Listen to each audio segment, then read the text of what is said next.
Hello, everybody. Welcome to the 2026 British Chess Championships.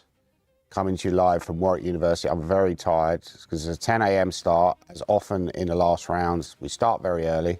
So I've just had a large chai latte from the Pert, which is right next to the playing hall or the playing building, which is the Roots building in Warwick University, which is actually nearer Coventry than it is to Warwick. But anyway, so the final round, Super Sunday. On board one, we've got a huge clash between Shreyas Royal and Harry Grieve.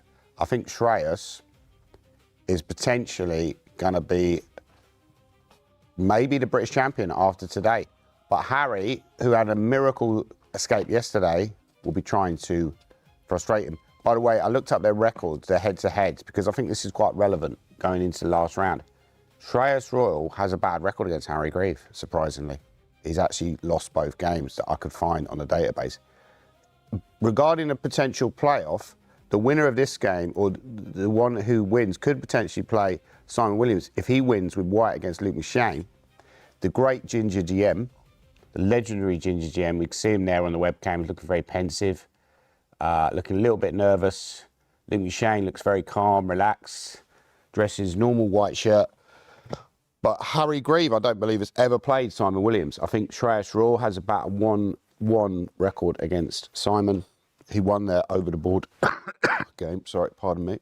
But Luke McShane is another legend of British chess. So it's not really about just Simon. It's also Luke McShane, his redemption arc, because in 2002, he failed to win the British. He was going to the last round. I think he was tied for lead. He lost with White to Ramesh. Now he's got a chance. If he wins, he will hope that the board one, which I think is quite likely to be a draw, goes to a draw. That gets him into the playoff. So if he wins, board one's a draw. If Simon wins, then it depends on the result on board one. Simon will try to win and hope that the game on board one and ends in a draw, therefore he wins it outright. On board three, we've got also a massive clash between Supratit Banerjee, who if he wins this game will get his first GM norm, up against Michael Adams. And that's a massive game as well. We're seeing some quite sharp theory already in that game. So if we go back to the game on board one, that hasn't actually started yet. Stay on three. We're told to stay on three. But this game, quite a lot of spectators already, even though it's 10 o'clock in the morning. We've got a lot of spectators in the playing hall watching this game unfold between Clash of Generations. You've got the senior player, Michael Adams, who's going for his 10th British title today. Again, he's in the same situation, Luke McShane. He needs board one to be a draw, and then he's got a hope that he beats Supratit Banerjee. However, I think the last time they played, which was quite recently in London, that game ended in a draw, and Supratit was actually winning that game with White. So, huge game. I'm joined here as well by my co-commentator, Nicholas Pert. How are you doing today, Nick? Yeah, good, thanks. Yeah, thanks for holding the fort. Yeah, that's all right, mate. Some quite interesting games today then. So obviously, yeah, Michael Adams against Supratit is definitely a game for the ages, isn't it? Yeah, and I think we'll be focusing really on the top three boards today because there's so much at stake, and obviously we'll be looking at some of the other games as well. But you know, amazing turnaround. I mean, is it possible just to show the end of that, or that Peter Robertson game from yesterday? Because that was really, I know it's a bit harsh on Peter, but should we just quickly look at that game? Sure. So if we go back to the British Chess Championships, and it was round number, how do we get to round number 8? Here we are, round 8. So we had this game. Now at some point, much earlier, so we go on a few moves, and at some point Peter Robertson totally winning, and he must have known that he was totally winning this game, right? You know, some games you just know deep down you're winning. He must have known at this point in the game he's totally winning the game. Now I thought, when I was watching this later on, you know, because all the games, by the way, are recorded. All the top boards are, you know, they have a webcam on the board, and you can find those games on the ECF channel. Please subscribe to the ECF channel. And have you subscribed to the ECF channel? No. No, of course I have. Of course I have. Yeah, but that's a good question. By the way. You slipped me up there. That's why you're a GM. Yeah, You're a GM too. You should be in the British Championships. But yeah, I think like you said, Black had the opportunity to run in with his king and cause a lot of problems. So Didn't he? this was a critical moment, I think, of the whole game. This is where it started to turn because he played Queen H2. Because I think what he overlooked was that after this move, he thought this was a winning move, but because the bishop was blocking the D file, he'd overlooked the Queen D7. And I think another thing I noticed as well, we talked about posture. Yesterday I went to a chiropractor in Coventry and I had problems with posture. I've got like back problems. And Pete was very kind of hunched up. His posture at the board didn't look comfortable. So he was very, uncomfortable at the board. And I think maybe if his posture had been better, he would have won this game. But in this position, I was kind of thinking that, for example, you could just, instead of playing Queen H2, you could, for example, have just gone here, and then you go here, and then when here happens, which is quite maybe a move like that, Nick, and just looks over. Sure, yeah, I think there are a number of winning attempts, and I mean, White could have tried Queen A6 check instead of F6, but you can just play King E1 and. After King E2. Oh yeah, that's probably a better you could try right? Queen check, but you could just play King E1. I think White's just going to run out of resources here. Yeah, you go here, try to defend it. Well, you can maybe take that. That might be slightly tricky. So maybe this is a sort of variation you saw, But now Bishop E3 looks very strong. And then after F6, how do you win? I guess Bishop takes D2. Right. Yeah, because that's actually defended by the king. And I think another winning variation potentially, instead of we're looking at King E2, right?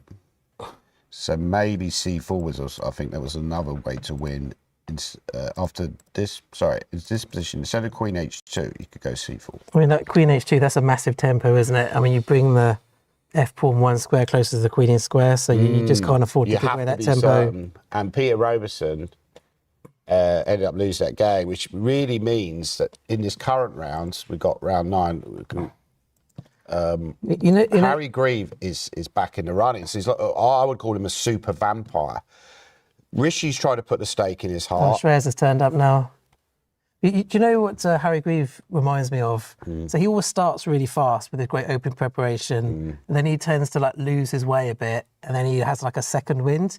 So he reminds me a little bit of the Terminator. I was thinking about this last night. Oh yeah. So do you remember the Terminator runs at John Connor, Sarah Connor? Right. You shoot it down, and then he comes back again, and he gets you the second time round. So Shreyas Royal is in the Linda Hamilton position, trying to get rid of the Terminator. Yeah, he's got him in the press. But then Terminator 2, Harry Grieve Day. It could well be. And the big advantage that the Terminator has is that he has actually won this tournament before. Yeah, that's a very good point. Yeah, so Simon hasn't won, Luke hasn't won. That's right. That's a very good point that you make there. By the way, Finlay Boycott Terry seems to have lost on default.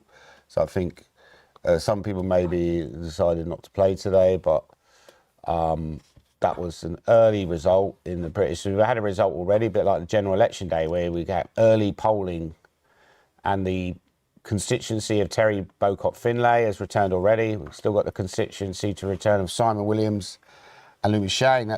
Should we switch to the Simon Williams game? Because that's a little bit further along. It's interesting that Shreyas has opted for D4 against Harry. But we've got a Queen's Indian on the board, potentially. Now, Luke McShane is thinking already. It's quite a long thinking, and this is a very theoretical position. So that's slightly alarming from a Luke McShane fan's point of view. And I think Luke knows these positions quite well, but... if he plays the Queen's Indian, Simon can play quite aggressively. There's certain pawn sacrifice lines. I mean, Simon will definitely be looking for some kind of murky, aggressive position. He actually texted me last night and said he's looking for a bit of a mess today. So I think Luke, really? when you see his game against my brother, he kind of killed the game off, and he needs a boring position. He never texted me, by the way. Maybe he thought I'm not really rooting for him. Of course, I'm rooting for the Ginger GM. We all want the Ginger GM to win. I mean, it would be incredible if the Ginger GM, he's been through a lot. He's had his ups and downs over the last few years. It'd be a redemption arc for the Ginger GM. For Simon Williams, he's a very popular internet personality, and also a businessman, heavyweight boxer. Is there any end to his talents? Viking. I mean, also he's 46, is he? or 40? 47, I think. 47. I mean, that'd be incredible to win your first British 46 or Yeah, 47 I think years that would old. be the oldest to break through in the modern era, because I think Conquest won, but he was in his early 40s when he won the British for the first time. So obviously maybe going further back, there were players who possibly broke through and won at an older age. Don't think there were many, but certainly in this. So Simon, I first met Simon, ironically, in the 1996 British Championships in Nottingham. And I was stood next to my friend John Naylor, and Simon came and started talking to us. I was like, well, I never talk to anyone, you know. So he's actually, you know, making the effort. I think he knew John already, but yeah, sadly John passed away. So you know, that would be a fitting tribute to John Naylor. The three of you lived in a flat together, didn't you? That's right, in Crystal Palace. So I wasn't even the strongest player to emerge from that flat, you know. I remember coming down and staying there. It wasn't 5-star conditions, was it? I think I remember I played you at Blitz once. I think you were driving to Smith and Williamson, and you beat me like 2 games in a row, and I demanded you stay until I won a game. All right. I think you deliberately threw the 3rd game so you could like leave. Yeah. You're quite a phenomenal blitz player there, Danny. Well, we did quite well though. I played a Blitz team. The only chess I played it was a Blitz team event last night, where we came equal first. I was playing on a team with Zane Patel, Sebastian Mokbub Garcia, and Livier. I forget his second name, but he's also playing the British Championships. And he's a phenomenal blitz player. He's like a GM strength blitz. I think Luke's too nervous. I mean, it means too much in this British. Why is he taking so long? Just play a move, you know, any move. You know, why are you taking so long? I actually don't think Luke prepared. I think he just turned up and decided he's going to, you know, make up at the board. But he probably is trying to think of a way to get a position where he's not under attack. I mean, obviously he doesn't have to play B6. He can play D5. That's the most common move here. My feeling is Shreyas Royal game will be a draw. My gut fit and Simon Williams will win with white and be outright British without a playoff. Do you think that's a possibility? It could be like a massive playoff, couldn't it? Imagine if the top board's a draw, and they're going loads. Like Michael Adams could catch up. Even that would certainly be very entertaining. I mean, you know, we don't mind. I think we're not going to be short on entertainment today. You know, that's for absolute certain. So we got this game. This is looking quite solid, but nice position for Shreyas.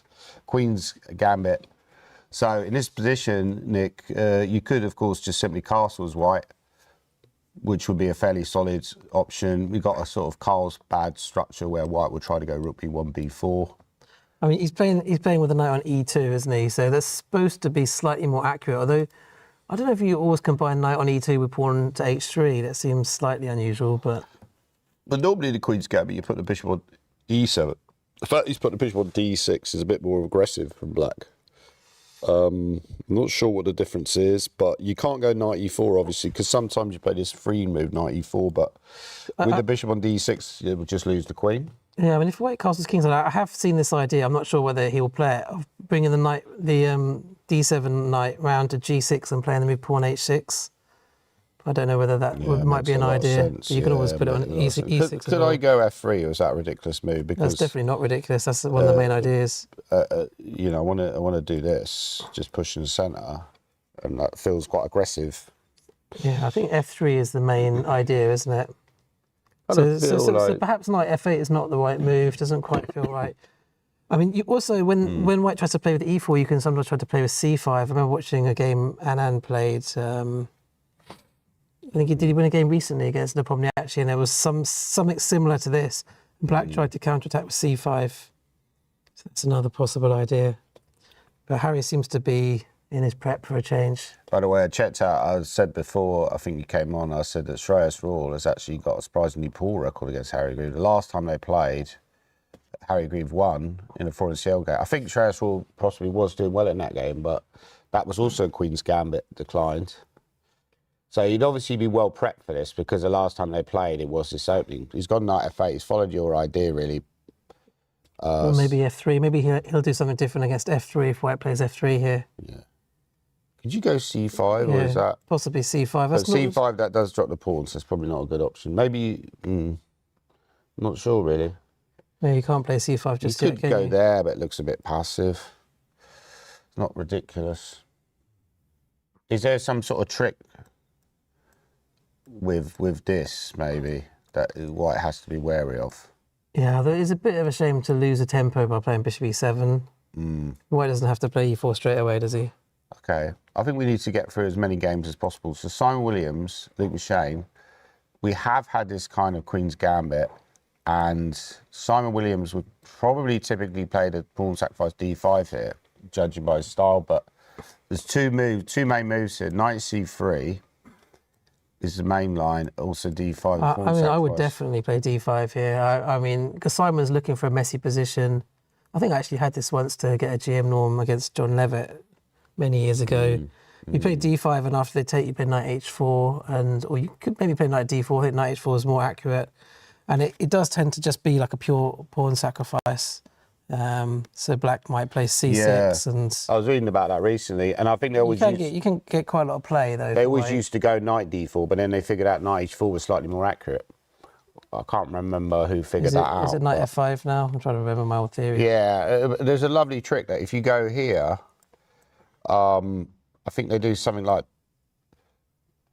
this, which is very standard, and then b4 winning back the material, because bishop takes b4, queen d4 check. So very dangerous line. It was even a game with Alpha Zero played like this. But is it possible that Luke McShane won't take the pawn? Could he go knight a6? Is that a line, or am I getting mixed up with something else? I mean, certainly a reasonable move, isn't it?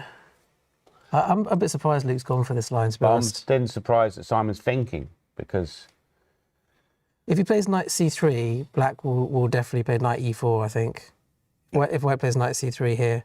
And the idea is to obviously exchange off one of the pieces. Yeah, which is a great strategic move. I mean, the engine quite likes d5. I should also think he might. I don't know. I think he'll go knight e4. Almost certainly play knight e4. Yeah, it's a great move, that, just to exchange the pieces off. And Simon's thinking now he's in the tank, which is a good sign for Luke fans. So Luke McShane, like I say, he's had great chances to win the British. He needs to win this game and hope the game of ball one is a draw. Which I think, obviously, even you're just purely going on numbers, you think, well, there's a good chance the game will be a draw, because often when two strong players play each other, the game ends in a draw. And how do you think their philosophy will be, Harry and Shreyas? They can't have a quick draw, because that leaves the door open for Simon to win it outright. So they have to at least play the game. But even if they knew that Simon wasn't going to win, I mean, do you really want to bring Luke McShane and Michael Adams back into the picture? I think if they knew he wasn't going to win, I think they would potentially, not necessarily, I agree with you, but I think it might make them a little bit more cautious, because they might think, well, I'm guaranteed to play off. And yes, there's maybe more people in the playoff than I would like, but I'm bagging the big money, which is a chess professional you always have to think of. It's funny you say that, because actually in 2022, the situation going into the last round, Harry Grieve was leading the tournament, and then myself, Matthew Wadsworth, who was on yesterday, and Keith Archer were all half a point behind. Right. So I was playing Keith, and Matthew was floating up to Harry. I won against Keith, so Harry could have taken a draw against Matthew, and he actually had the opportunity to do that and bagged the money, as you say, and played a playoff against me. But he chose instead to play on. Right. And I don't think they're maybe as worried about money as maybe we are, or we were. Yeah. And I think he just decided that his best opportunity to win the British was just to go for it there and then. True, and I think Harry will try and win, and Shreyas as well. I think they'll just try and win. Possibly, basically. yeah. But like I say, if it fizzles out, if the game peters out, he might get a situation where they finish before the Simon Williams Luke McShane game, or it could be the other way around, of course. By the way, it's 10 grand first. I mean, 10 grand's a lot of money, right? Especially in these days, I'll probably spent 10 grand on my credit card already this year. So that would pay off my credit card bill if I won 10 grand. What did you spend 10 grand on? Well, it's just very expensive travelling around, Nick. And, I've also subscribed to Disney Plus. I'm subscribed to Netflix. I'm subscribed to Sky Go, Now Movies. And, I also buy a lot of movies on YouTube. So you spend a lot of money on movies then? Yeah. There could be no, I don't do dodgy sticks. Somebody just... but there could be a film made about this. Who do you think will play the main protagonists? Simon Williams will be played by probably that guy from Game of Thrones, right? Who played that red-headed kind of... You've made that reference before. Wildling, yeah. And Luke McShane would be played by Ewan McGregor. Shreyas Raw will be played by Tom Cruise, Harry Grieve, Brad Pitt, and Yeah, Arnold Schwarzenegger. Arnold Schwarzenegger will play Michael Adams. Yeah. Yeah. Yeah. You have a box, Simon, if he wins. Okay, well, I've had some more moves in the Simon Williams games. We have got 94. I think Simon doesn't really know the theory here because he's taking his time. But he normally, when he knows it, he just plays it quite fast, doesn't he? Yeah. But at the same time, he has got a bit of a mess, which is obviously what he's looking for. Oh no, he's gone for the pawn sack. Yeah, but Luke's played this move knight e4, and I saw Simon sort of shuffled his chair a bit when Luke played that move. So Oh, okay, he's not comfortable probably there. wasn't expecting that move. Okay, so I think Luke is fairly well prepared here. Because you get in a position where apparently this is kind of maybe... I haven't seen this 94 move before. It makes a lot of logical sense. If you go here, apparently this is not very good because you take there. But it's still a little bit messy. You could play knight takes g7. Yeah, sure. But the computer's like in black. So if you knew this, which Luke surely does, then you're not too concerned. But I agree with you, like it's still maybe slightly chaotic. But this is certainly a position you'd be happy to play with black when you're in a must-win situation. Sure. Going back to position on the board, apparently the best move is c takes d5, and then you take... Yeah, that's the only logical follow-up. Now, if you take with a pawn, that's not very good. Simon might try that, though, because he might think that the other positions are a bit dry, but this doesn't look very good This at all. just looks like only black has attacking chances here. Yeah, so one idea is, this looks like it wins a piece, Nick, but after f3, black's got very important move, queen f6, which saves the day. So the point is that after this, Nick, Luke Machine has less pawns on the king side, but has a fairly active position, and maybe he's slightly better prepared than Simon in this. So engine's giving white a slight edge, long-term edge because of the pawn clump, but a Luke Machine kind of counter-attacking position. So I think if they do reach this, both players will be fairly happy, in my opinion. I mean, I think this position is actually not that difficult to play for white. I think you can find the moves relatively easily. So it's not like a super sharp position, and I would slightly prefer to be white here. Why don't you go g6? I mean, it's weird how the computer prefers h6, but I would be tempted just to do this and then quickly develop. Yeah, I would guess white's also going to develop quite quickly as well here. So we could get a line like this. So this is quite promising, you know, for Simon, because he's a very good attacking player. So he will try to push his pawns forward, eventually play e4 and f4. And so the bishop on b7's a bit duff. But on the other hand, black is fairly solid. So I think, as I say, you know, a lot to play for in this game, but we could get that line. Simon, as you say, looks a little bit uncomfortable. So you often look for tells. You said he pushed his chair when, so it's almost like, it's like a tell, like a twitch. I could tell when Luke played the move knight e4, like the moment we played it, Simon didn't know that move. Yeah, So he looked a bit uncomfortable. But at the same time, I think it's not too complicated. It's not like a razor-sharp position where you have to find all the right moves. And, you know, you can get a reasonable position just But sometimes taking on it's the d5. psychology of it. Once you get surprised, he already looks out of his comfort zone. He already looks like he's not happy there, Simon, on the webcam. And Luke is super calm. He's like a sphinx. The sphinx of Warwick. I've got a question. Yeah, sure. Do you guys pay attention to body language during your game? I only pay attention to my own body language. Yeah, it's just a question about body language. I think you can pick up from your opponent if they look, well, certainly in the opening phase of the game, you've got to try and work out if they're comfortable or not, because you want to know if they're still in their preparation.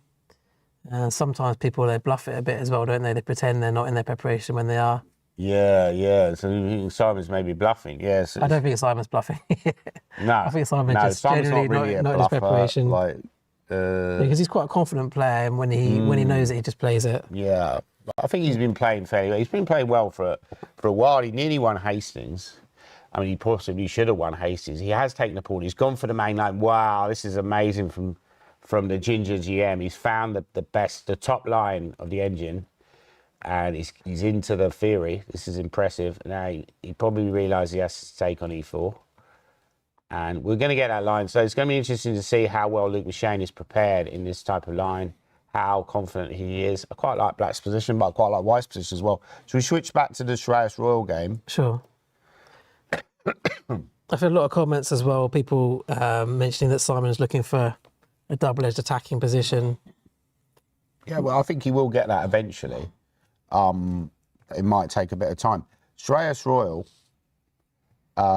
and Harry Green looking very solid. So maybe my prediction of it being a draw isn't a mile off, because obviously there's a lot of play left. Do you think White will go for rook b1 and a5 and b4?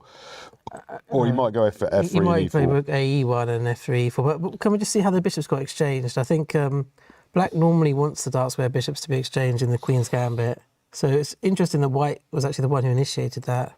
Yeah, so why do you think that is? Why does Black normally want... I always thought it was the other way around, because now White's got the better bishop and Black's got the bad bishop on c8. Slightly better bishop for White on d3, I would say, Nick, but you're thinking that White I think Black so. wants to exchange. I remember Just take some of the sting out of the position. when people like Keith play this, he likes to swap a lot, at least a couple of sets of minor pieces off, because White's got some, positional trumps on the Queen's side, maybe possible minority attack or some play in the centre. Black could, I don't know.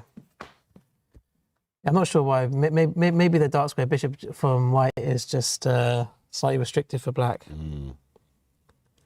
I have noticed though, for example, when the bishop goes to g5 and Black bishop on e7, Black often plays move knight h5 and trades off the dark square bishop.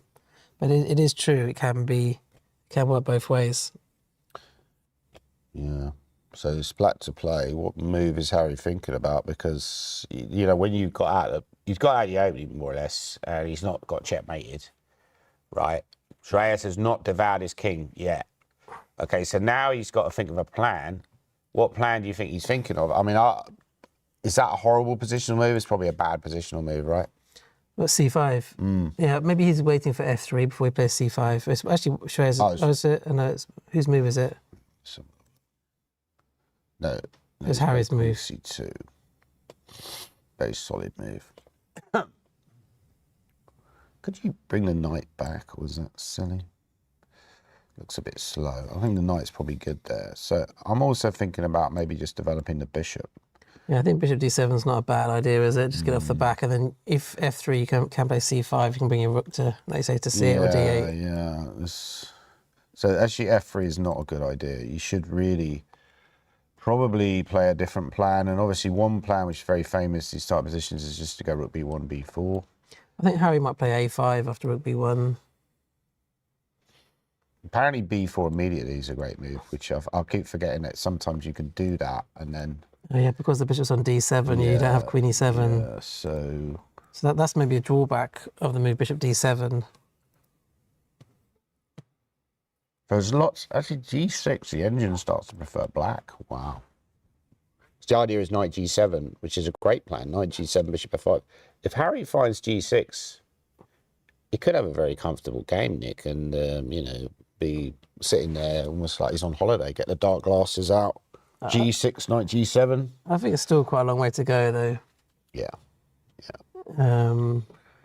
So who's your money on at this stage? I mean, you think Shreyas? I mean, you're one tip, Baz. You one tipped it, one and done with Baz, who did a great effort for you. To be fair, I mean, it was a great effort. It was just came to a halt yesterday. I mean, Mickey was no problem, but when he ran into the ginger GM, that was. Speaking of Mickey, we're going to have to go to that game because there's a massive game there on board 3. Sapratit is trying to win and trying to get his first GM norm. I think he hasn't got any GM norms. He's already confirmed, I believe, as an IM. And so that'll probably be confirmed on next FIDE Congress. It's quite a tall order to beat Michael Adams for GM norm, isn't it? Yeah. Well, obviously, at some point, we'd expect Sapratit to become a GM anyway. He will be fighting for the British Championships for years to come, you would think. He's already shown massive potential in this tournament, Nick. Do you think Sapratit is a future 2700? Yeah, we actually had this debate yesterday with Matthew. I do think he will make it to 2700. I mean, he's just incredible Mickey's talent. giving him the stare there. Is Mickey giving him the stare?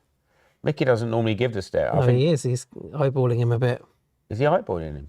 Wow. Looks really angry there. Looks quite aggressive. No, I think he's looking at the board, actually. Sorry. He's trying to psych out this little kid. Is it white to move in this? Is white to move? And yeah, this looks fairly okay for Mickey. So basically the idea is you're hitting that pawn. You can play bishop e3, but the engine's already preferring black. Maybe a move like rook e8 is good, putting pressure on d4. So if we go back to the start of the game and just go through the game step by step, we've had this opening, and yeah, very quite sharp theoretical line. Knight c5, c3, knight e6. Great move. I mean, in general, these sort of sharper ways of playing with d4 are not supposed to pose too many problems for white, but you have to know what you're doing. And it seems like Mickey does know what he's doing. He's taken, he's castled, so yeah, he's well prepared in this line. It's not an e6, it's putting pressure on d4. Subprotect has to come up with an answer. Maybe rook b1 he'll play. I mean, I think Mickey's a favourite for this game, and if he wins, but he has to rely on two results. He has to rely on Luke. Like Shreyas wins, then he just waits on the Simon game. And same with Harry. If Harry wins, he waits on the Simon game. If Luke wins, he waits on the Shreyas Rule Harry Grieve game. But Adams has to win and then wait on the Simon game and the Simon versus Luke game and the Shreyas versus Harry. So I would say at this point, Luke Shane's probably a shorter price than Adams for that reason.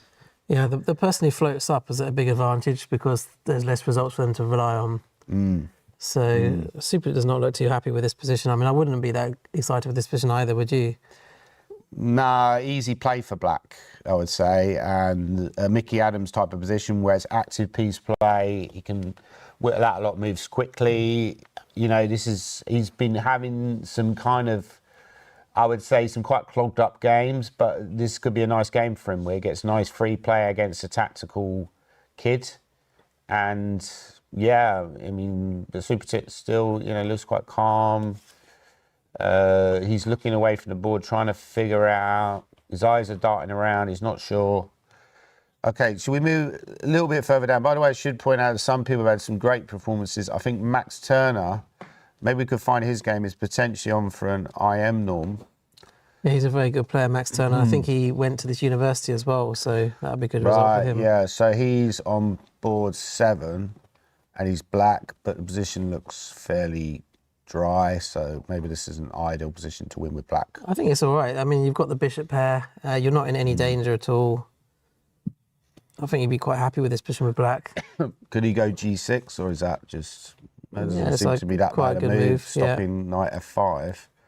So there's been various people who've had great tournaments. I think your student Adam Sefton has gained 100 points, which is crazy. That's in not one bad. Tournament, you know, off a 2,000 rating. I think when you're quite low rated, you can gain a lot of points, though. Yeah. That definitely makes it easier.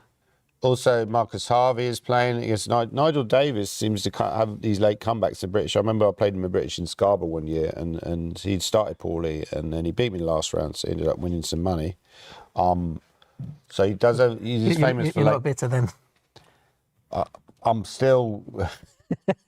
But still Scarborough, feeling the I'm pain. still bitter. But Yeah. Scarborough, no, it's a long time ago. But Scarborough, it was a lovely venue for the British. What's your favourite venue for the British Chess Championships, Nick? Would you say ever? I don't know. Probably Torbay, maybe? Hull. Oh, right. Oh, yeah, because you won it. Yeah, Yeah, probably. I don't know.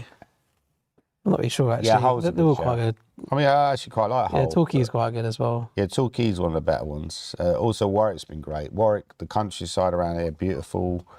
Lots of places to go and eat. You can go into Coventry, you can go into Warwick, Leamington Spa, Kenilworth. I think there's a Kenilworth Castle.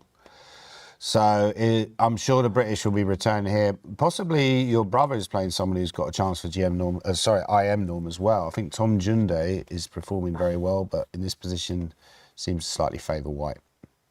Yeah, I think he seems to be quite a strong player, this Tom Junder. I've never actually really come across him before this tournament, but he drew with Bodhana yesterday. Yeah, so this position looked fairly balanced. Bodhana, by the way, in the running for ladies' prize, he's currently tied with Lanya. I think Elmira is half a point behind. So if she wins against Kenneth, that would put the pressure on Lanyao to tie her by winning against I think he's playing Lorenzo Fava with black, so that's a tough pairing for Lan Yao. I think Trisha is also half a point behind. Oh, Trisha's also in the running, right? Yeah, she's got 4.5. Who's she playing? Oh, she's actually playing Elmira. So She's the playing winner, Elmira, okay. They have to win that game and hope that Bodhana and Lan Yao don't win if they want to win. But also if they win, they're going to get a decent prize as well, even regardless of the other results. It's quite good prizes for the ladies, aren't there? Very good prizes. If you're a female playing watching at home, play the British Chess Championships because there's a lot of prize money. Obviously, you probably have to be a good player as well. Don't get me wrong. If you're going to beat someone like Bodhana, who's a future legend, her dad has apparently been on a warpath killing some spiders. So their room also got invaded by spiders, as mine did earlier in the tournament. But So the women's prize, first £3,000, second 1,500, third 1,000. There's actually 6 prizes for the women's prizes, so a lot of good huge prizes. prize money, right? £3,000. What would you do with £3,000 if somebody gave you £3,000 right now, Nick? What would you do with it? I don't know. It'd be gone before you know it. Yeah, go down the pub, right? Yeah. Okay, so Bodhana. I think if you have children, you don't get to spend your own money. Yeah, it seems to be a very quiet position. There's not much going on here. I mean, I think Black will try to play King H7 potentially, and maybe move the knight and play F5. I mean, that's one potential plan. You could also go Knight H5, Nick, and play on the King side.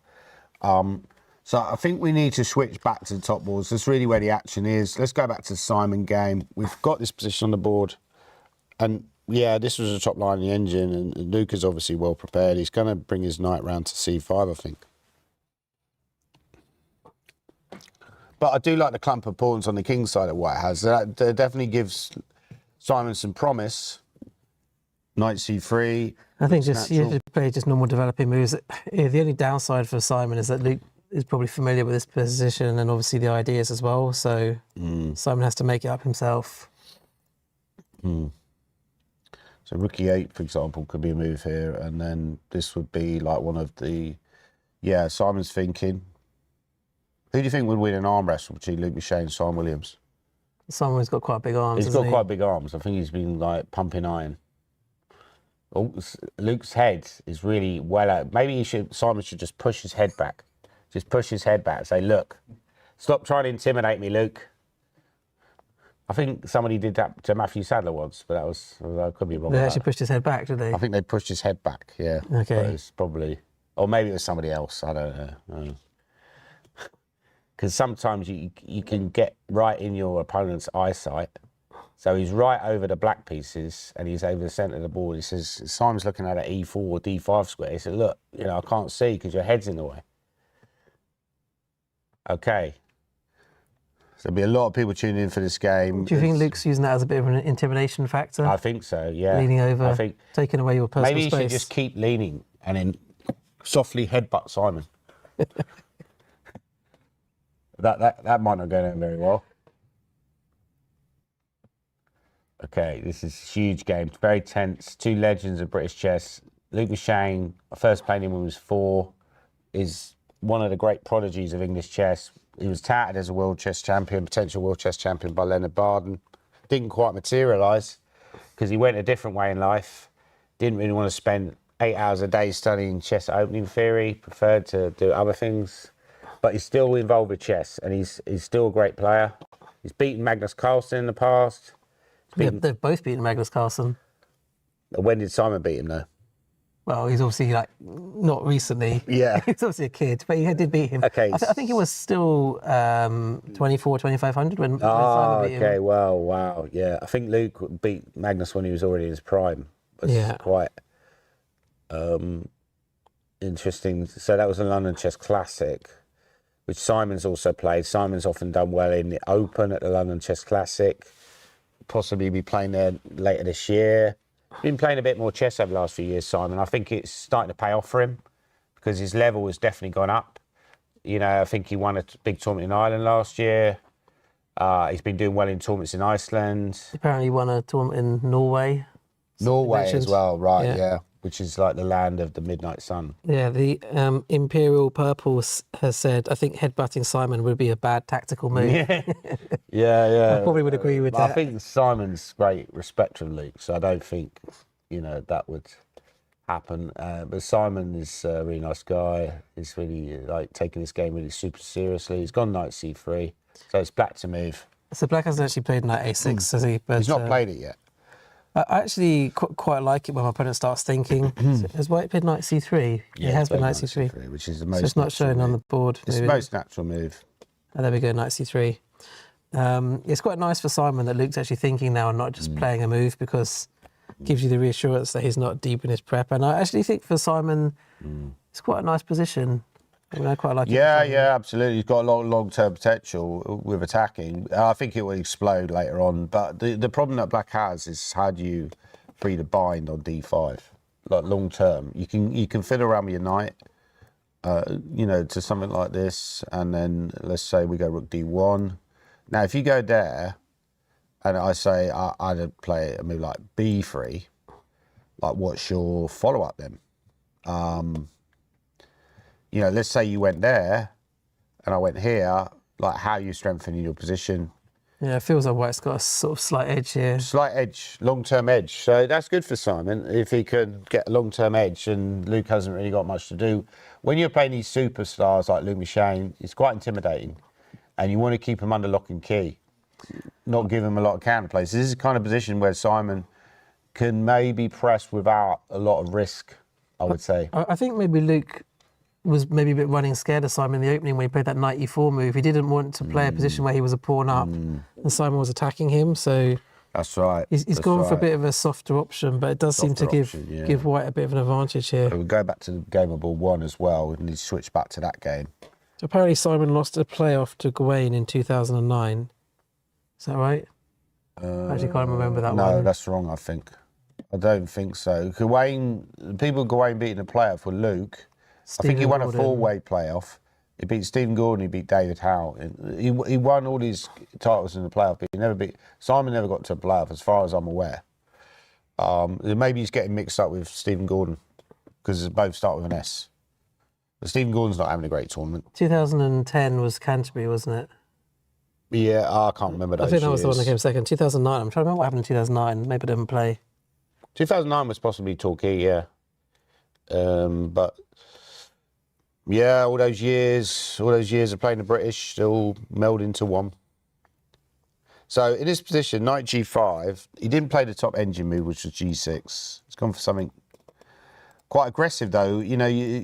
Following my advice of moving your pieces close to the opponent's king, but also potentially putting the knight on e4. So if white was to cover this potential sacrifices on it here, you might well find the knight just clamps on e4 and lots of trades and draw agreed. Right? I think it's quite intimidating to have that knight on g5 because you're constantly watching out for potential sacrifices around your king, aren't you? Absolutely. Would you consider maybe just calling his bluff and going there? And does that allow rook e3 or some funny business? I don't know. E3, yeah, it was a great shout, Nick. Yeah, well spotted. Your tactical eye. You should have been playing the team blitz last night. Yeah, someone was asking how you got on. You came first, didn't you? We came equal first. I lost a game to Yi Chin Han when we played the second seeded team, which was called Cobbers. Khobbers. We were the winners. Very original name. And we had a great team. Name, though. Sorry? You lived up to your name. We lived up to our name, yeah. So I just subbed in for another player who wasn't able to make it because obviously they're focused on the tournament, right? But I wasn't originally intending to play. But yeah, I enjoyed the experience. Team blitz, team chess is becoming more popular because remember that World Rapid and Blitz in London, Team World Rapid and Blitz. I think there was one recently as well. It's becoming more and more popular. Shreyas has played the move rook b1. He's just saying, like, I'm not afraid of your tricks, Harry. I'm just going to rely on my... Well, wow, it could be Keith Farkle wins the British with b4, b5. So Keith Farkle wins the British in Shreyas' Royal's body.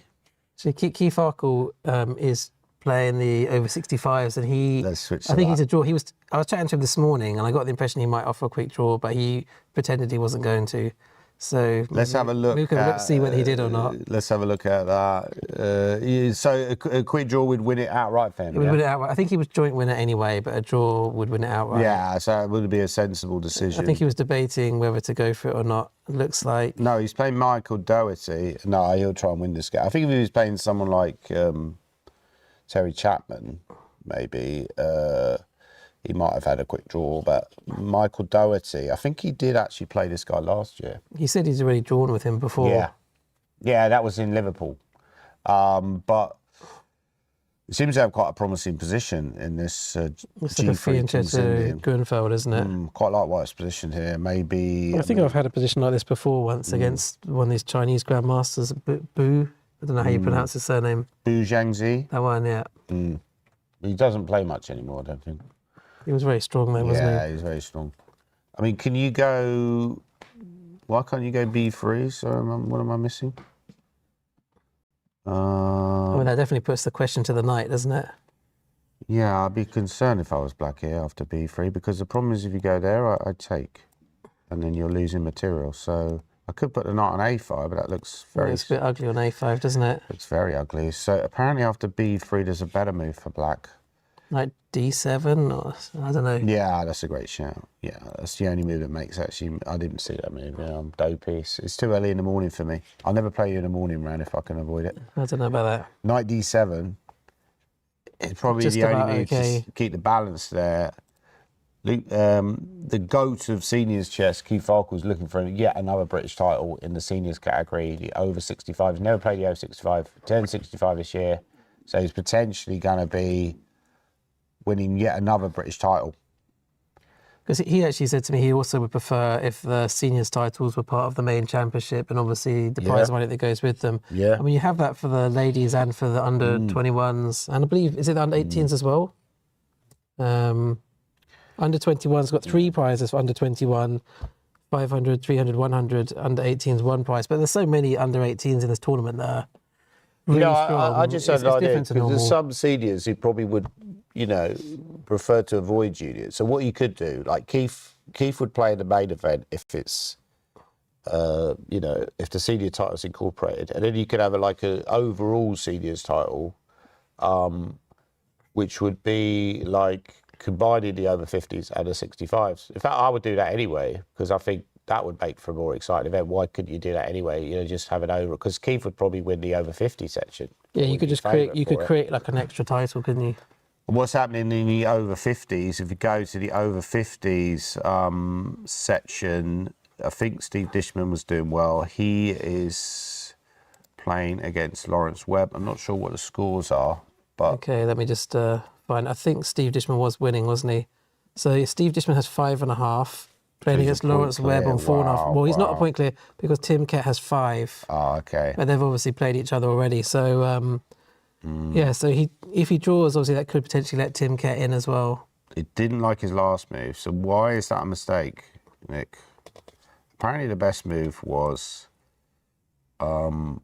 just simply to play a developing move, not take the pawn. So when he's taking the pawn... It's very natural to take the pawn, isn't it, and get your pawn back. So when you say, I think the problem is that you take, and now White loses some control over the... You can undouble your pawns. Go queen e6, but... So this would be a bad move, because then black would have a really nice position with the undoubled pawns. If you go queen e2, then apparently black's just got a good game, just castle, and they'll go knight d7 and c5. I think Steve Dishman will try and win this game.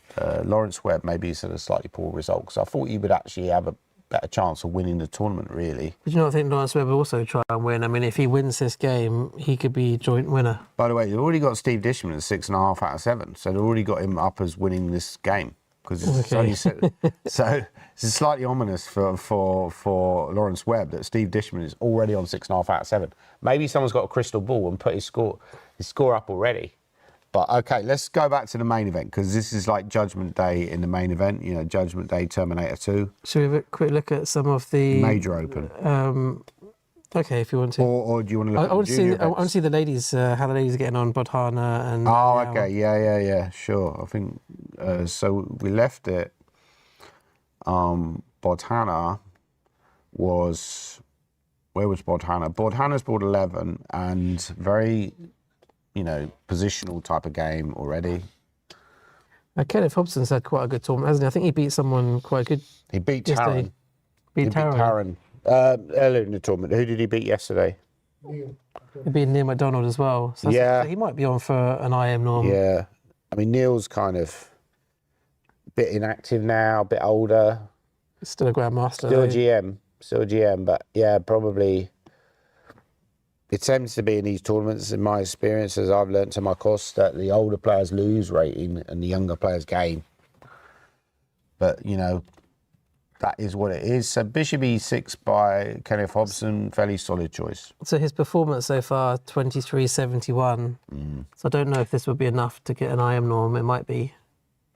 Maybe somebody knows. Yeah, there's not much to say about this game, in my opinion, at the moment. I think it will develop later. So should we move on to another game? It's interesting because if he needs a win for an IM norm, then he's going to obviously push the boat out as well. They'll both be playing. I don't think he can get an IM norm, though, can he? But he's got 23.70 performance, so... So would that get him to 24.50? I don't think so. I'm not sure.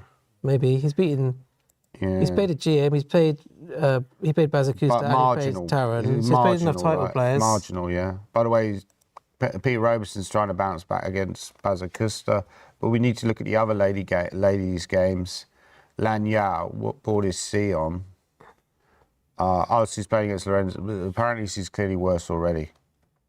So if we go back to the opening, I think this is an anti-Sicilian Rossolimo. No, not Rossolimo, but something like this. Similar to Rossolimo. And Bishop D7. Quite funny, he's wasted a move, hasn't he? Bishop C4 and then on to B5.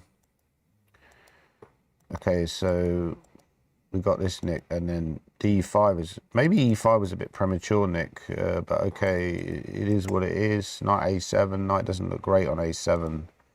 So I think actually the computer did not like that move by Lan Yao. I thought that would have been better to go D5. Or possibly earlier, maybe a couple of moves earlier, there was something stronger she could have played because White just seems to have taken over the centre here. Yeah, I mean, it just gives it as more or less equal. I mean, maybe this isn't the most critical line for black as well. Like, after castles, it wants to go D5. And just, as you say, it's a bit weird to play this with Bishop C4, right? And then if you're going to go E6, why not go D5? Why bother with D6, Nick?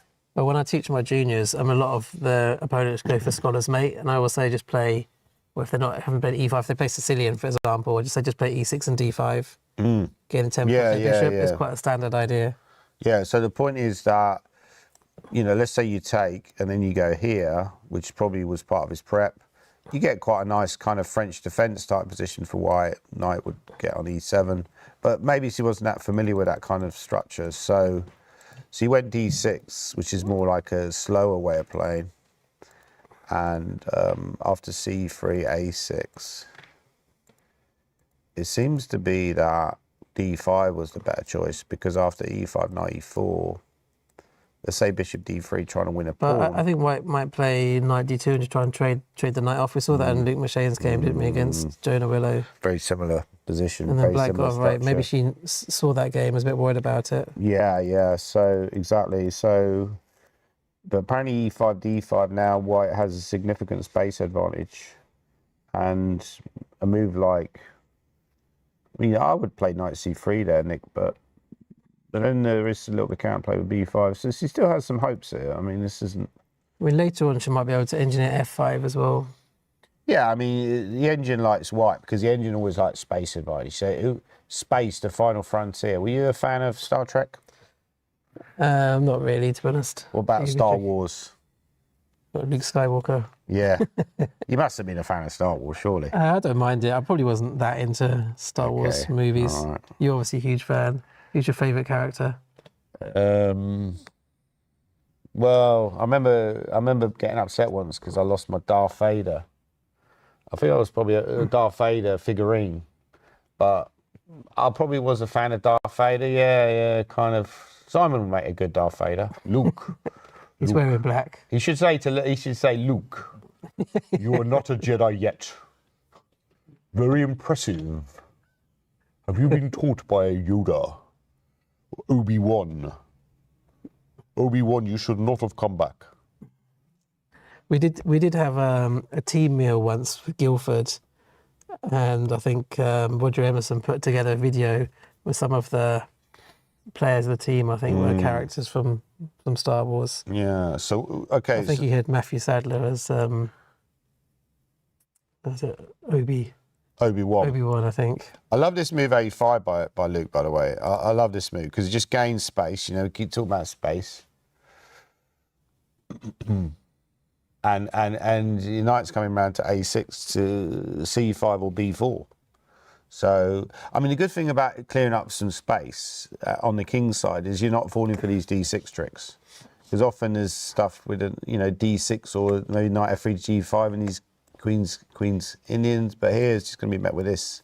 I mean, D6 is always a threat. If black puts a piece on E7, you've always got to watch over D6. Yeah, with a bishop on E7. Bishop or queen or anything on E7, you have to watch over D6. So I think A5 is a great choice by Luke, and great player. Let's be honest. And Simon looks a bit nervous, but the other games are fairly balanced. I would say Simon has a slight edge here, but obviously long way to go. Who would you say is favourite to win this game? Well, it's interesting. Someone's put the odds on Shreyas Royale even money. Shreyas Royale evens. Adams. So that's Alex. How was Adams the second favourite? No, that doesn't make any sense. Alex Caldwell. Simon Williams 7-2. Harry Gree 5-1. No, I don't think you can make Adams. Luke Machine 8-1. But how can Luke Machine be longer than Adams? Because no, that doesn't make any sense. Yeah, I think you need to revise those odds. A lot of people putting money on Luke Machine at 8-1. I think. No, because Adams needs Luke to not lose anyway. Yeah. Yeah. I think one of them will win. I think either Simon or Harry or Shreyas, one of them's going to win. One of them's going to win it. So you don't think Luke Machine can win? Well, I just feel there's quite a high chance the top board's decisive.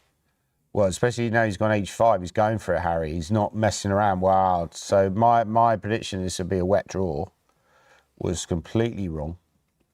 Harry is going all in, poker terms. But is that really creating an attack, or is just a bit of a bluff? But like you say, you put pieces around their king and something might happen. Something good might happen. You know, better to die in glory or whatever. But knight F4 is a move, but a bit wet. You might just play H4, do you think? H4 by white? No. Or H4 by black? Yeah, after knight F4, you might play H4. Yeah, makes sense. Just gain some space. So in this position, after the move H5, knight F4 is the best move, which, H5 was a good choice by Harry, actually. But actually, already, very interesting, you could already sack. And that would have led to a really fascinating position with this. Now, this didn't happen. I should reiterate, this didn't happen in the game. But apparently maybe Harry thought this is too early to go all in. But possibly, I mean, you see H5 is being played now. Maybe he's lining it up. He's lining it up and asking Shreyas to question. Just out of interest, let's say white plays B4 after H5. Can you then sack? I guess you can. So I think you've missed a move H5 out. Sorry. Yeah, now it's actually very good for black. Knight H3, because you've anchored the knight. So he's asking Shreyas a question. This is a big moment already in this game. And obviously the winner of this game will potentially maybe win the British title depending on the result of the Luke Machine, Simon Williams white against Luke Machine game. By the way, I might go for a quick break. Do you want to carry on without me? Okay. All right, sorry. I'll just leave the mic here.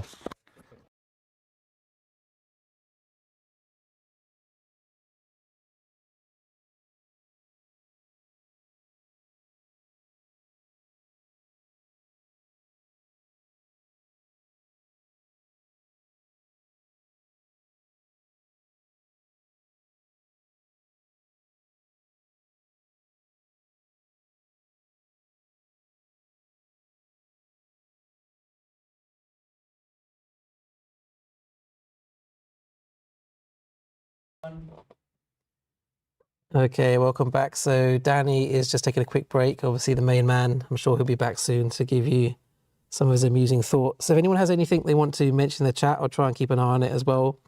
So Kevin Winters mentioned that Bobby Fischer used to play A5 and H5 in many games. There's definitely a case for both those moves here. A5 to try and stop any minority attack. But it looks like Harry has got eyes on Shreyas' king today, so that's quite exciting. Like I did mention, 2022, he went all out for the win in the final rounds. Didn't want to have a draw, didn't want any playoffs. So he seems to have the same attitude today. Let's see, what might Shreyas play then? So if Shreyas... Well, knight f4 is the obvious contender. If Shreyas plays knight g3, always has to watch out for this rook takes e3 move, which looks very dangerous. Takes, and then queen takes g3.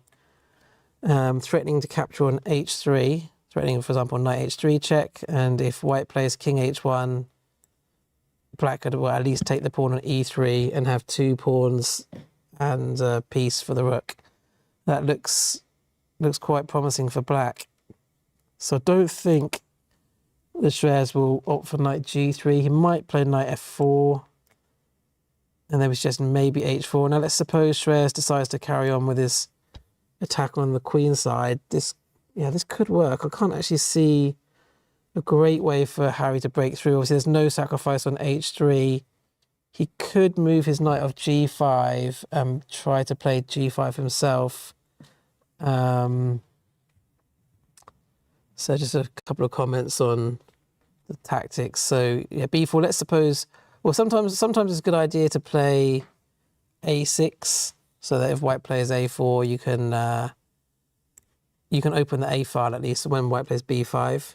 But then maybe he moves his knight e4, I guess is the most likely move. b5, black normally takes on b5. Okay, these aren't all probably the best moves, but certainly this is a way the game could continue. g5, Shreyas would have to then move the knight back to e2. It's just a question of whether Harry can do anything here where they can go g4. g4 might not work tactically. White might be able to capture on g4. Well, he probably will capture on c6. So white is getting quite a lot of play on the queen side, starting to open up the queen side. Actually, I did play that move quite quickly. Black might not have to take back. Okay, let's suppose white threw that in at some point and takes... Bishop takes f3. Yeah, a position like this could happen. And certainly it seems as though black has some attacking potential, although maybe white is slightly better here, I guess. Yeah, so knight f4 might be the best move. What else could Shreyas play here? Could play a move like h4 himself, maybe. And then I guess Harry will just drop the knight back, and he's now got use of the g4 square. So if white plays f3, yeah, it looks as though there's some weaknesses here, some weaknesses in white's position. His king's a little bit weaker with that pawn on h4. Maybe Harry just plays bishop d7. He's ready to play c5 at some point, and this looks fairly good for black, I would say. So I'm imagining that Shreyas is most likely to play knight f4. Someone asked, what is it like to play in their last round when you get the chance of winning? Yes, so a question, what does it feel like to play in the last round when you got a chance of winning? I think the best thing to do is to actually just only focus on the chess. As soon as you start thinking about different scenarios and worrying about other people's games, you almost always play badly. I mean, I've played quite a lot of big last rounds, not always for the title, but certainly for the big prizes. And I'd say that my record in last rounds has probably was quite bad at first, because I used to always worry about the prize money jumps and potential titles. But then I just started to focus a bit more on the actual game. And if you just think about the game itself and don't really think about the situation, you tend to play better. At the end of the day, you can only affect your own game. One game that we actually haven't really looked at is the one on board 4 between Ami and Siva. And Siva could actually still become British champion. He would need quite a lot of results to go in his favour, but it is possible. And so they've got a kind of interesting position. Let's just quickly go from the start. So Ami playing his normal kind of wing gambits with knight f3, or sort of wing development, early fianchetto. Yeah, b3 is a little bit tame. I think the main move is d4. And perhaps Siva was planning to play, let's say white plays, well, even castles here. He might have been planning h5 And these kind of positions are quite interesting. He might have been looking for some sort of attacking variation like this. So Amit played b3, delaying, castling, and then e5. E5 is interesting, just stopping d4 altogether. So I'm just having a quick look. We've got the great Danny Gormally back. We've got entertainment.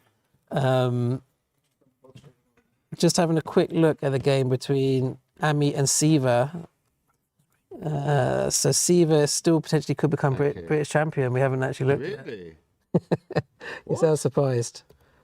Yeah, so Siva, let me just look at the scores. Of course he beat Marcus Harvey. Oh, thank you. Siva has 6 points. He's got the same as Luke Mushane. Wow, yeah. So he Probably won't beat Amit with black, but it's not impossible. if he needs to beat Amit and then hope obviously that none of Simon Shreyas or Harry win. Well, Siva's very good at rapid as well, rapid and blitz, because I remember him beating Michael Adams in the last round of British rapid play earlier this year. Okay, it was probably a slightly rusty Michael Adams, but still. It's very dangerous. Beat me in a blitz tournament in Warwick earlier this year. So, dangerous player, Siva. But quite, again, we haven't seen a lot of these games today, like the similar Bodhana game, very sort of cagey, probably going to explode later. But still, all the pieces are still on the board, so, you know, something could happen. He can certainly win this game. I think we need to go back to the top balls, Nick, because basically, like, Marcus Harvey, Shreyas Royal, this is quite a big moment in the Shreyas Royal game. Like, we need to really focus in on these top boards, in my opinion. I think Shreyas needs to actually find knight f4 now. If he doesn't find knight f4, the sacks are on.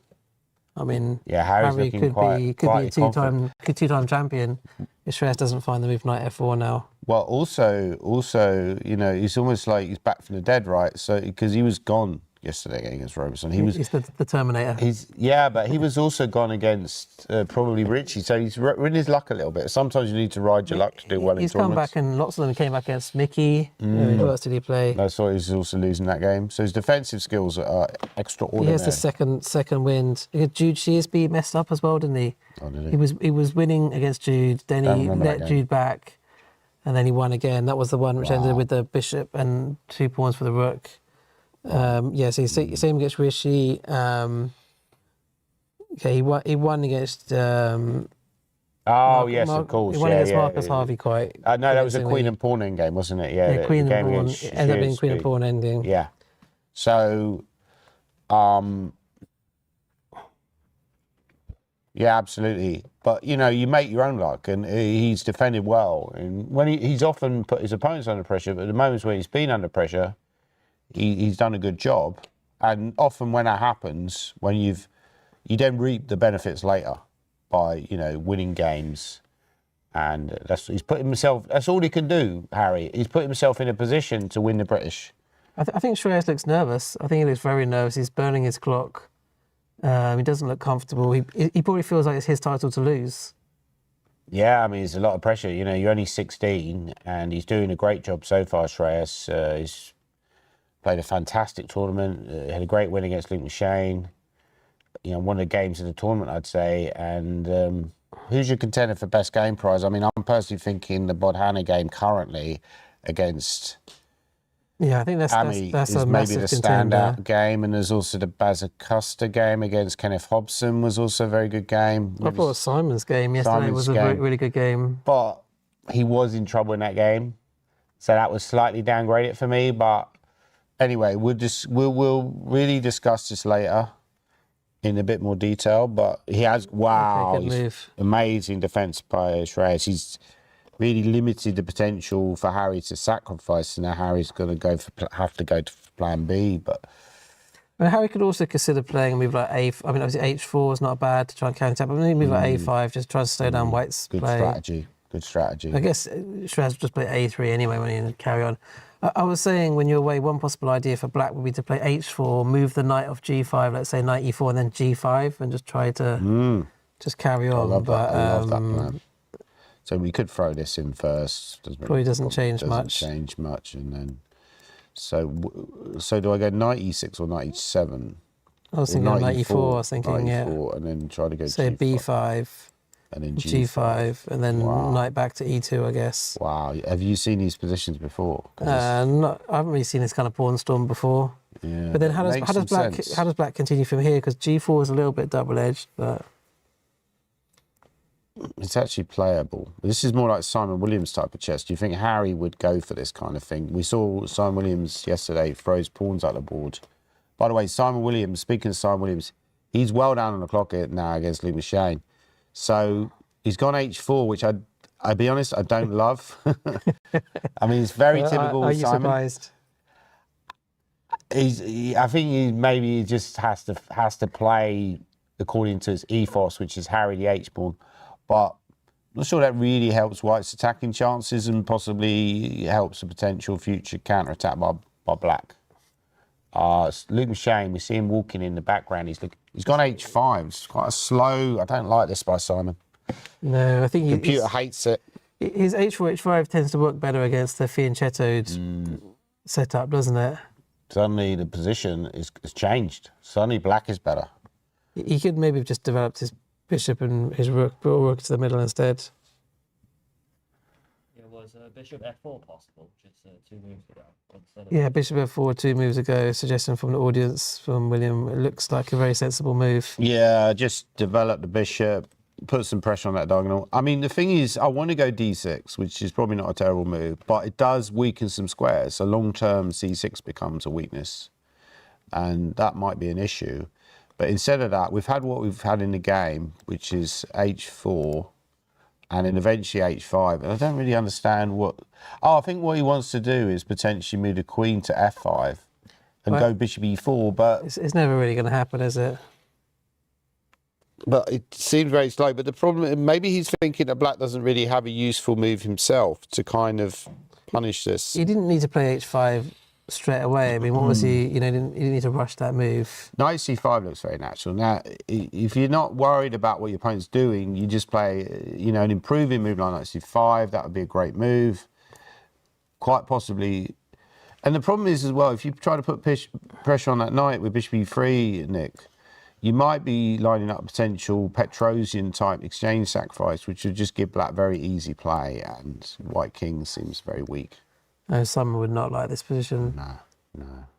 So I'm liking Luke Mashane's chances. I think he's got a very good chance of making the playoff. I think, yeah, h4, h5 is not quite right in this position. Do you think that maybe that long game yesterday, Simon caught up with him, or is the pressure... He doesn't seem to be playing that well in this game so far, but obviously it's early days. I think he was just so desperate to attack Luke that he didn't want to play just normal developing moves. Okay, big change on 5, by the way, guys. We're going to go straight to board 5. Wow. Big blunder by... Was that knight e4? Knight g4. So knight g4 is better. Sorry, knight g4, you're right. Yeah, knight g4.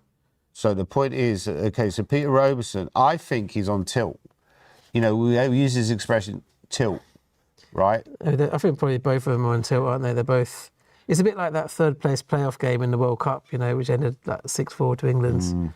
Both these players were trying to win, and now they're just playing out their final round. throws, yeah. It's kind of an irrelevant game in a way. Exactly, it's hard to play. If you're Roberson, you're still stuck in this Harry Green game. You're mentally they both still, are probably, yeah. But particularly Roberson, because he's totally winning. I mean, Bazakusa was winning as well. Yeah, I but think. not as winning as Roberson was. Okay, he's looking at it like, wow. He's Yeah, like, knight g4, you're right. Knight g4 is right. What am I missing here? He's like, what am I missing? What on earth is bishop g5? It does look tactically weak. You know, you're very surprised that Peter would play a move like that.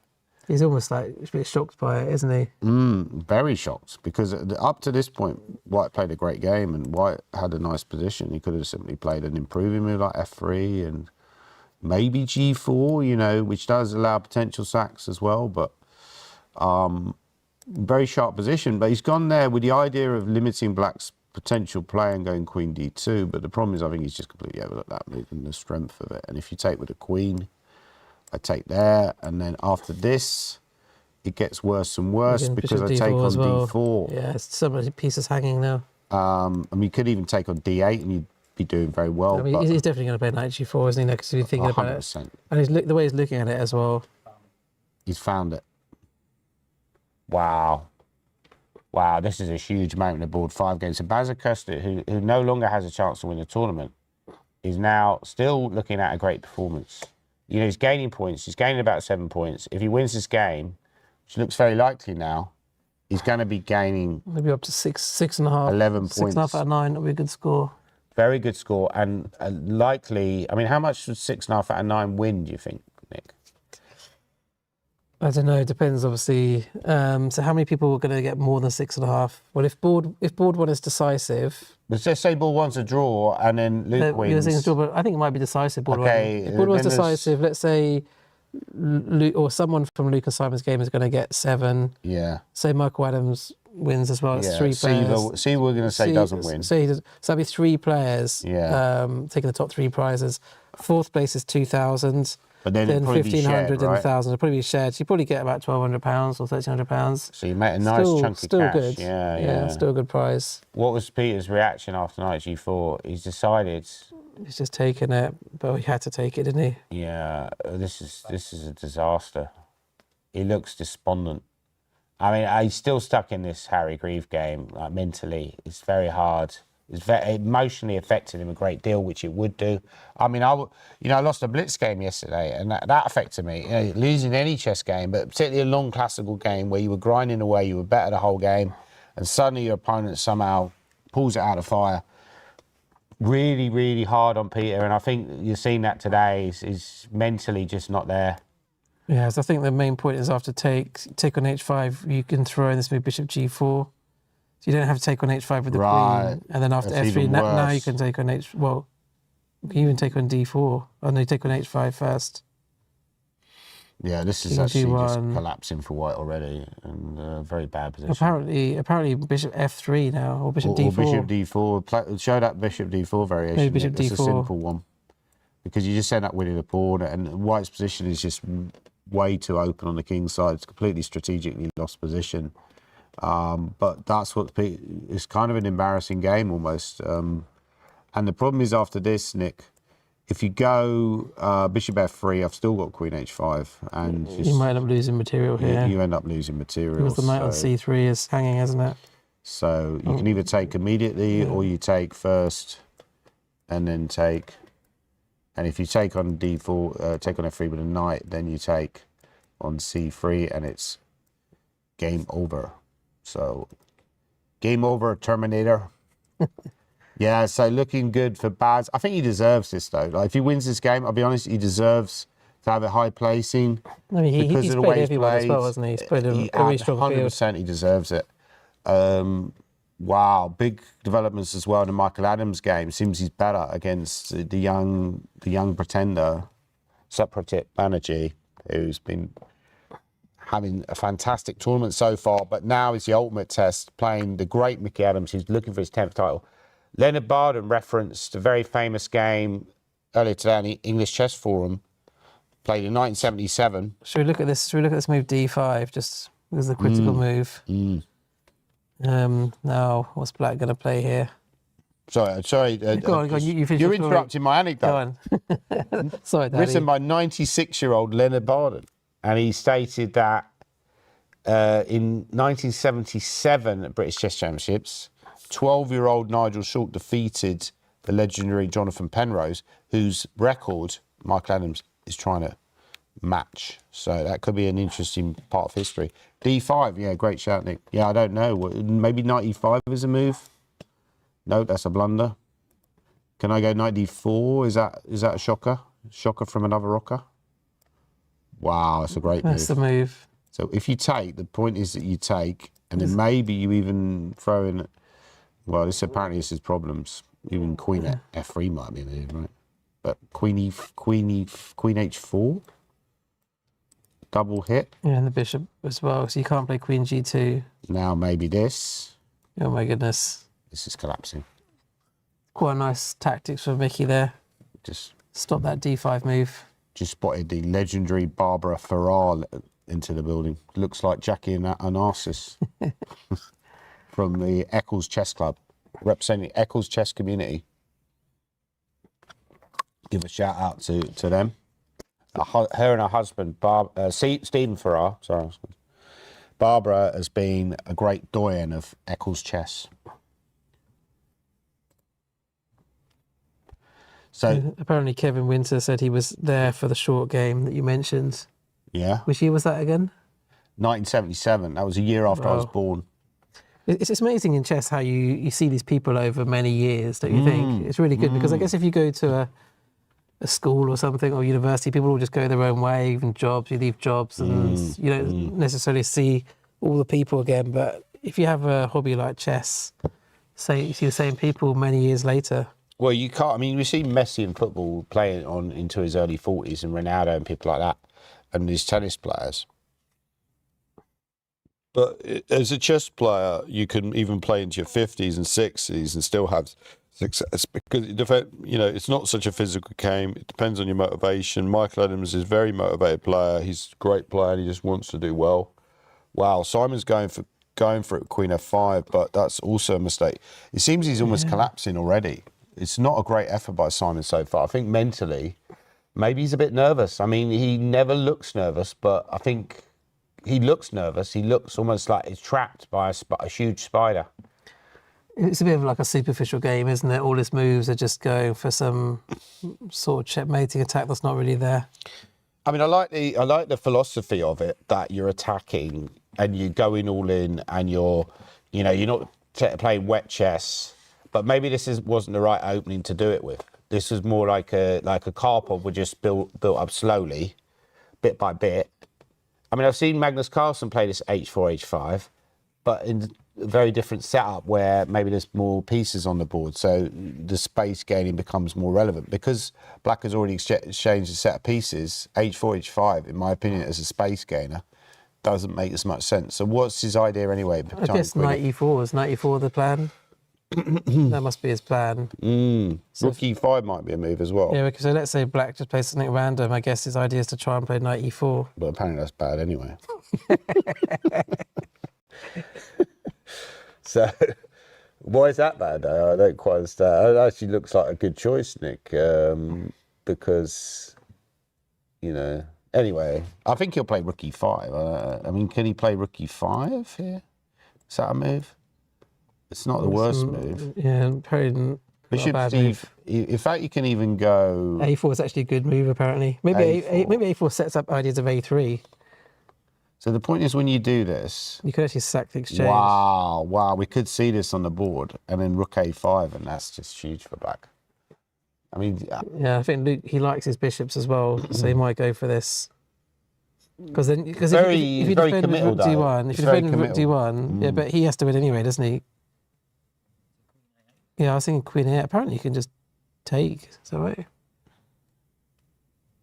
Can you just take and then what? Then Queen A. Is that the idea? Wow, this could be amazing. Queen A, yeah, Queen A was my first thought. Yeah. But I think this. I mean, even apparently you can actually take the pawn. But would you be certain that this would be good for Black? I mean, this exchange set. I'm not convinced you would be. But he's created a lot of weaknesses without really developing. This would be quite a nice line. And then Rook D5. Problem. So Simon, but there's a lot of, I mean, another choice for Black, if we go back to the game, is slightly counterintuitive, but you get a nice position after that as well. So a lot of nice choices here for Luke. He's done the right thing so far. He's done everything right so far. Can he close the deal? I really hope that, I'll be honest, I'm a bit biased. I hope that Simon or Luke wins the tournament because, they're players that I remember from my childhood. And obviously, it would be nice if Shreyas wins because he's up and coming. Maybe Harry's the guy, he's like the spoiler that nobody's really cheering for. But I'm sure his family are cheering for him, right? No, I'm sure he has a lot of fans. I mean, Harry's a nice guy and he's a Hampshire player. Well, there you go. Where's he from in Hampshire? Hampshire. I mean, the city of Hampshire. He actually doesn't live that far from me, Harry. Like I said, yeah. Do you know what town he's actually from? Do we know? I think he lives in Farnham. Or around Farnham. Farnham is a town in Hampshire. Or, I think it might be Surrey, Hampshire border, yeah. Well, isn't Farnham, isn't that where Simon Williams is from? Yeah. So they're both from Farnham. They're both around the local area. So this could be a massive day for Farnham chess. Or it could be a disaster. But neither for Farnham. Neither of them are doing well in either of their games, yeah?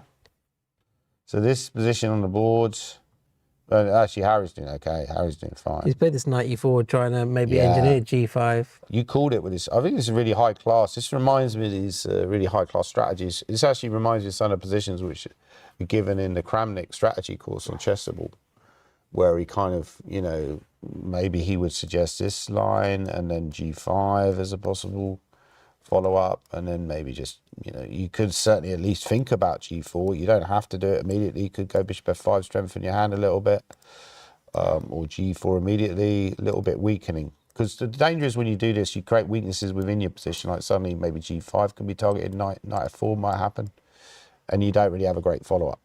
Yeah, it seems as though Harry's trying to play quite aggressively. Would you consider knight e4? Or do you think you're going to take with a pawn? Yeah, I mean, I think this is a very difficult decision, really. I mean, it doesn't seem obvious whether you take with the knight or the pawn. They both seem very tempting. I think he'll probably take with a knight, especially given the tournament situation. You know, keep the same pawn structure, but then that gives white quite an easy game, maybe b5, Nick. Somebody's, Luke Sullivan wants us to look, check in on Keith's game. Okay, apparently there's something happening with the Keith Arkle game. We have actually looked at his game. We have looked at already. his game. Well, let's just go back there. Something big has happened in the Keith game. No, not really. It's slightly better for white. But he's going for the win, trying to save his rating. Yeah, I think he'll maybe make a slight gain if he wins this game, because he's only dropped one draw, and pleasant position for white with a structure where the black has a weakness on c6. I think we need to focus mainly on the main. We'll come back to Keith later, I'm sure, but for now, I think we need to focus on the main tournament because there's so much at stake. And let's have a look at that. So that's the main championships. And let's go back to the game on board 3. And it's white to move. So Pert, it's got a difficult decision to make, Nick. What does he do? Well, if d5 doesn't work, and it looks like it doesn't work, then he needs to play something like, something like bishop e3, but it's not nice. Maybe pressure with knight f4. This looks unpleasant. I wouldn't like this position against Michael Adams, who's a great counter-attacking player. Who do you think is more naturally talented, Michael Adams or Pert? I mean, it's very hard to say because Pert is obviously so young, but... You'd probably go with Adams slightly, wouldn't you? I mean, Adams has proven it already, but I do think Pert could... Very talented Pert. I think he could get to 2,700. Yeah, he could potentially exceed Michael Adams' level. I'm not sure. Yeah. It's hard to say. Michael Adams' peak level was 2760, was it 2750? Yeah, 2760, yeah. Yeah, but that I is think you quite could get hard. higher than 2760, even with all the rate deflation now. It's not easy. That's not easy. I think 2700 is definitely possible. Somebody said Keith's success should be examined here. Hi, I know the championships is on everyone's mind, but can you guys do some commentary on Keith Arkle games? That's what I just mentioned to you. Section is getting no recognition. No. Well, I did mention to him that could he come in the commentary room at some point. I wouldn't say these sections have been getting no recognition. I mean, we've been looking at the seniors throughout the tournament. You know, you can't cover everything, but we mainly focus on the championship here because that's like, you know, the most important event. But yeah, it's true that we need to look at the other events as well. If they all subscribe, we'll have more budget to do. If everyone subscribes to ECF channel, please subscribe to ECF channel. We'll have more budget. You know, send your donations to the ECF. We need your money. Give us your money, as Bob Geldof would say. Okay, so Simon. Better make sure you subscribe yourself then. Yeah. Are you on YouTube, Nick? I don't think I've subscribed. I need to subscribe. I don't think I've subscribed to any channel though. But you've got your own channel. You've got your own. I don't have my own channel. But you've got your own account, so that is a channel really. It's a channel waiting to happen. The Nick Pert YouTube Try and build channel. it up. I think the Danny Gormally channel is quite popular, isn't it? I've only got 3,000 subscribers, but I make about £50 every 2 months. And David Lightfoot's helped me a lot with that actually, because he's helped to develop my channel. The genius of YouTube technology. I feel like you should get more than £50 every 2 months because you know you do post quite a lot of content. I do post quite a lot of content. My return ratio to video is pretty poor. Maybe I should start doing Title Tuesday streams. Simon often does Title Tuesday streams, which is extremely popular. What's the updated odds? Can anyone tell me? We've still got Alex in the chat. As he maybe could tell us, given the positions on the board, what are the odds now? Would you say? And let's look at the Luke Machine game. I think if Luke finds a couple of good moves here, he could really put Simon under pressure. Also, like you say, you don't want to be facing Luke Machine or Mike Adams in a potential playoff. Like, let's say there's a playoff between Luke Machine, Mike Adams, Shreyas Royal, Harry Grieve. Who is your favourite and why? I'll probably go with Luke Machine. Yeah, I think he's slight favourite in a playoff. If Mike Adams drew and didn't get there, maybe in a bigger favour. Maybe actually less, because then you'd get a situation.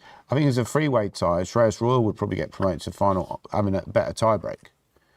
And then Luke Machine would, and Harry Grieve would have to play off. But Harry doesn't have much rapid play experience. I think Luke Machine's got quite a high rapid play rating, hasn't he? So he's quite good. I remember him winning one of the London Classic rapid plays ahead of a very strong field. Yeah, that's right. You know, and the other thing is Simon doesn't play a lot of rapid play these days. I know, you know, he's obviously a good blitz player and everything, but I'm not sure about his rapid play. He hasn't got a lot of recent experience of playing much rapid play. So, again, if he got to a playoff, but at the moment his position's not very good. Luke is trying to figure out the best way to handle this position. His position's not very good. So, at the moment, I think Luke's about ready to make a move, right? Do you think he might play this A4 idea? I think he might take on C3. If he plays A4, that would be very impressive. Finds that really deep idea with the exchange sack. That'd be incredible calculation. Because often you're figuring out, Nick, what your opponent wants to play. When they go Queen F5, it's fairly obvious that White wants to go Knight E4. Put pressure on F6, try to get the bishop to E4, and then take it from there. I mean, A4 forces things as well, because you're actually threatening. Thinking about this. You're actually threatening A3, aren't you? Wow, yeah. If he finds A4, this could be an incredible moment. And he's thinking about it. He's got his arm in his hand, and Yeah, Bishop C3 is a good positional move. I don't really like playing those moves, but yeah, A4. Like if you try to deal with A4, you go A3, but then you weaken the B3 square, which creates a further problem. Like Black might just go Knight B3, and then go Knight D4, or take the rook on A1, or the bishop on C1. So it's suddenly got more options. Lots of nice options here for Black. He's going to. I think he'll play a move. Let's stick with this game. I think he'll play a move in the next 5 to 10 minutes. I think he could calculate A4 and that whole variation that we looked at. I mean, what else is White actually going to play? Simon will play Knight E4, won't he?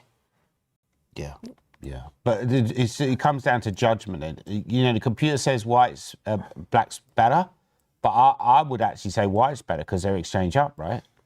But it's just to do with the development, the potential of the bishop pair. You're losing. Even if you don't see this bishop D5 as a move here, you can see Queen E8. Queen A8, sorry. Yeah. And just take the pawn. Tremendous idea. And Simon will not like this position. No, and he's not as good as defending. Like typically with attacking players, they don't like to defend. And Simon's always admitted to me, doesn't like it when his king is weak, doesn't like it when he's been attacked, doesn't feel comfortable. On the other side of the book, because you want to be in your opponent's position. He wants to be Luke Machine here, you know, and he's having to, so this is a huge moment in this game. Potentially this game could decide the championships. If Luke Machine plays next few moves very well and he wins the game, that will take Simon out of the running. Then it will come down to the Harry Grieve, Black against Shreyas game to decide, are we going to a playoff or are we going to have an outright winner? Should we have a quick look at the Shreyas game again? Okay, we'll go back to Shreyas against Harry. So it looks like the bishops are being traded off. So he took with the pawn, which I think you were suggesting. Yeah. G5 from Harry, and then bishop E6. Well, this is a great game by Harry so far. I really like the way he's playing this. Well, it's slightly risky as well. I guess he wants to use the D5 square for his knight, doesn't he? So will he take with the queen, do you think, or the rook? Yeah, I mean, probably take with the queen. I would take with the queen. Looks the most natural move. Okay, then let's suppose Shreyas plays B5. Then you put a rook on C8, and you're still fairly solid. You know, I like the fact you've always got G4 in your pocket, right? Take with a rook. And then just queen b3. So Oh, okay. But I'm happy with an endgame here. I don't like going for the endgame now. I think you should go. Yeah. Queen a4. Queen Be a little on. bit more ambitious. I think if you go for an endgame, Nick, I'm very comfortable because I would just exchange and play b6 or something. And no, apparently it's not that good. But okay, but maybe you've got rook c2. Maybe you've got rook c2 in that variation. So b5 is the most logical move. Yeah, probably queen a4 is stronger. Oh, b6 immediately, yeah. Yeah, b6 is a great consolidate move because it covers some important squares. And So if we could look at queen a4 in that variation then. So queen a4... It makes more sense, I think. Just put a bit of pressure on. Yeah, this is actually a bit uncomfortable for Harry because your king's weak.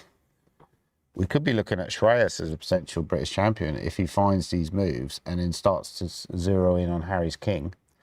You know, Harry likes attacking. Harry's in the kind of Simon ballpark. The problem for Harry is the only really attacking move is g4, but that allows white to play knight f4. With tempo as well. Exactly, so how are you actually going to attack in this position?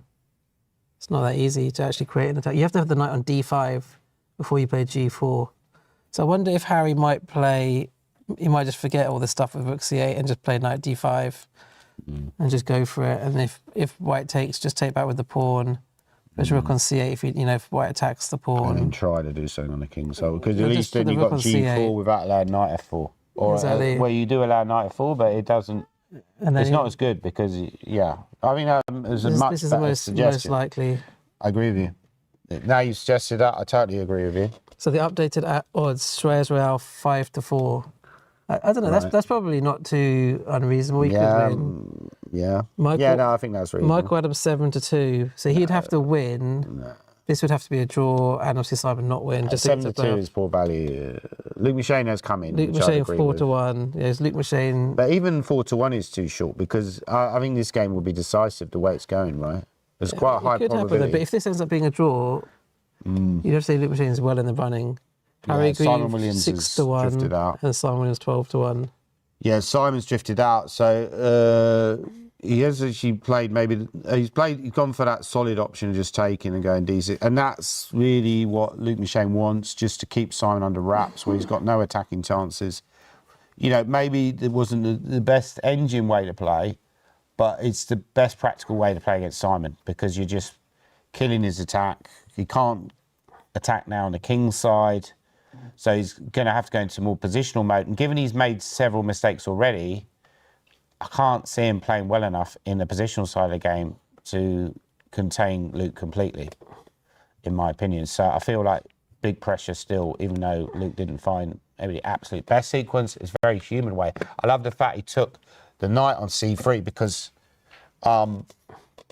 It's quite hard for white to generate an attack now, isn't it? It's very bad for white, I think. Maybe c4 and bishop b2, do you think? Try to get the bishop in that long diagonal, but I think black can defend that quite easily. Yeah. Yeah, I think this is a great strategic game by Luke. And he's looking very relaxed and also just wandering around, having a look at the game. Simon looks very uncomfortable, looks hunched into the board. He looks quite pensive here. This game has not gone well for him so far, I would say, but still a long way to go. Could he go queen g4, maybe threatening bishop h6, but that's kind of Bishop a one. c8 anyway, I guess. Queen f6 is another option. Bishop c8 is a great shout, yeah. And then the problem is you're having trouble keeping on the e-pawn. So queen here looks a bit miserable. Bishop a6 might be a move, might be able to switch back again. Okay, yeah, I mean, it feels like black's got better options here, doesn't it? So you see, this is a great shout with c4, by the way. That was a great shout. I think Simon will go for that if he sees c4. Yeah, maybe c4. Just if you get the bishop on b2, at least you can create some threats against g7. But still, well, I think that would look like a blunder. Rook e2. But bishop, there is the stuff bishop with h6 first. Or bishop h6, yeah. Maybe not. Can you go here, then bishop h6? Now, even when you take an h6, it's not that bad for black because they could play, for example, maybe rook back, but then maybe bishop b2 would also be bishop h6. You probably have to take on h6, don't you? And queen f6, I was thinking. But maybe there's a better move for black in that initial position. Queen e7 apparently is not bad. And then when you take, you go Queen F8. But I don't think Luke would go for this. Sorry, you go F5. Which actually gets to an endgame, which isn't a bad idea against Simon, is it? I mean, you know, and a slightly better endgame for Black. So that's not a terrible line for if Black found that. But firstly, Simon's got to find C4, which isn't guaranteed. And, you know, Black has better options. He might do something about the E pawn, I guess. Bishop C8. Yeah, I mean, it looks natural to play a move like Rook E1. But then Bishop C8 comes, and Black is really just taking over the initiative. And yeah, great game by Luke McShane so far. The H pawn suddenly looking quite vulnerable. Maybe he could even win the best game prize of this game. I don't know. If he closes it out. But Simon is a great, very resourceful player. You know, I say maybe he doesn't feel that comfortable defending, but he's tactically resourceful. So he'll always find a tactical shot. He's like a Jack Rudd on steroids. Speaking of Jack Rudd, he's in the background wandering through. Okay, looks like he's about to play a move, Simon. He's looks uncomfortable. He's put his hand on his face. He's really unsure. Luke McShane in the background senses that Simon might be about to move, and he sort of wanders back. Very expensive looking belt he's wearing there. Could be a Gucci belt. I think he's quite well off, isn't he? Luke He's well McShane? off. What do you think he'll do with the 10 grand if he wins the 10 grand? More belts. He'll be buying more belts and more shirts. It's probably not really going to change his life if he gets 10 grand, is it? Let's be honest. No, probably not. Do you think there should be a dress code? Should there be a dress code at British? No, I don't think so. I don't like all these dress codes. I mean, it's a chess tournament. People should be able to wear what they want, really, quite frankly. Yeah. So we got this position on the board. Simon's thinking. Very critical position, critical moment for Simon's British Championships hopes. He looks hugely under pressure. He just looks uncomfortable, like he doesn't want to be there, almost. I think he's just not happy with the position he's got. He's not happy. Normally, Simon's a great player in big games. You know, we saw that yesterday. He feels very comfortable in big games, but maybe the pressure playing the great Luke McShane is starting to tell on him a little bit.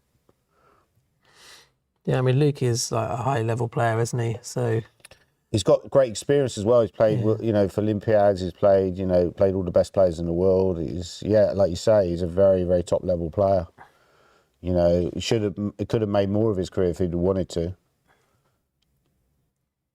Yeah, I think probably from Luke's point of view, just that game against Stress that cost him really. Well, at the beginning of the tournament, he wasn't that convincing either, but it's taken a little while to warm up. But now he seems to be playing well. Yeah. He's had some good games. He's very dominant against Jonah yesterday. Exactly. He had a great game again. Great technical win against Freddie Gordon. Yeah. You know, so he started to show, like you say, you can always lose the odd game. It's not tragic. You know, he lost that game to Shreyas, but Shreyas played a great game. He won against Richard, quite a nice game as well. That's true as well. Like technical positions where he's nullifying their attacking potential, he's very, very good. So he's suddenly turned favourite. And he doesn't play the British Championships that often. He probably plays it, once in a blue moon. He's played it a few times, hasn't he? I'd say maybe once every 2 or 3 years he plays. I don't even think that often. Let's think, he didn't win in 2002, and I don't think he played again until something like, no, I'm probably exaggerating, because I think there was 1 year where he did quite badly. He lost to David Eggleston. So I think there was 1 year where he played quite poorly, wasn't even in the running maybe, but there were a couple of years where he missed out in the playoff. So yeah, he's probably played it about 6 times in the last 20 odd years, I would say. But most years where he's played, he's come very close to winning. I mean, he's often played where Michael Adams has played. That's a problem. And Michael Adams is obviously very hard to beat in the British Championships. Yeah, he lost a playoff narrowly to Michael Adams in Hull in 2018.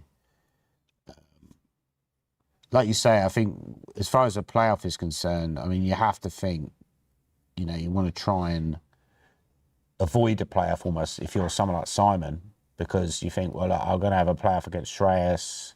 I'm going to potentially have a playoff against Harry Grieve and Mickey. But right now, he'd take a playoff, wouldn't he?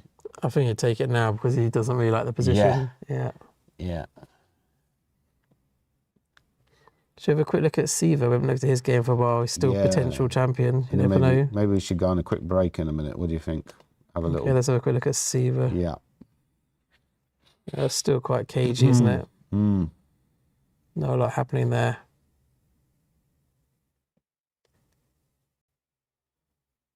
Yeah, I think it's. I mean, what plans do you think White's got here? Is he going to ever play D4 at some point, or is that just not really happening?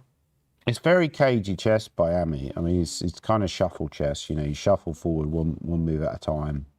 But it's typical of his style that he limits his opponent. He's very good at limiting his opponent's play, and then, playing like this kind of hedgehog. It's almost like a hedgehog setup as White, right? But yeah, if you're thinking about maybe D4 or E4, though, I mean, what was his last move as White? Just rookie one, just slowly building up. So you could consider that move, but probably not very good. What would you play here, Nick? Knight D2 maybe as an option? This doesn't look very good for Should we White, look to at be honest. D4? So what would Black play after D4? It's kind of the critical move, isn't it, really? Yeah.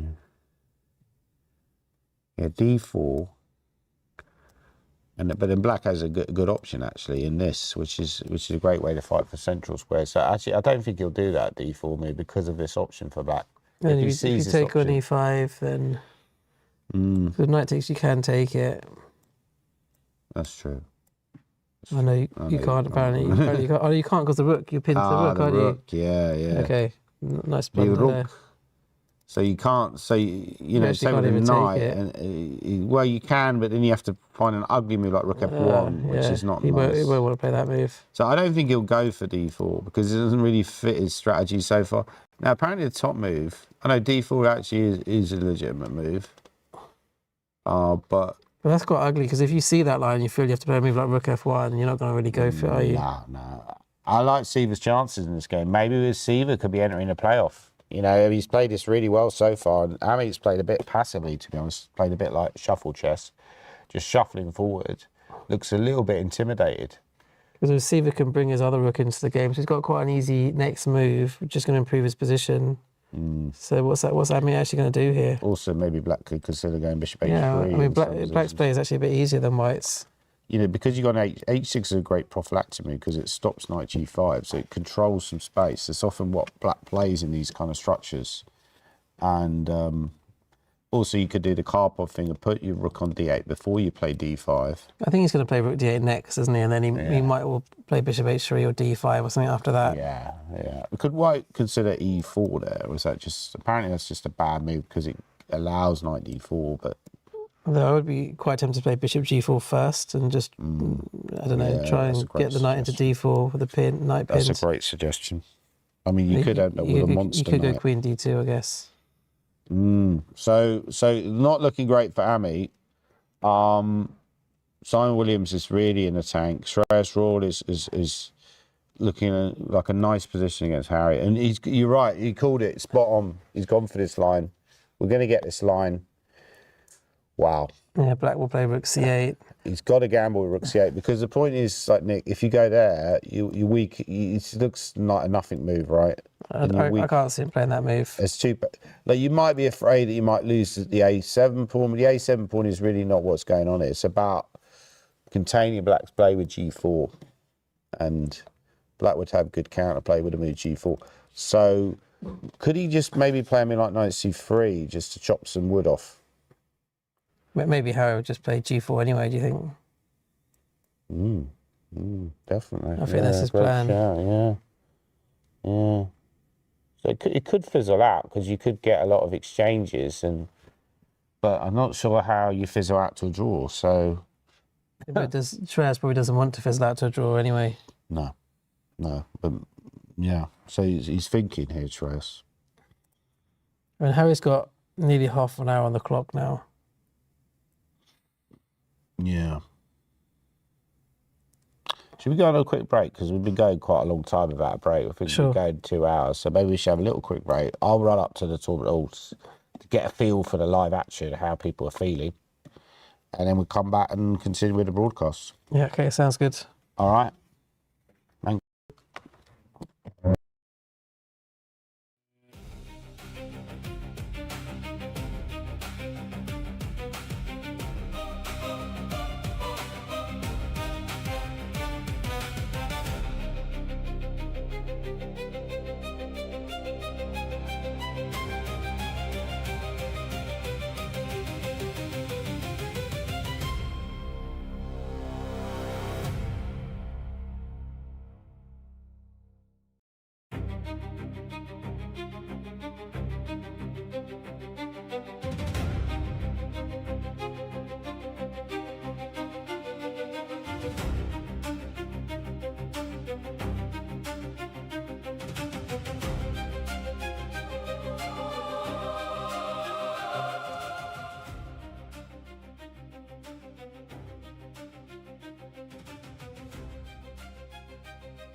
Welcome to the 112th British Chess Championships, the latest chapter of this incredible tradition dating back to 1904. For more than 120 years, this tournament has been at the very heart of British chess, crowning generations of the country's best players. This year, the spotlight is once again on Michael Adams, who is just one victory away from getting to his 10th title and equaling the all-time record by Jonathan Penrose. I'd like to wish the very best of luck to everyone competing, from the Super Grandmasters to the stars of the future. And you should tune in every day for expert commentary by Grandmasters Nick Pert and Daniel Gormally. I won't be there with you at the championships in person, but I will be back in London later this year on November 10th for another edition of my live show. We'll have special guests on stage, chess exhibition matches, a meet and greet with me, and of course, live Guess the ELO. Last year we had over 1,000 people in the audience, and I will tell you, London was definitely my favorite show. So get yourself a ticket today, and let's celebrate chess together. See you all very soon.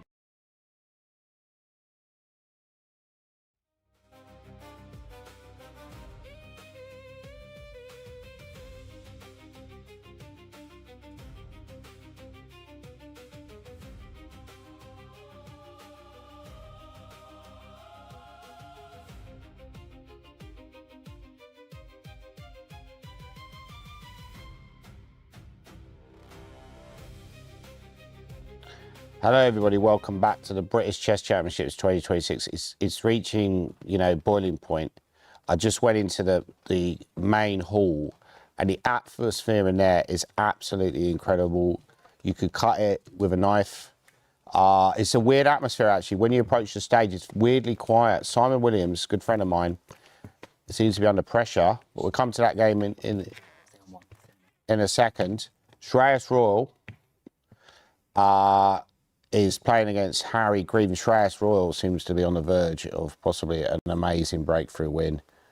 A better position for Shreyas Royal. Harry Green looks very uncomfortable on the webcam. You don't typically see him in this position where he's so still. He's normally very animated when he's thinking. Maybe he plays to the live audience. Maybe he's sort of playing the fact that Nick, he's live on the webcam, but in this game he seems quite subdued. Yeah, it's interesting to see. Can I just see the last couple of moves? Because we saw this knight b5 and g5 idea, so I just got a little bit distracted by what was going on in the chess hall. It's quite nice to be around all the players and chatting to Badana's dad a bit as well. It was very nice. That's right, yeah. Yeah, he called me the best commentator in the world. Did he? Yeah. He said that to me as well. Yeah, did he? Oh, dear. No, I'm joking. He said to me, the Gorm's the best. Yeah, okay, right. So this position, Harry played a strange move, which I don't really love. Now, I know he wants to get the rook to g8 eventually, so that's why he wants to go g4, and therefore you need to be the king. But You're putting it in line with the opponent's queen as well, aren't you? Yeah, so apparently the best move was to play g4 immediately. I think you suggested that, and that would have been very logical and an exciting game. I don't quite know why he didn't like playing that move. Maybe if that was too weakening. Because if you know, I always feel in chess, Nick, when you say A, you've got to say B. And having gone G5, if you never play G4, that pawn will just create weaknesses. You'd end up losing to a counter-attack. You've got to do something. You've got to put your pieces close to your opponent's king. I think you're like quite a concrete player as well. When you see a plan, you don't really like mess around. You just do it, and you lack of patience. Yeah. Whereas other players, they like to prepare these things a bit more. Yeah.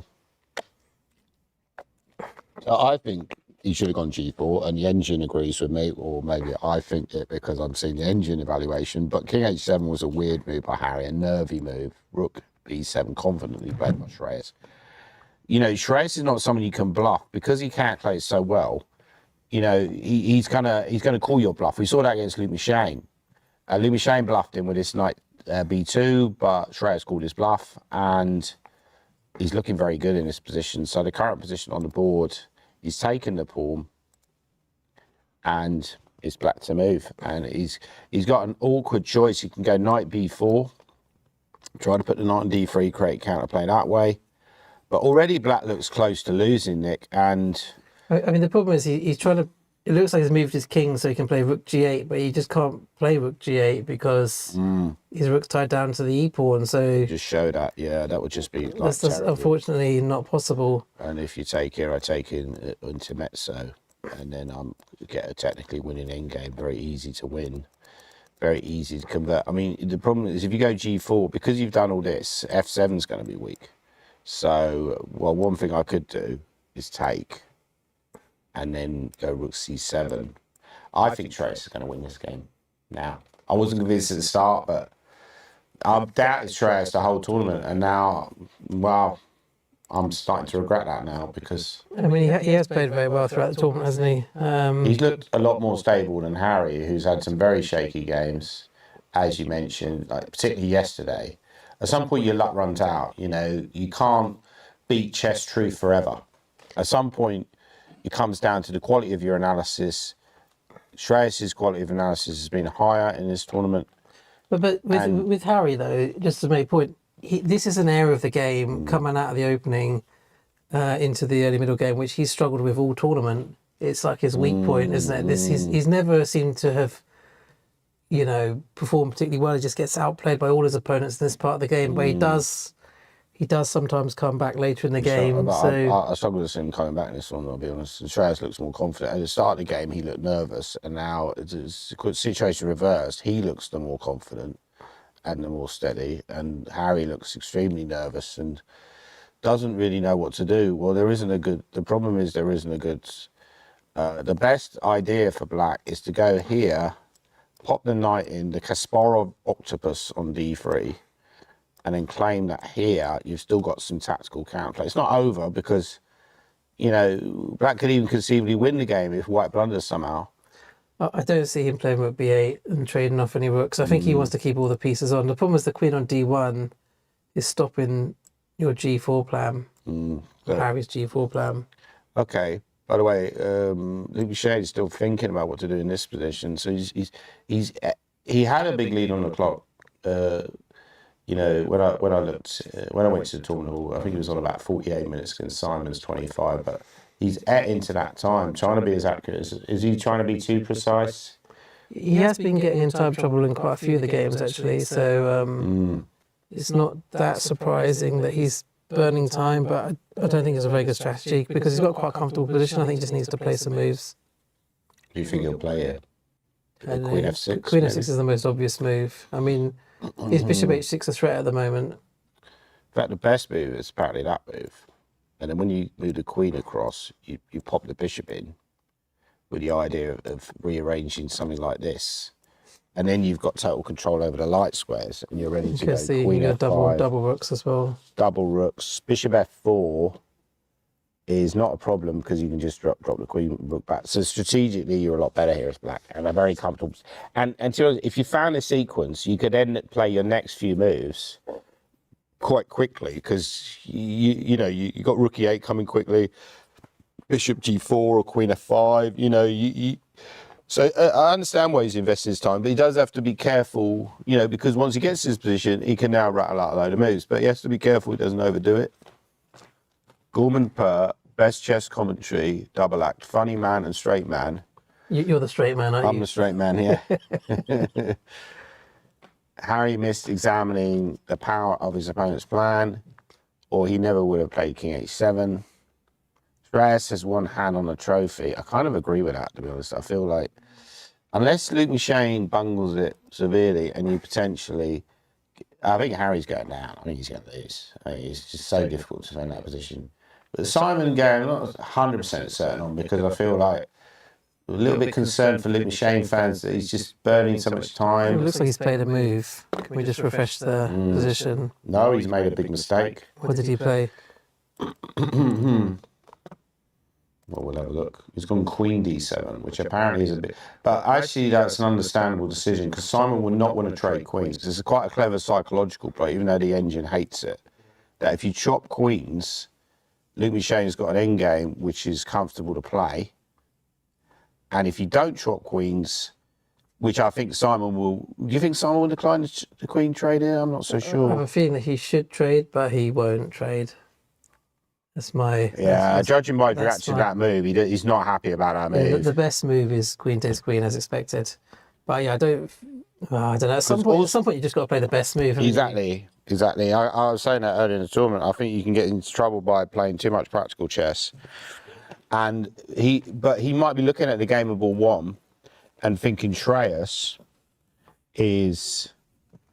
well ahead against Harry. But he's already a pawn up. I mean, do you even care about the game on board one? I mean, you kind of know you have to win this game. If you draw, you might not only not win, but even if board one's a draw, there's loads of players in the playoff. If Michael Adams coming back into the picture. Oh, you think Simon won't be happy with a draw now? Well, I think in general, obviously, he'd be happy to draw with Luke, but, if you're in this position, you just go for it, don't you? I think you've got to try and win. Yeah. I think Simon will play Queen D4 and just try and carry on. Maybe you can try and do something on the long diagonal. It's possible, but if black goes F6, your C4 bishop B2 plan gets nullified very quickly, and really there's nothing, and black can start to attack. I think you have to trade. So if you trade, black gets a very comfortable endgame, but on the other hand, white has a bishop pair, which gives you long-term prospects. I'd probably play C4 there, Nick.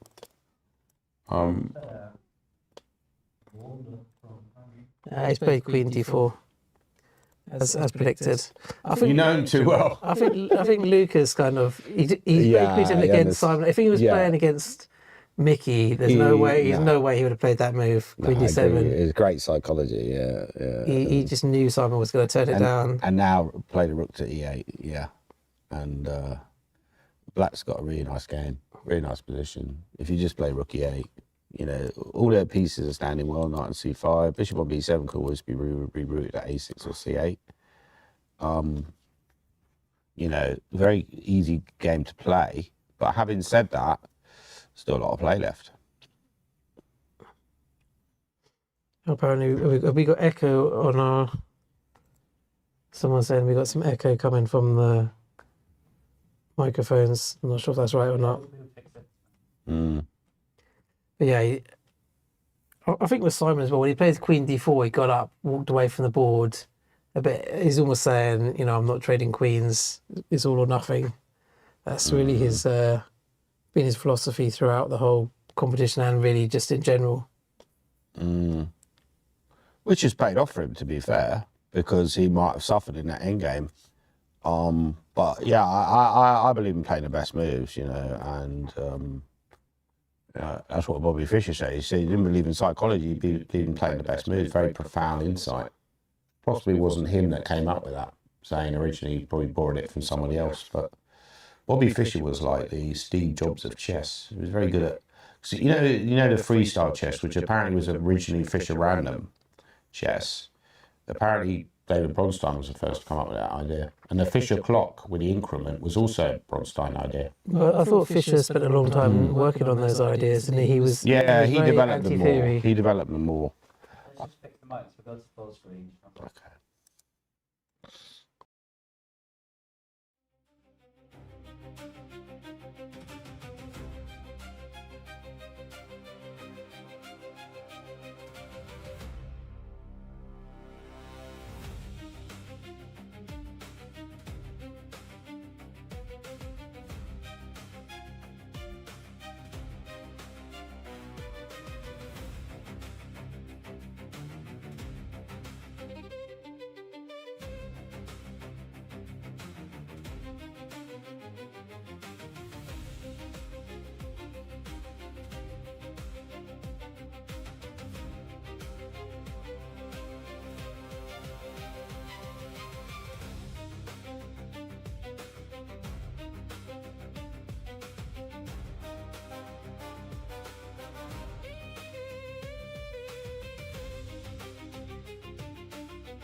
Okay, welcome back, everybody. We're going to start with the Simon Williams Luke Shane game. Black has played Rook A8. Now, Luke Shane looking very confident, looking around. Simon looks a bit nervous. Not an easy position for White to play, but the time situation is fairly similar. In this position, I mean, what do you think Simon's going to try here? Do you think he'll play C4 or? I think when you got a bad position, Nick, a good question, what you're going to try. Yeah, C4 might be on his radar. You try to play with intuition, right? I mean, I even wondered after this, could you even sack the exchange? I mean, it's probably not a very good sack, but, you know, you do get the light squares, but that's probably a bit silly. I think you just play a move like Queen F5 there as black. I think the problem with that exchange sack is that your light square bishop's still locked out of the game, isn't it? And then go F6. And black has a lot of moves where they can improve their position, but I don't think White has, really. I think White will just run out of ideas eventually. They'll go there and black will go F6. And then you'll be left with a situation where there doesn't seem to be an easy way. And then maybe you have to exchange queens in a worse scenario. Like maybe here you recommend the queen trade, but I mean, Simon's not going to play that move, is he? so if anyone else is playing, you wouldn't rule out any moves because it's Simon. You just know there's no way he's going to play that move. Yeah. What about King G2? Is that a move, or should we try and move? I wanted to play like Rook H1, and you might have some sacrifice here. This might be the time to sack on E2 or something. I'm not sure. Yeah, this feels like this could be good. Yeah, actually, that's looking really good. But why not Rook E1? I think that's losing immediately. You could play. Sorry? Yeah, great Knight shot E6. there. Well spotted. Still got it. Did he ever not have it? Okay. So this is looking very bad for Simon. So what about if we go back to that idea again? So you were saying let's pick chair 4. Okay. Yeah, move back a little bit. So yeah. Right. So in this position, White's played bishop F4. So the most natural move is just to drop the rook back. Yeah, I think maybe his plan is to play at some point King G2 and Rook H1 and bring the rook round. But I guess the A rook as well. Maybe you're better off putting the A rook on E1 just to try and guard against sacrifices. Well, black has a positional threat of going bishop A6, which you can meet with C4, but then yeah, the C4 pawn becomes weak, potential weakness that black can target. Maybe Queen A4. So, for example, King G2 here, maybe bishop A6 is a move. Not the best move. In fact, the best move here is to go Queen F5. In fact, it does like Rook E2 here as well. So that's something where black would just be free rolling almost with such lovely control over the light squares. If you go here now, this idea that we've seen before, which I'm sure Luke Michel's probably seen already in his calculations, Knight E6 is very strong. It's a nice move, Knight E6, isn't it? It comes up a few times. Very nice move. Yeah, so really, we could be heading for, I think this isn't going for a playoff, and I think Shreyas Raw is going to win. I think Luke Michel is potentially going to win as well, which means you're going to have an outright win in Shreyas, and then could have maybe Luke Michel second outright if my.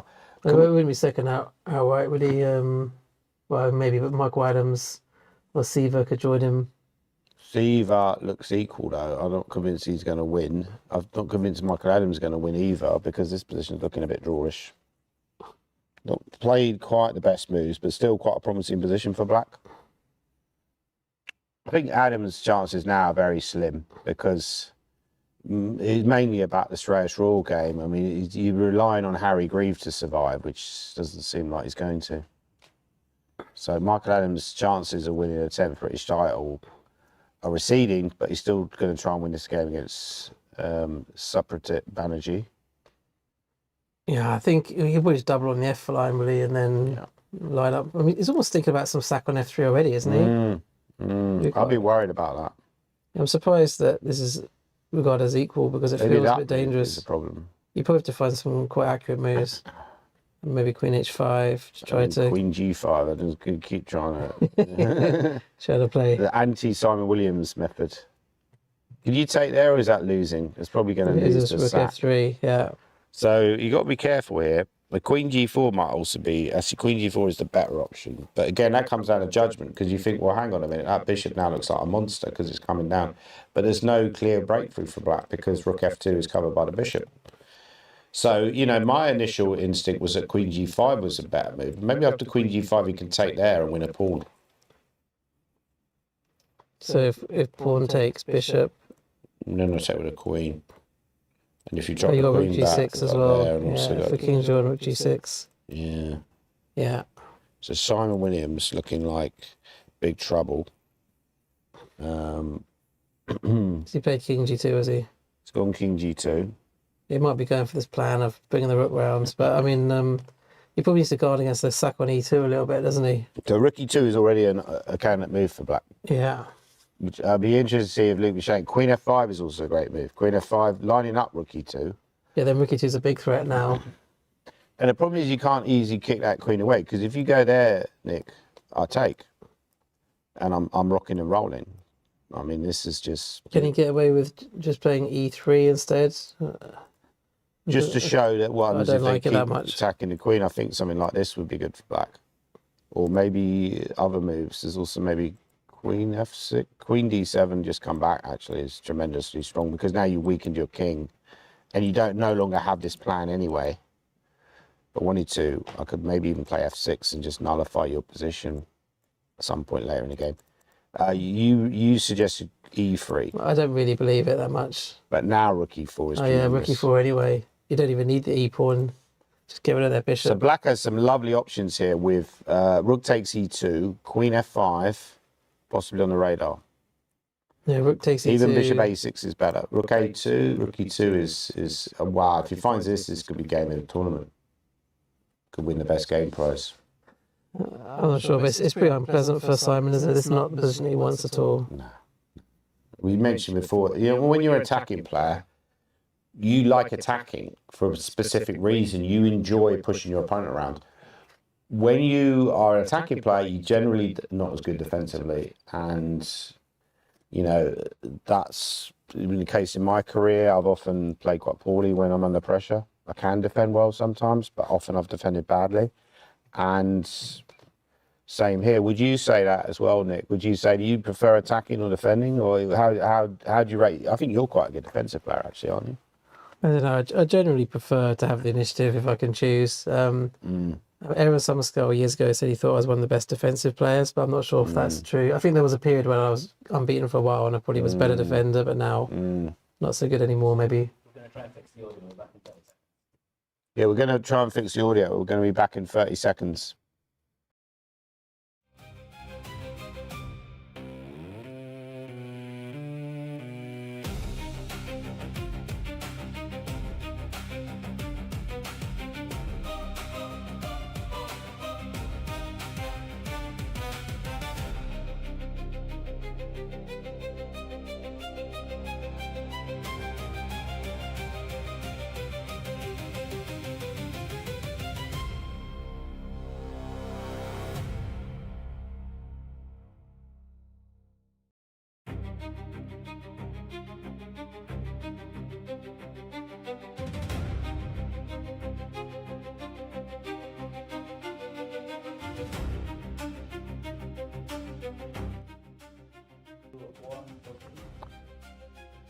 Okay, welcome back, everybody. So we've got big developments on World 1.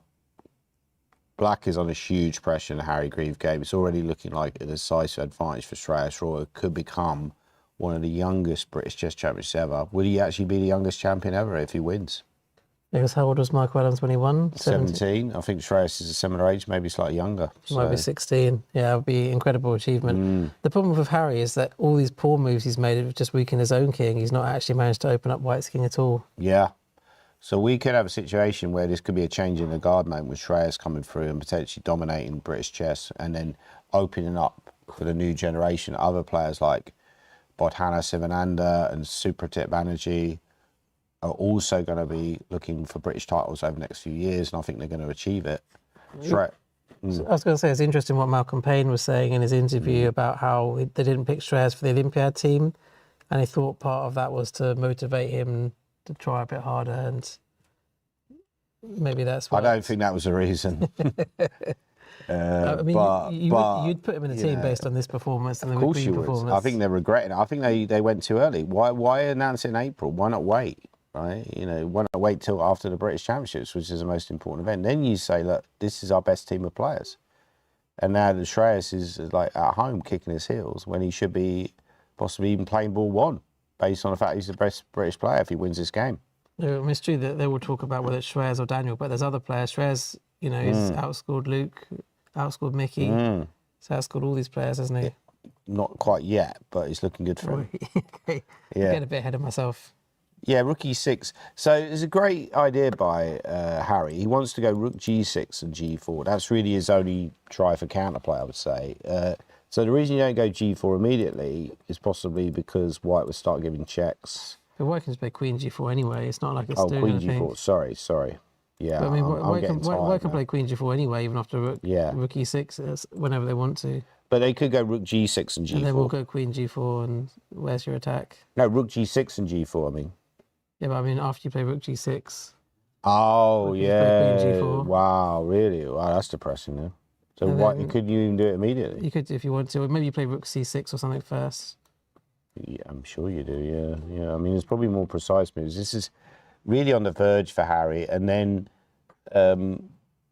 Shreyas would just be waiting on the Luke Machane game. But given Luke Machane is doing really well, I don't think he's got anything to worry about there.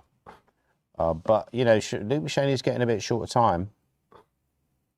I mean, to be honest, it just feels like Harry doesn't really have any counterplay here. Yeah, I think he's played quite poorly. For such a well-prepared player, Nick, I was surprised he doesn't play something like the King's Indian, like he's so well-prepared. If you're playing the Queen's Gambit, you get quite a simple, boring position.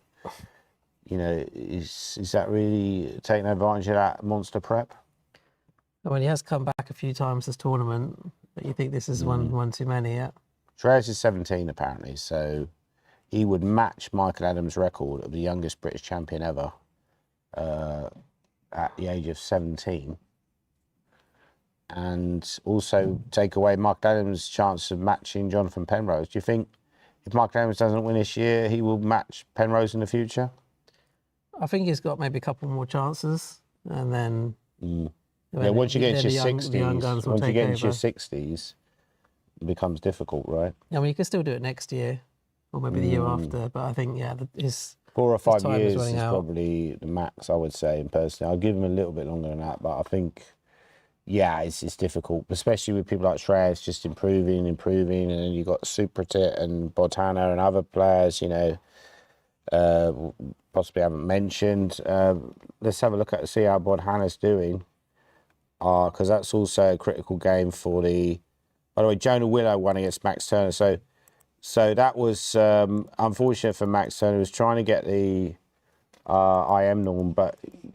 he's playing against a strong player in Jonah Willow. He's very strong with the white pieces, so he lost that game. If you go rook g7, for example, I could just take on f3 and then threaten him, mate. I mean, it looked like he was doing okay early on in that game, didn't it? So I don't know what went wrong. Jonah just got a big attack. Okay, yeah. So once you, I think basically we established this move. Knight d4 was maybe... Yeah, knight d4 is a bit impatient. Keep going on about strategy, Nick. Build up your position before attacking. I'd play c5 before I play knight d4. Yeah, definitely, because you want to take back with the c pawn. I mean, maybe f5 is also an option. When you play knight d4 and they change the pawn structure, then White's got the extra kingside pawn. b6, yeah. And the extra kingside pawn, you can use that for attacking. One thing I've learned from this tournament is be more patient, more strategy. Simon today... lack of patience, I think, could potentially, undo him, but obviously still a long way to go. Richard Pert, by the way, is winning against Tom Junday, or seems to have a much better position against Tom Junday.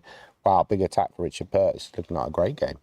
It looks like he's getting ready to do some sort of rook lift. So he went b3. This all seems kind of normal. I think actually we did briefly look at this game earlier, and White generally goes for some kind of attack. Well, yeah, 92 is a great move. It's quite nice having the knight on g3 for both defence and attack. I don't like that move, Nick. I think I would play bishop f8 with the idea of g6. So you can this kick. is quite You have the logical. option of kicking a knight away. Oh, sorry, we'll just go back to that position. Yeah, I think that looks a bit weird. And then brilliant move b4 to. The idea is to gain the d4 square, really. So Yeah, it's black had those sort of typical hanging pawns and c5 and d5, and b4 is quite a standard sack, but that was, I think it was a good move, very good move. yeah, very calm move as well. Queen e2, and then f4, another great move, and then sudden like. Because now he's got the kind of position that Simon would like, where he's just Yeah, attacking. yeah. Simon would love this position. I think Simon would do well in this position. H4, H5 now makes a lot of sense because that takes away your G6 square for the knight potentially. And then you're going to play rook g3. Then yeah, so that's very calm attack. I mean, I might have been tempted to even go rook G3 immediately. He was probably worried that black would play rook g6 or somehow block it. Still looks quite good for white though. You can still go Queen H5. Yeah, it still looks good for white. So this looks like a tremendous win for Richard Pert in the final round. He needs it. I don't think he's doing very well on rating. I think if he wins this game, might make a tiny loss on rating. So where is the Bodhana game? Here's the Bodhana game. This looking quite equal at the moment. Bodhana might appear in the commentary room if she wins this game, but at the moment it's not looking that likely, I would say. It looks a bit like she's under pressure on the clock as well. Her position's not that great. And Kenneth Hobson's had a great tournament, hasn't he? He might be playing for an IM norm, I'm not sure. Yeah. But he's certainly performing quite well. Yeah, not looking great for Bodhana. Okay, so there's also a lot of games here. We've also got Lorenzo Fava. Lanyau's fought back well, actually. And now the position actually looks okay for black because a great move there, knight e7 from c8. And you come around to g6 to f4 to attack. The rook's going to come to f8, potentially setting up some bishop h3 sacks, maybe. Quite like black's position, even though the engine still prefers white. If you move the rook, though, a6 is weak, isn't it? So you have to be a bit careful. Can white just play a move like rook c3 and just slowly build up? No, that's doesn't not. like your move. That's not that move. Maybe, Okay, maybe bishop e4 or something. yeah. No. I was wondering whether knight on e7 keeps a bit of an eye on the c6 square, stops any rook c6s. Yeah, so still in the balance this game. Okay, Yeah. should we go back to What about the other? There's another all-female clash at Trisha. And Oh, yeah, Maria, let's have a look at that. which could be important if one of them can win. Knight takes a6 possible. Do you know the last position apparently Okay. knight takes a6 might have been on the cards? Where was that game? That game It was on. the Lanyau's game. Okay, so here... Oh, could you take that? That was a great shot, actually. But they can just play rook takes and then queen b7. Yeah. Oh, the white rook's on c3. I think it's. You mean after Oh. rook c3, knight g6, was it? Or rook c3? And then this. No, but then knight d5 is a problem. So the idea is that if you take with the rook, Nick, you're going to take here, but even this isn't Doesn't great. work, but you can always pin the... No, you can't pin the bishop now, but... You could even play this move. Queen a7. with a counter-attack. Yeah, or queen f5 attacking f2. Yeah, okay, it's getting a bit random. Let's go back to the... By the way, Luke McShane has made a mistake, so we'll come back to that in Okay. a second. But... Okay, Now, I'm a bit surprised that Luke hasn't gone for this kind of exchange sacrifice because Queen d7 was quite a good psychological move. Maybe I'll have a quick look at Yeah, Luke McShane yeah. again. well, let's just Oh, go are we- to are we- Trisha are we gonna game. look at Trisha, Let's won't just we? quickly look. Yeah, not much going on in that game. It's just kind of equal. So let's go back to the Luke McShane game. Yeah. Sorry. Just like dismiss it. Yeah. The evaluation pass is equal. We'll just go to another game. Yeah, okay. He's Wow. desperate for this queen trade. He's playing off Simon. Wow. It's like pure psychology, this game from Luke Yeah. McShane. Yeah, it is. It's good stuff. But really, that wasn't a very good move. He could have gone. So now it says actually white better for the first time in the game. And Yeah, maybe. but to be better, he's got to play queen takes queen. So what's the chances of that? No, I would say fairly high. Fairly high. What, what game have you been watching? Yeah. Okay, I think where can he put But the it's queen? a kind of a weird move though, because if you go there, but then of He's course, not going to play that, is he? what he's afraid, he can't be afraid of trade now, surely. I know he could be, yeah. So you think you'll put the queen I'm somewhere? trying to think where he can put it. But at some point you have to accept there's no good square for the queen, so you should probably trade. Has he made a move yet? If he plays c4, still looks quite bad, doesn't it? Yeah, if you take, Black's very comfortable in the end game. But it's not winning. So that's actually Queen A4 is kind of a cynical move by Luke, just as you say, playing on Simon's known aversion for endings, which I think is a weakness, because I think you should have. Wow, what's he played? He's actually allowed the queen trade though. Yeah, that's a strange move. But now you can take and go knight e4 and you're very comfortable. I think Simon's just run off. I think he needs the toilet. But you can take on e4 and then take on d4 and go knight e4, and that's a much better endgame for Black, apparently. So I think that's certainly something you'll consider, because bishop b7 is coming and then bishop d5. Yeah, I mean, that's quite straightforward, isn't it? I mean, maybe White can target the c7 pawn a bit. Yeah, but how? Could you? But this rook on h4 is a bit funny. I mean, where's that rook actually going? Yeah, you know, I think if he finds this, you know, it's a clearly better endgame. It's not going to g4, is it? So I don't like Black's chances of surviving. White's chances of surviving, sorry. Okay, let's suppose White plays a move like, well, I say rook c1, but then the problem is maybe just your bishop b7 or knight g5. Knight g5 is terrific. Apparently it's even better, but yeah, well, bishop b7 is quite obvious. The idea is to take on f3. And if you take, well, you're getting other problems because g4's coming. Yeah, e2 is weak. And then this is just winning a piece. So, wow, knight g5 is a great shout. And then you can't take on c7. So, wow, what has happened here? Wow, this looks over. Are we looking at a new British champion? I mean, Harry's just desperately trying to get this g4 move. I mean, he had a chance to play g4 earlier. We said that. He's now he's a it. much worse version. I think he probably tired him out that game against Roberson as well, because he seems a bit flat in this game. It's not like he's really himself. I think it's starting to wear on him a little bit, and the emotional, you know, it seems to have affected both.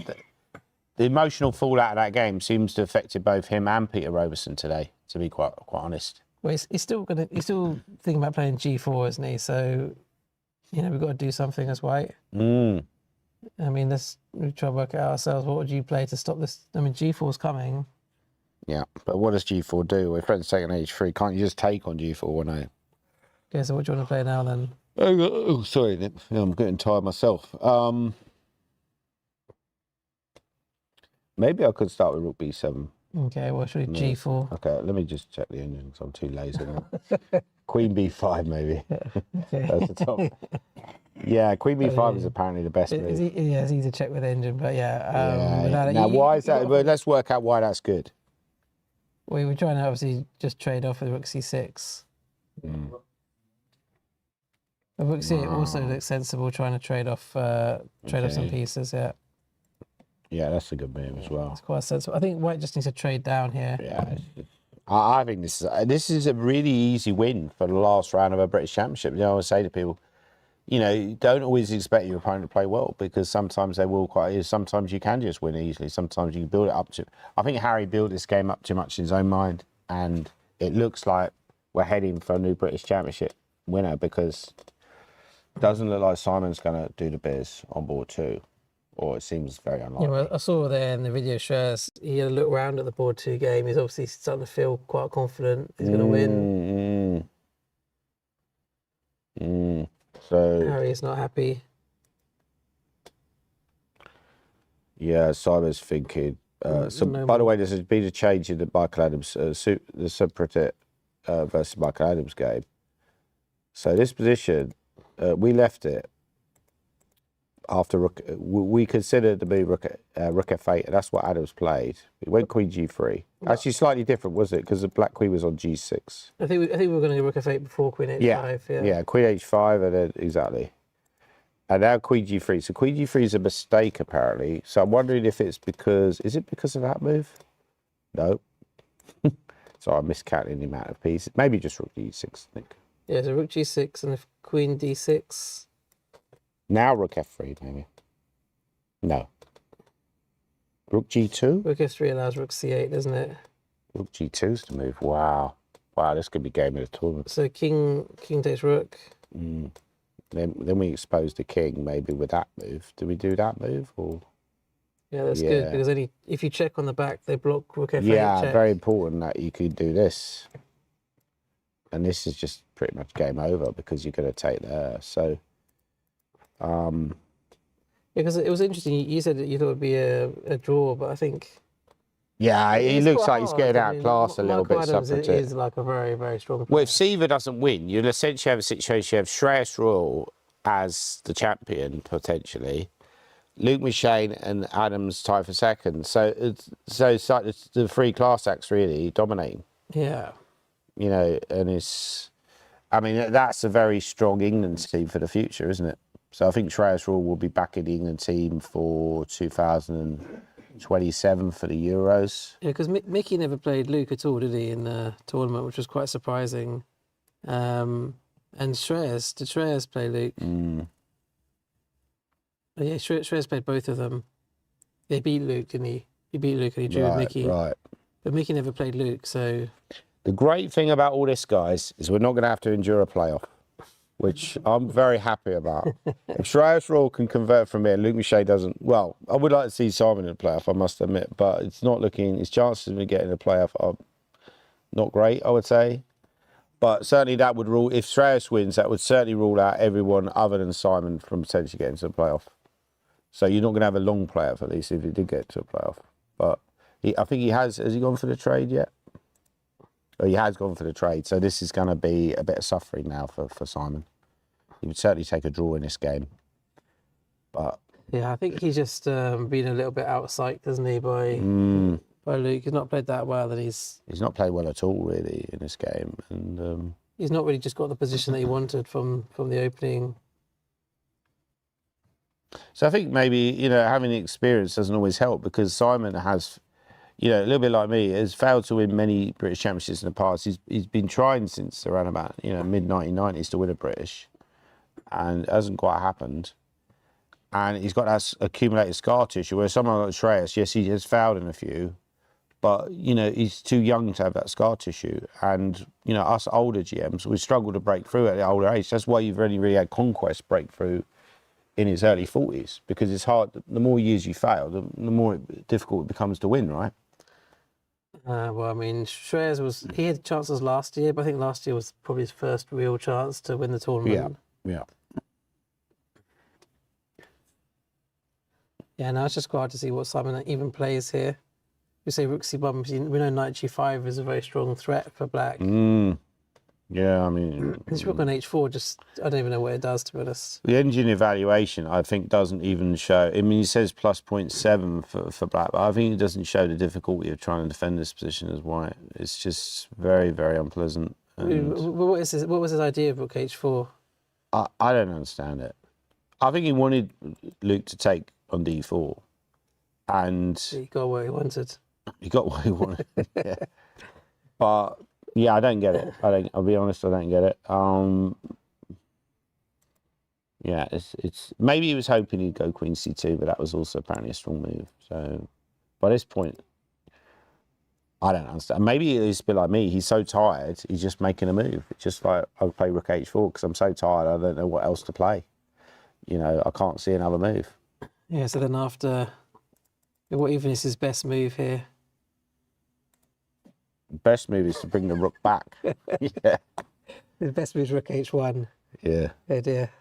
Admit your mistake. It's very important in chess. Admit your mistake. But you Unfortunately, still... then just simply bishop b7 looks quite straightforward, doesn't it? Horrible position. I mean, Yeah. I mean, he's just lost. I mean, so I think... Maybe the point of rook h4 was bishop takes d6. Ah, right. Somebody spotted a clever idea. So his threat was... guarded threat to take there, so that when you take back the pawn, and the idea is, let's say for example black plays a pass move, then you chop c, and then when you take, I take here, and I'm doing well. So yeah, clever spot there. By the way, Michael Adams has gone wrong. Sorry, if we switch to that game. Oh, White played queen f2 though, he didn't take on d6. Oh, okay. Yeah. So bishop c6, I think that must just be the idea to stop the rook coming into the game. I wonder if white might consider playing d5 to just try and activate his own bishop after bishop c6. Could you take there anyway? No, that's a bad move. Sorry, what are you saying? Sorry? I mean, after black played bishop c6, I wondered if white might consider a move like d5 just to try and makes a activate his lot own of bishop. sense. Yeah. That's just probably not the best move. Yeah, I mean, still feels very uncomfortable for white, even despite that mistake. You know, again, like the engine hates all human moves because it thinks we're all patsers. But the reality is that from a practical sense, It's quite easy to blunder with white. It's quite easy to make a wrong move and then black sacrifices. had and another opens you move, up. by the way. Instead of, just to show you what, instead of h6 was better. But, okay. But he went for bishop c6 in the game. And rook c2 was played. So suffering here for Pert. He's still got to play 12 moves toward time control, and it's a better position for black, only slightly better. I mean, you can't really do anything active as white here, can you? It's quite difficult anyway. Yeah, and also Pert's down on the clock, you know. So I feel like this is, h6 is a great move. That's a great Mickey move, just improving, you know, you can learn so much from that. Just improve your position. You don't need to rush. You don't always need to create threats on every move, guys. Just improve your position. Maybe put the king on h7, move the queen out of the way, you know, slowly improve. Maybe white will make a mistake trying to improve their slightly passive position. Again, you know, I don't think the engine evaluation, sorry to interrupt, Nick, I don't think the engine evaluation quite sums up how difficult this is to defend for white. I think the main difficulty for white is it's not that clear what you do. You just got to sit there and do nothing really. Yeah, which is difficult for an active player like Pert. He might blunder by playing something like this, allowing this, and then the game's over because he's under pressure, so he might blunder, but I don't think he will. He never blunders against me. Yep, sorry. Yeah, sorry. We're very sexist on this broadcast, you know, but no, it's a very good point. We're going to look at a question from one of the players in the audience. We are going to look at some of the women players because we haven't looked at Taran, his sister. Bodhana. Let's switch to the Bodhana game. This is black to play. It's quite like an awkward position. You've got all the pieces clumped together, haven't you? Quite complicated. Yeah. I mean, it's black to play, so can they improve their position? Very good question, by the way. We need more questions from our live audience, you know. G5 is a move, but kind of too weakening in Harry Greaves style. Could you take on b4? I mean, you could do. I always consider, yeah. Oh no, sorry, I thought it was another question. Yeah. Lang Yao. Right, this is, yeah, thanks for your question. So he's actually played the move that I suggested, knight g6, which apparently is a mistake. But white played queen e3, white didn't play rook c3. But is it because rook c6 is now on after queen e3, knight g6? And white can just try and go after white can go after the a pawn. Yeah, pawn is looking like a weakling pawn. But is black's idea maybe to play knight f4 and just see if you can create some mischief with rook g6? Yeah, of course you would try this, but which, you know, that's a strategy that I suggest. Put your pieces close to your opponent's king. And, you know, I learned it from this Kramnik course on Chessable. You know, and I often notice that in my games, that sometimes I play a passive move when I should play an attacking move. There's a great saying, Russians never go back, which dates from the Second World War, when the Russians had to defend the city of Stalingrad from the German army. So this position, the knight on f4 does create some attacking chances, but maybe you could just take the pawn anyway, Nick, and just call their bluff. Or maybe play a strengthening move first. That pawn's not running away. Let's play something like that. Doesn't like it. Doesn't like it. Oh no, I can't play like an engine. There's one thing I've learned from this broadcast is I need a few guesses before I get to stockfish level. if you take on a6, let's say you play rook a6. I mean, are you why worried not? about? Why not? Are you worried about the d5 pawn? I mean, if they take I'm not worried about that pawn. I might be worried about sacks here, but Yeah. I mean, it's black. I would probably try that move, just to put everything on the king's side and hope something lands. And sometimes you'll get away with it.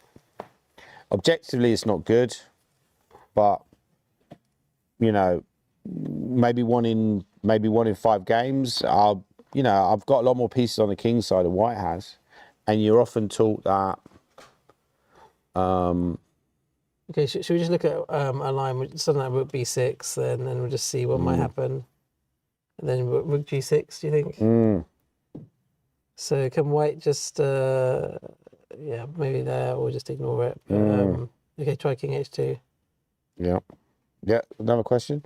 You did mention about who you were like rooting for to win the main championship, but you didn't mention like who you think is gonna win the women's. Yeah, very good. What's your name, sorry?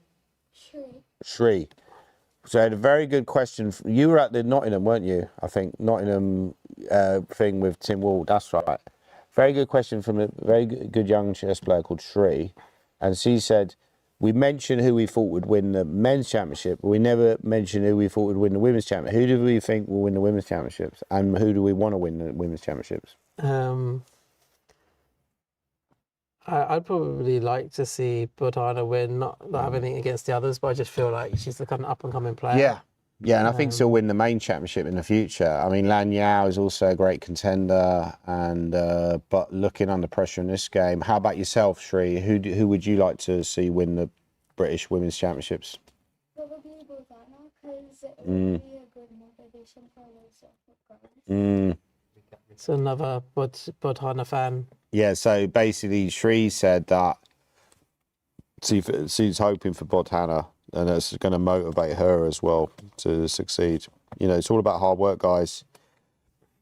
If you put the work in, you get the results. Shreyas Raw seems to be putting the work in on board 1. We're going to switch back to that game. Would you have a look at the other? We need to look at, let's look at the, Which was, sorry. What was it, Elmira and...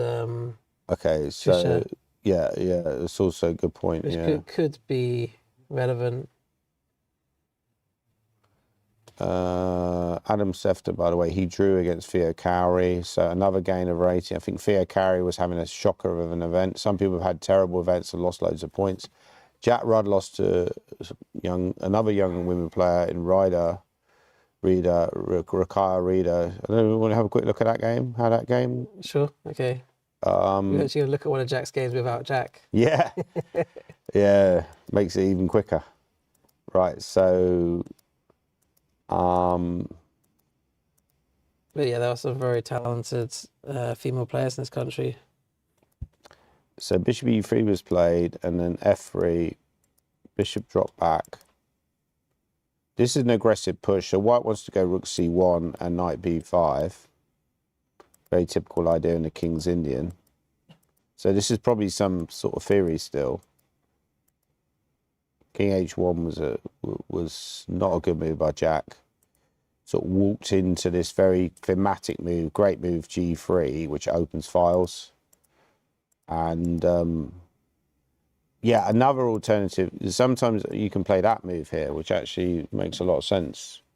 You know, it was quite a dangerous position, isn't it? Already very dangerous. King's Indian players like Luke Shane would know that, and then this is still quite decent for black. And her control over dark square is very impressive. The knight moved in, pieces around your opponent's king, as we keep reiterating, try to put your pieces close to your opponent's king. Queen g5. Starting to get a little bit random this game. Black had control earlier. Great move by Jack. Jack's breaking through. How did he lose from here? It looks like he was doing very well. Knight f7. Big blunder. Bishop f4. Maybe you could simply play that. Or bishop d4 is also maybe... No? You can just take the bishop, can't they? Can you take that then? Is that the idea? What's the best move? No, because black's also got rook h6 ideas to watch out for. Best move is rook c7. I'm too tired now to see moves like that. And then after knight takes bishop. Oh, you book h7, yeah. Very clever idea. And then the queen drops. So It's not that easy to see though. no. And then suddenly the game started to turn in.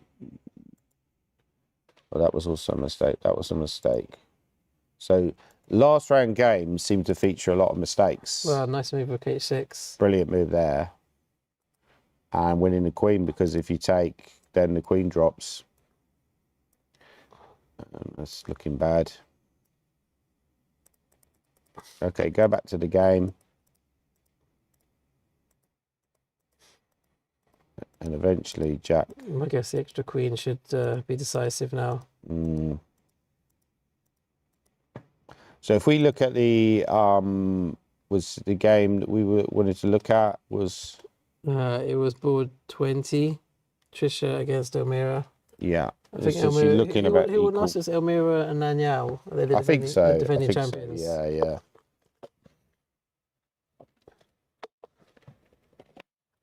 So Trisha is a bit short on time here. Yes, he often gets quite short of time.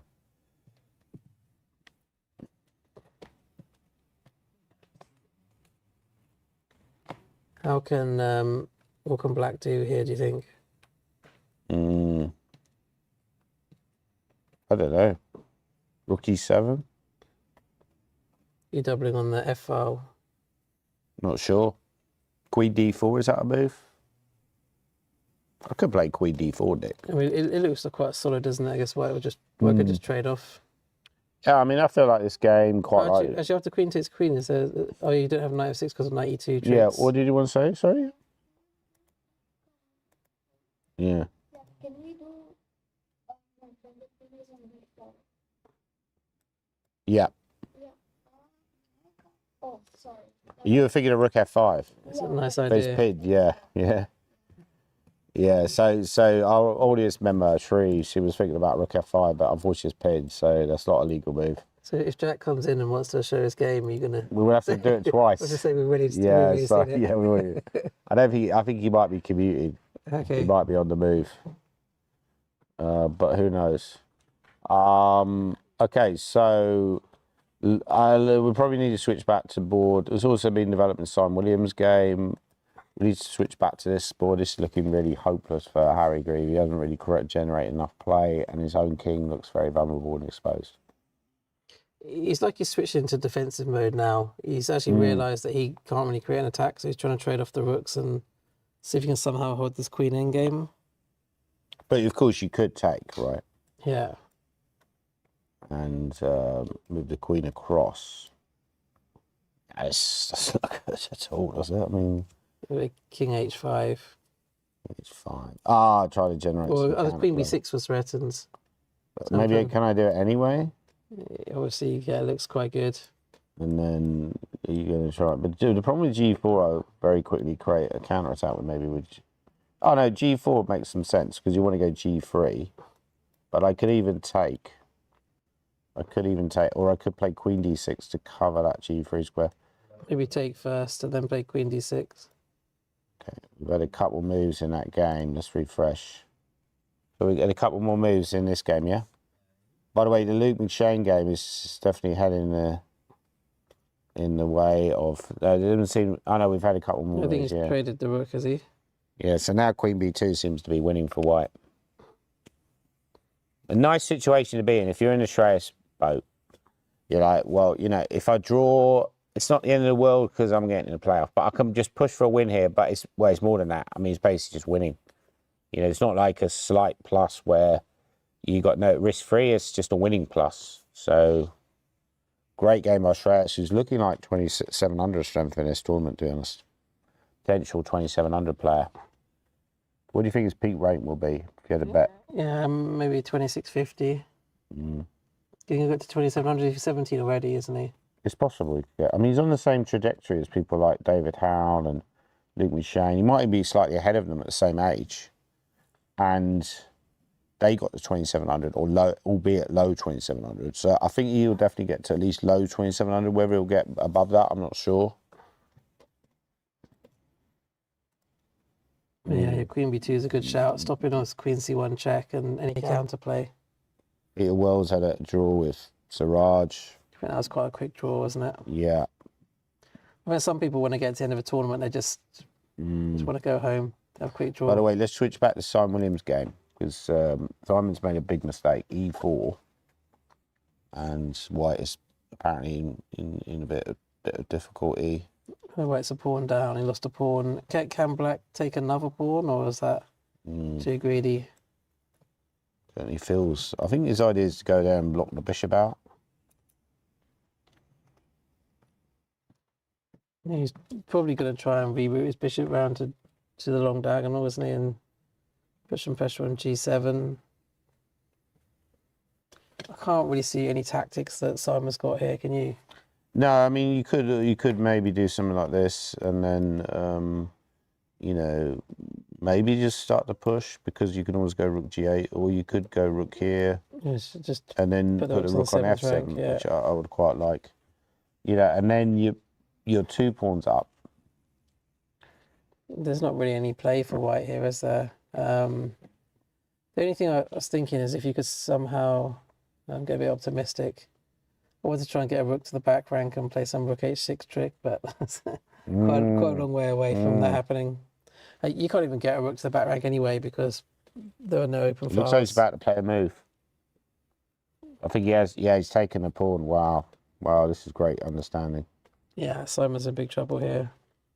Yeah, and he's gone D5 as we predicted, but it's a little bit of bluff. You are blocking the bishop out. The bishop can get anchored on C4, and those pawns can create serious long-term issues for White. Very unlikely that Simon will survive this, I would guess. Yeah, I tend to find Simon resigns quite early as well. Does he? Do you not find that? Yeah, maybe. Yeah, you think he's an early resigner? I think so. I think if it starts getting much worse, he'll just pack it in, I think. Yeah, well, he's had a good tournament. Do you think he'll win much on 6.5? Let's say he finishes on 6.5. It'll be very disappointing. That I don't think he'll really care about his prize. Like, yeah, what did we said it would be a few £100, didn't we, or £1,200? Still be a good win. I mean, the other problem is that Shreyas is like, if you're from his perspective, you're trying to defend. You're defending, and you're not even going to get into a playoff, even if you defend. Like, if Shreyas and Harry was heading for a draw, you at least think, well, you know. You can see Luke's actually looking at Shreyas' game, just hoping that it's a draw. Well, Shreyas is looking at their game, hoping that Simon doesn't win, and Luke's looking at their game. Yeah, of course you do. Looking at each other's games. You do, right? Yeah. It's a great atmosphere in there. Like I mentioned this earlier. You know, you go in there, it's just like a wonderful atmosphere. It's all the chess personalities there, aren't they? But it's just like weird how quiet it is, and then you know. You talk about all the players here, but I would recommend people to come down to the British Championships in future years. That's right. Yeah, come and watch it in person, because there's nothing like it, right? You know, it's a meeting of all these chess players who live all around the country, and to be fair, a lot of chess players are based in the southeast, but all over, you know, I live in Northumberland. You know, there's a lot of players from the Midlands area, obviously here as well, represented. We're in the Midlands. Some players from Scotland, you know, some players from Northern Ireland and so on. So quite a lot of, dotted around the country, but this is looking very, very dodgy for Simon, I would say. Yeah, so he's played rook f7, which gives him some options to either double on the f5 By the way, or double on the 7th rank. I think we need to switch to the ball one because Harry's very short of time and it looks like he's on the verge of losing. You can't really get a check in here, can he? Queen a3 is a great control move. When you're better, you control your opponent's counterplay. You stop your opponent from doing anything. He could try... Oh, he's trying to get some kind of check on b1. Queen b7, yeah.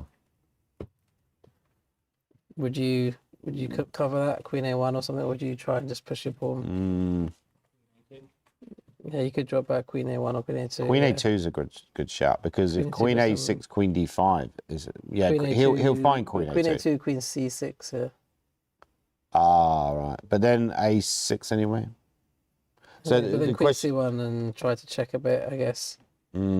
Yeah, so you could get variation like this, and actually you're creating counterplay, because even though you're on the verge of losing, You do have a little bit of counterplay with f4, but it's probably not enough. I can just push the pawn. So you might have to allow a little bit of counterplay, but then eventually you win. You know, some variation like this, Nick. Yeah, if you just play a7. A7, yeah, sorry, I haven't played that move yet. And then I'll try queen f7 to go queen f3, but then you just go queen e2, check, and it's over. I mean, to be honest, it looks kind of straightforward, Hopeless. doesn't it? Yeah, It looks. I hopeless. mean, it's so impressive to win this cleanly in a game where it's huge pressure, and maybe you're not even expected to win, and you're also playing someone you've got a poor record against. So if you look at those factors combined, this is very impressive by Shreyas. You know, if he wins the British at this age, this won't be his only British title. He'll be winning quite a few, I would imagine. He's beaten quite a strong field as well, hasn't he? He's played against. Let's see who he's played against. He's played a lot of good players this tournament. So he dropped the draw early on against Andy Ledger. That was probably his one game where he struggled a bit. But he's already beaten Peter Wells, Supratit. He's played Bezakusta, he's played Badhana, Yeah. Luke Michelle, He's had and a great- Michael he's had a Adams, great and Harry performance. Greaves. So he's It's played a great really a performance. very strong field. And, you know, that game against Andy could have pushed that and maybe tried to win, but, you know, it was a sensible decision by Supratit, by Shreyas in hindsight, to just bail out in that game. And, you know, sometimes, you know, draws and losses at the start of tournaments aren't necessarily fatal because you've got enough time to recover. You know, famously, Julian Hodgson won the British in Millfield, which I believe was that in 2000, Nick? I think it was 2000, yeah. Were you playing that? I think you I were was. playing, you mentioned you played Tony Miles or something like that, right? Yeah. How did you do against Tony Miles? I drew with him twice, actually. Right, okay. He was a very talented player, though. I think he was in the high 2500s, wasn't he? Yeah, I mean, he was one of the best players around about the sort of early 80s. You know, he won some good tournaments, and he was the first British player to ever become a GM. He famously beat Karpov, didn't he, with 1A6, which is Resignation from Pert. a Supratic resigned. Wow, there you go. wow. Huge breakthrough win by Michael But, Adams. yeah, we were saying that it's easy to blunder in this position, and that's Yeah, what we happens. mentioned that, and then he just blundered horribly. Blunder and straight then, away. You have to be so careful. you know, if you take with the queen, this is just crushing. The pressure of playing this big game probably got to Supratit because this was like a very one-sided effort. And then, so brilliant move by Michael Adams. Rook takes f3, and then queen g4 check, and he resigned because after there, we go there, and then we're winning huge amounts of material. In fact, we win everything. So that's over.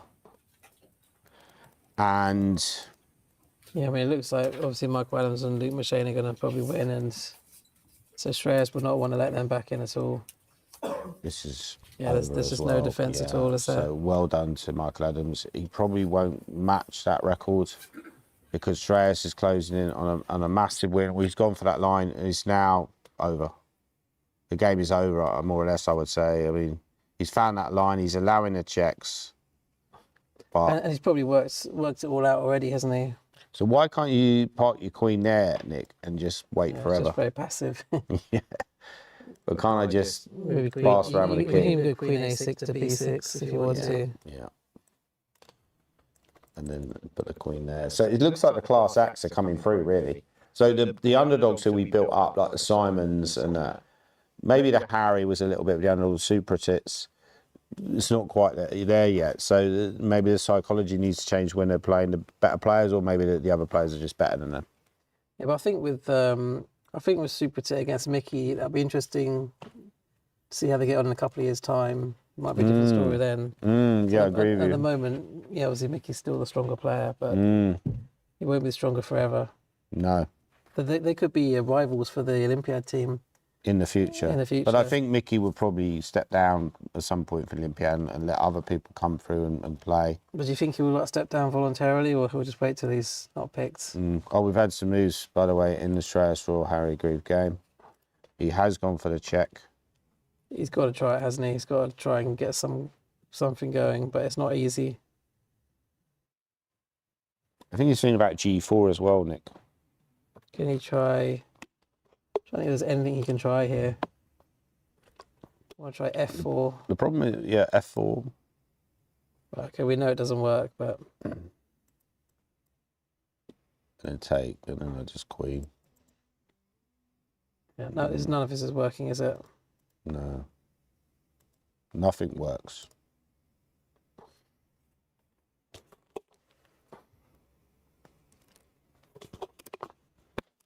Only thing that could stop Shreyas now, I think, is a blunder by Luke McShane. Because has he gone G4? No. Has Harry played a move? Did he play G4, did he? Yeah, but now can't you take on G4? Because if you take back the pawn, I go Queen D5, and I win more material. Yeah, it's looking very bad, isn't it? And if you take with a king, It'll just push. then Queen Oh, C7. Then oh wow! he found a way to not We win. found a way. Yeah, Harry's back in it. But now, yeah, I mean, that's quite easy to stop the A7 counterplay. you lose the pawn if you play A7 now. Actually, this actually gives a slight chance, doesn't it? It's a slight chance to Maybe defend. this move, or I wonder if you're taking the Yeah. pawn is wrong. What if you just don't take the pawn? apparently this is totally winning. In Yeah, fact, it's you can winning. take that pawn But what if you just don't take the pawn though? What if you just because there's push? Queen E5. Oh, if you push, yeah, it's also good. But then G3, I wanted to do. Yeah, you do get a few checks, don't you? I wanted to do this. You get Queen E3 and a few checks. Yeah, which is kind of annoying, but it's still not really enough. Maybe because you've got G3. If they So- check again, you so can play G3. everything's winning for white now. I'll be very surprised if he doesn't win this game now. Say like it feels like the only thing that stands between Shreyas Royal and his first British Championship title is a blunder by Luke McShane. I guess he could take on G4. In an endgame where he's 2 pawns up. After King takes, there's some drawing chances. Mm. Do you think Shreyas is a bit nervous or he's pretty calm? Oh, I'm sure he'd be very nervous inside. Be like a duck underwater, right? But he's been calm. He's taken his time. He looks mature. He's not trying to rush in and just play the first move that comes into his head. You know, this is how you should go about it. Do you want to have a quick look at Simon's game and just see if there's any chances? I can't really see any hope, to be honest, in this game. I mean, what plan does White even have here? Oh, yes, put the rook. Yeah, this is a great play. We mentioned that earlier, that you try to put the rooks here and then you stop. So you just push the pawn, which is very sensible. So at some point, White might have to move the rook to stop the pawn getting any further down the board. Maybe you could move the bishop there, Nick, but then B5. So you could move the bishop there, which is probably about as good as anything. Quite sure how black makes progress, but it does look very promising. You could always just start with B5, can you, and get your pawns a bit further up the board. Yeah, exactly. I guess black has to somehow break through. King, oh, you can't even go King E3 because you lose a D5 pawn. I mean, another thing might be, no, it's probably not a very good plan. I wanted to bring the king around here and eventually go C6 and open up the position, but I don't think that's necessary. Maybe White just waits with the rook. Or I think rook your only E3 policy or something. is to wait. Do you not agree with me? It's just to wait as White and hope that black can't find any clever way of breaking through. Which, to be fair, it doesn't look that obvious how you do make progress. Yeah, maybe just play with G2 or G3 or something. Now, one way of making progress is to go here and try and take this pawn. And if you But go then always have to here... go Bishop C3, that's the problem. Oh, okay, so here... Bishop D1's a good way of making progress. It's true, because we played Rook G2. Maybe we didn't have a good weighty move. We could play Rook G3. Was there another weighty move that was better than Rook G2? I don't know if we even had one. Maybe we didn't have one. Yeah. I mean, he looks pretty hopeless to us, this game. Harry Grieve. It's taken It did take on G4. It took on G4. Okay, that gives Harry a little chance. A7 would allow Queen C7 with a draw. Yeah, but you can take here. I think this is the point that when you take here, a Queen You're blocking E5, it. it's over. Which is a very simple variation to calculate. And there's nothing you can do. So, I mean, if he finds Queen D5, the game is over, in my opinion. Yeah, it's looking bad, isn't it? Yes, this game. At least this isn't going on till like 6 o'clock in the evening. Everyone's here to be Maybe entertained. the winner will come in and we'll interview them if they win, and then we can go home. Surely we don't have to. Your top concern is just getting home early. Yeah. The greatest. I mean, go back, team. go back, go back to the hotel room. I mean, sorry. Yeah, no, it's been exciting championships. I'll be honest. I think the last round was actually the most dramatic round I can ever remember. There's been a couple rounds. There was that round where Badhana won and Mickey lost. That was pretty dramatic. Also as well. dramatic. Yeah, there've been like 2 or 3 rounds where it's been incredibly exciting, and I would certainly say that this is this reached the time control, by the way, the Shreyas or Harry Brief. Yeah, I think the last. Okay, so Okay. they can relax now. But the Luke Machine game is still, yeah, this is really in the balance. Both, I think we're gonna stick to this game, and then once this game's reached time control, we're probably going to go on a bit of a break. Actually, they've only got one move to I mean, make. Bishop for A3 time is not control. bad because, like you say, the rook on G1 controls D1. So I think Simon's actually he's done about as good a job as he can Yeah. in this ending. He's just going to sit there and wait. And hope that Luke can't find Because a way also, to break yeah, through. Luke's not going to agree to draw, is he? So he's going to have to do something. The only, like I say, I think that's really the only thing that can stop Shreyas now. You know, imagine if he came on to be interviewed after the game, and then while he's been interviewed, you see Simon suddenly win So after Luke Machine Simon suddenly Howler. gets this huge attack going. Yeah, suddenly like a huge wad of cash changes hands. Oh, I remember like the year I won, I was waiting for Yeah. Oh, the Hebden game. Hebden to finish. Yeah, against, was it Mark? No, against Keith, I think. Against Keith, And yeah. it ended up being a draw. Hebden. And had a Hebden, better would you have position. fancied your chances in the playoff against Hebden? I think it would have been. I think it would have been a favourite, slight favourite, but not. You know, obviously you can still lose.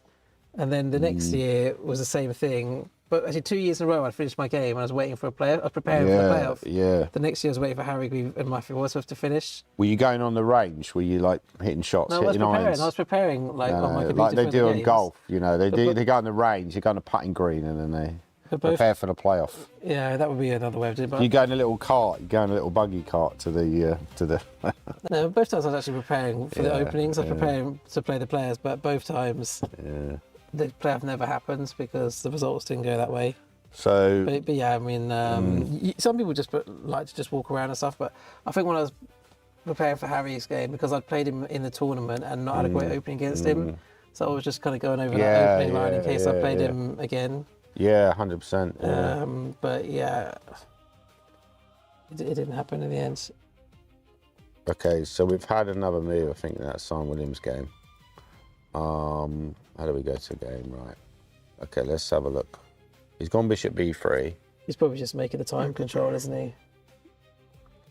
Simon will play Bishop B4 again.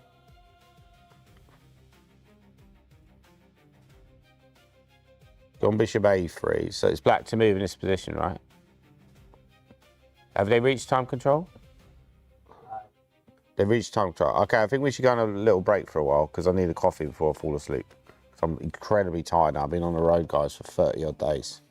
And I played the Team Blitz last night. It's catching up with me. To make one last push, I need a coffee. Okay, guys, so we're going to go on a break for a bit. Thank you.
Okay, 3, 2, 1. Okay, welcome back everyone. We've just had an update, a big update from the main championships, and Shreyas Rao has actually won his game against Harry Greaves. So he is technically in the clubhouse and probably set to become British champion unless something unusual happens in the game between Luke McShane and Simon Williams.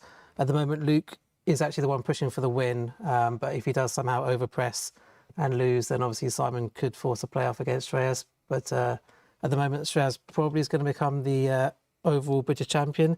In terms of the ladies' championships, we're very lucky to be joined again by Bordana Sivanandan, who drew a game today. So congratulations, Bordana. You seem to be a bit of a star. Whenever we go anywhere, everyone wants to take a photo with you. What's it like?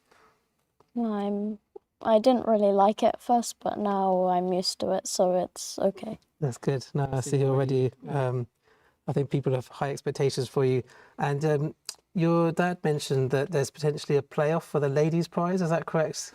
I think so. So there are obviously other people in contention. The winner of the game between Trisha and Elmira could potentially catch you up. And also, if Lanyao draws her game, then you also would finish equal with her. So we might have some more action. But maybe we could just quickly go through your game today.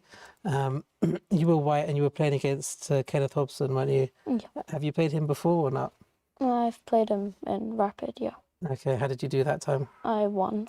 Okay, well done. He's actually played quite well this tournament. I think he beat Neil McDonald's and he beat someone else as well. I remember he beat a couple of quite strong players this tournament. So he's definitely not an easy person to play against. Yeah, he won against Taron, Trisha's brother, and yeah, he won against Neil McDonald as a Grandmaster. So starts off, I guess, quite a slow opening. Yeah, and he played this move G6. So I don't know, was this something which you'd prepared for at all or not? Not really, so but I knew like the ideas, but not the exact sequence or the move order. Okay.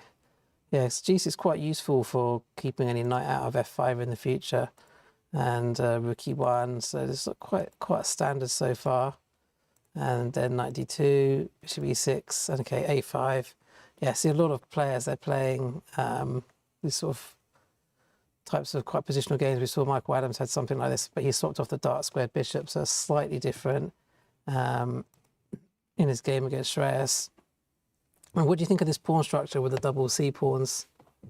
I think like I've had the chance to do it before in like previous games, or I've had it done against me, and it like favoured my opponent a lot. So I thought here it looks good to stop D5, because I thought if knight takes C4 and D5, then my pieces aren't out yet, and I thought maybe black was better. Okay, D5, and that could justify the bishop as well on G7. Yeah. So yeah, D takes certainly looks like a sensible move, and you've gained a lot of space on the queen side. Knight F1, and then the knight came into F4, and I think you took the knight at this point, didn't you? I played knight E3. Oh, knight first. E3. Sorry. Okay, yeah, knight E3 first makes sense. Otherwise, your knight might be stuck on F1. And takes and C takes. Actually, we saw one game. I think it was Max Turner who played a position where he took with the E pawn and ended up coming under a lot of pressure. So certainly makes sense to take back with the C pawn. Yeah, D takes C6. The computer didn't seem to like that move for some reason. Did you consider another move, maybe some slow move, bishop E3, or just general improvement? What do you think? I thought of like B4 to try and open the queen side, but then after C4 I couldn't really see anything, and I thought if it's blocked then I can't do anything, so I didn't do this. Yeah, I don't know if there's... yeah, I'm not sure exactly what the correct plan is here for white. Didn't seem to like capturing on C6, but then the computers love space, don't they? So they love having that pawn on D5. So that's probably why the computer didn't really want to capture on C6. Okay, now you took the knight and queen D2. Okay. Did you have a plan to try and pressure the D6 pawn, or? I missed rook B8, so like the plan was to pressure F4 and D6, but after rook B8 and rook E2, my rook's like kind of badly placed to go onto the D file. Yeah, it's quite tricky, isn't it? Because you're also tied down to this pawn on a5. Okay, so queen d3. Is that a slight change of plans then? Yeah. Okay, so how do you sort of assess the position now? Do you feel like you might have some chances to put Kenneth under pressure? Or do you think it's just fairly balanced? I thought it was like about equal, but I thought maybe I had some chances as well. Do you know, was Kenneth playing for an IM norm in this game or not? I'm not sure. Not sure, because we weren't sure if he was or not. We thought that if he was, he might be trying quite hard to win. But yeah, you got this weird type of position, didn't you, where all the pieces just seem to be like clumped together next to each other, which seemed as though it was quite unusual. Maybe there was an opportunity for someone to make a mistake quite easily. I mean, your rook's pins, obviously the pawn's pins. So yeah, you played king h2. Were there any sort of tactical opportunities for either side that you might have been considering? I saw like instead of king h2, knight takes e5, d takes e5, and here I don't have rook takes c5 because of rook takes c5 and the rook on b3 is hanging. Yeah. But then I also saw that if I did something Oh, to there's stop queen that, e5 there, is there? Did I miss something? Okay, maybe you have to play rook c8 first. Yeah, rook c8 first. then queen d5. Okay, we just work this out. Rook b5. Rook b5. Yeah, rook b5. That's the move, isn't it? Rook b5 first. Then you can take the rook. Just try not to blunder anything. So your instinct was correct. So you couldn't win the c5 pawn. And then, so I thought maybe like rook b1 to like play knight takes e5 next, but then I thought maybe rook takes a5 was possible, so I didn't do this either. Okay, it seems as though the computer doesn't like. Maybe you can win the C c-pawn yeah. somehow. Or knight takes bishop. Which is, well, it only says equal. Can you take on c5 now? I think, yeah. Yeah, I don't know. There might be something stronger. Yeah. Trying to think if there's a better move. Apparently, white is slightly better here, but not sure exactly how. If the queen, I mean, black's not threatening to take on b4 yet, so I don't know whether he is. I guess if we move the queen, is not. I was wondering about some move like queen d3, but perhaps let's just try it. Yeah, apparently it's just equal. And I'll just check what the best move is. The best move, if you play, so this was rook b1, rook a5. The best move is rook b to d1, which might be slightly better for white. Quite hard to see all these lines. Okay. Anyway, let's go back to the game. So in the game, king h2, and after rook c8, you can take on c5. And I guess it's kind of liquidating down to a draw now, isn't it? Yeah. Not sure if there's anything much either player can do here. Do you think he was happy for a draw in the game? I'm not sure. I don't know. Looks like, yeah, now it's pretty much now a dead draw, isn't it? So it's quite a good game overall. No real mistakes from either side, really. Quite a solid game in general. And if you do end up in the playoff, what's your record like against the players who you might play? And we can maybe have a quick look at the games. Have you played like Lanyao or Elmira or Trisha? Have you played them before much? I've played Elmira in Blitz, I think 3 times. I won 1, drew 1, and lost 1. So okay, so you might quite an even match. It looks like Lanyao has actually lost her game, so that's one less person to worry about. She lost to Lorenzo Fava, and let's just try and find where's this other game gone. Which board was the other game on? So the other game was between your two rivals, Trisha and Elmira, for 20. See if these are in order. They're not in order. Here we go. It looks like Trisha is winning this game. So black just played the move. Yeah, black just played the move rook h5. Okay, so what do you think of this position? How does white win? queen f6, check, and King G8, Queen bishop F6. takes G6. Bishop takes G6. Yeah, that looks like quite a convincing continuation, doesn't it? Yeah. And there's really not much black can do there. Yeah, so it looks very likely then that Trisha's going to win. So you might be playing a playoff against Trisha. And do you know what the time control is for the playoff? No. No, but I imagine that will be coming up. They normally play the playoff soon after the round, so she'll probably find this, won't she? She's still got 80 minutes left. Can't really see any way for black to create any tricks. It's just more or less game over. Well, yeah, thank you very much for coming in today and showing us your game. I know you probably have the playoff later. And after this tournament, your main focus, I guess, is just going to be on the Olympiad. Is that right? Yeah.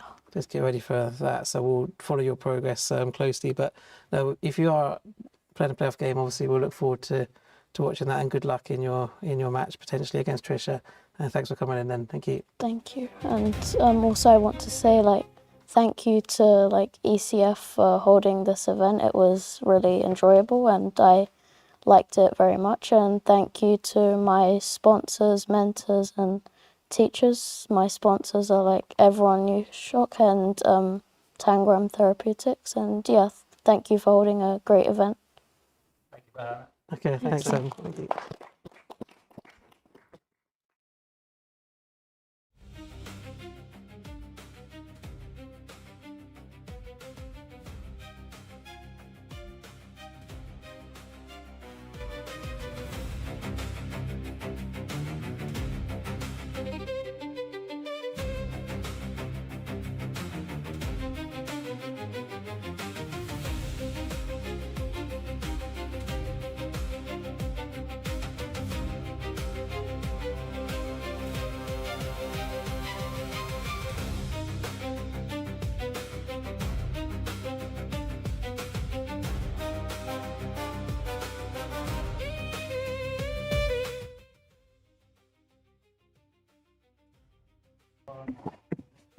Yeah, so we're back in the British Championship. Simon Williams. The only thing that can stand between Shreyas Royal and his British Championship title is Simon Williams winning this hopeless endgame against Luke Machine with white, which doesn't seem very likely.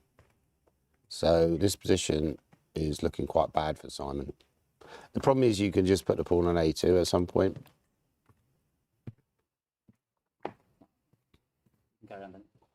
Yeah, and the pawn on E4 is quite weak.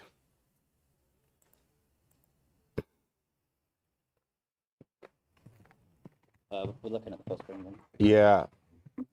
Do you think that Shreyas is preparing for Simon just in case? Or do you think he's just sitting back and relaxing? No, I don't. I don't think he'll be preparing. He'll probably be playing video game or something. Maybe Pac-Man. You ever play Pac-Man or Final Fight? I played Pac-Man before. Street Fighter? Sorry. I remember playing that. Once we used to play in with the junior squad in Hastings, and I think Eddie Deering. Do you remember Eddie Deering? Yes, I do. Yeah. He's a Scottish player. Yeah, a little bit annoying. Sorry if you're watching it. He used to set up. He was Street annoying when he was Fighter. younger, but he grew up a lot. He used to set up Street Fighter, so we used to play on his computer. I think he became a lawyer. He's probably going to sue you now. You're going to sue me? Yeah, don't sue me, Eddie. I was you were a little bit annoying when you were younger, but you were fine when you're older. Don't worry about it. You know. Mind you, I've always been annoying. I'll remain annoying. Right. Yeah, but really tedious position for White. It's very hard for White to actually create any threats here. The only thing is that you've kind of got a bit of a blockade because you're tying that your black's down to G7. But how do you find a useful waiting move? It's not easy. Yeah, you can't put your king on the E file because the bishop takes D5. Yeah, you can't move that rook because... Oh, you can move that rook, actually, but because E4 is not necessarily on prise. But, like, a good way to continue for black is actually to do this. And then you got a very clever move with this, where you basically go on to that pawn. And then you make... So you're trying to... You do what you do in an endgame, typically, that you play patiently and you hope to make progress. But yeah, it's looking like, you know, we said earlier, the cream of the crop, the cream has risen to the top, and it looks like Shreyas Royal is going to win, and then Luke Machine and Michael Adams in second and third. Just out of interest, what was happening to Siva? Oh, good question. You forgot about him. I forgot about Dre. That's Siva Drew, did he? Okay. Yeah, so okay, he's out of Peter it. Robertson is losing, so we stated earlier. Do you want to look at the end of that Trisha game? Just Yeah, she was yeah, literally really, she was on the verge of winning, I think, against exactly. That's a Elmira. good point. And Bodhana found that tactic instantly, which is Yeah. just incredible. I'm like, how does he find that tactic so quickly? I mean, who Maybe do you it's think finished. will win, Bodhana or Trisha? Well, funnily enough, I did a playoff against Bodhana. No, I played a playoff against Trisha in It's quite the far British down. UK Rapid. Against Trisha. Yeah, and we tied for first, and I won that playoff. But that was started off with Blitz, Oh, here it is. whereas this was maybe start off with Rapid. So would this, if there is a playoff, will it take place after the? Probably. Yeah, it would take. Oh no, do we have to cover it? Is it in the contract? No, but Bodhana's playing, so we will cover it. Yeah. And this is looking pretty grim. Knight F6, massive threat. Yeah, I mean, this is It's kind of resignable, to be honest. It is, because Rook F5, you can take with a Bish. You don't even have to go Knight F6. The only thing I would think is this, but the problem is the king just runs to G3 and then you quickly run out of checks. And if you take there, I go Knight F6 check. And it's over. So yeah, this looking, maybe they could do the playoff before all the other games finish. Why don't they just get on with it straight away? Why wait? So we can cover the playoff. Let's just cover the playoff. Yeah, I'm not sure what the rule is on the playoffs. I think you have to wait for all the other games to finish, do you? The problem is that we don't know when all the other games will finish, will they? They could go on for quite some time, right? Maybe the players can just agree it between themselves if they're both happy to do it. No, I don't think they have that option. But if they have like 20-minute break and they're like, okay, let's just... Oh, you just think go they have with the it. option to not do the playoff? No, not to not do it. I think that apparently last year Elmira wanted to do a playoff, so they had a vote on it or something, and right. it's decided that for So now I'll they're blame doing a playoff. Elmira then. I'll blame Elmira. Yeah. Right, okay. I know who to blame at least. Right. Yeah, so if we go back up to near the top, Luke McShane is really played a great game so far. I mean, it's probably one of the games of the tournament against Simon. Just great psychology right from the start. You know, if we go from the start, I mean, it's the right opening to play against Simon, because I think already the Queen's Indian, it does dilute some of White's attacking potential in 1d4 openings. There's quite a lot of attacking lines in the Queen's Indian. He's tried to go for one. This is probably just a bit better for White. But I think Simon was just too hungry to get some kind of checkmating attack, wasn't he? Yeah, I don't like h4, because I say, like, this is typical in positions where you've got all the minor pieces on the board, but maybe it's less effective when Black has already exchanged a minor piece. And Queen F5 was kind of telegraphing that he wanted to go Knight E4. And there was this amazing line with A4, as you pointed out, Nick, that in this position, you go, wow, this would have been the best game price. And then you go here and the computer thinks that White is... Yeah, because then there was Rook D1 and there was Bishop D5, wasn't there? It's getting devastated. So what happens after Bishop D5 if you just move the Queen? It was just long-term pressure. So I went there and just set a lot of exchange up. Actually, a similar position that Richard had earlier in the tournament against another player. Yeah, this just looks... I mean, you could even just very park unpleasant, isn't the it? bishop here and, you know, eventually go Queen E8 and maybe target that, or just even D6, improve your position. Also threatening to take on H5. Big problems for White. That would have been an amazing win. But what he did was very human, more human-like. He took, and he went D6. Just the position that you want against Simon, where it's more technical. You know, that's where he doesn't quite flourish. He's not quite as strong. You said it, like in attacker positions, he's as good as anyone. So do you think maybe he needs to spend more time working on maybe the technical side of his game? I think if he improved his strategy, he'd be a super GM level. I don't think that's going to happen at this stage of his life. He's like nearly 50 now. It's time to just... Yeah, but I'm trying to just improve. carry on. I'm trying to improve and become more strategical. It's quite funny how they just, you know, like Queen D7 is a bad move, but just because you play against Simon, you know, he's not going to swap queens. Yeah. You just play all these bad moves to try and stop the queens off. It's funny, yeah, if you're playing against Keith, you'd never play like this, would you? Because he'd be like, You wouldn't very happily take that queen would be gone before you even like let it go. It'd be off the board. Yeah, dear. F5 was a bad move, apparently. It wasn't the best move. I don't think this is the best game prize. There've been quite a lot of mistakes, to be honest. But I think you found that combo earlier, it might have been. But E4 wasn't, the engine didn't love it. Actually, E4 was quite a critical mistake. So in this position, after A3, yeah, why not save the pawn? A bit more patience. And then eventually we reached this position, the current position on the board. Sorry. And it looks fairly hopeless for for white, to be honest. Yeah, I mean, he's just 2 pawns down, isn't he? I don't think he's going to survive this. I mean, there's a nice line. If you go here, you can even go check. And then after this, you go check. So the reason with check is that if you take a queen, and then you go here, and rook f7. And if you can exchange a pair of rooks, black, you win easily. The only thing that is saving white from resigning really here is that pressure on g7. That's the only thing that's keeping white in the game. Yeah, Otherwise, black could move the king around as well now if they want to, couldn't they? It went king d2, by the way. I think he played rook g2, didn't he? I went rook g2. Sorry, yeah. I'm like, I've never been more tired in my life. Bishop b5 is a great move. Well, the idea of c5 is you said that was one way of making progress, or maybe even go c6, Nick, and try to open some lines up. And when you take back the bishop, and then e4's weak. That's probably what you should play. But can white play king e3 now? And just attack the a pawn. c6. Yeah, it's just horrible, isn't it? Yeah, I think he's going to lose. So that's a big. I think Simon, he's not used to playing these big games now, you know, as much. Or maybe, I don't know, maybe he feels more pressure than we realise, because I remember in Hastings earlier this year, in the last round, he had a great chance and he lost to Alex Golding.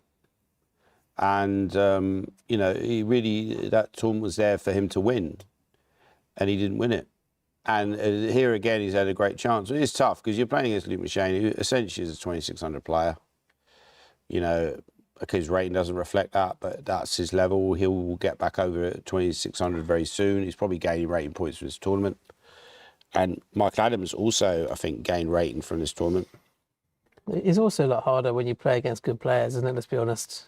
If you play against Luke McShane, yeah, you can't really get away with stuff. I think he as might much. have beaten Harry. If he'd have been white against Harry, I think he might have taken him out. Yeah, that would have been a Because great Harry, I think, would have just run out of puff after that game against Ora Oberson. He was lucky to even be in that position.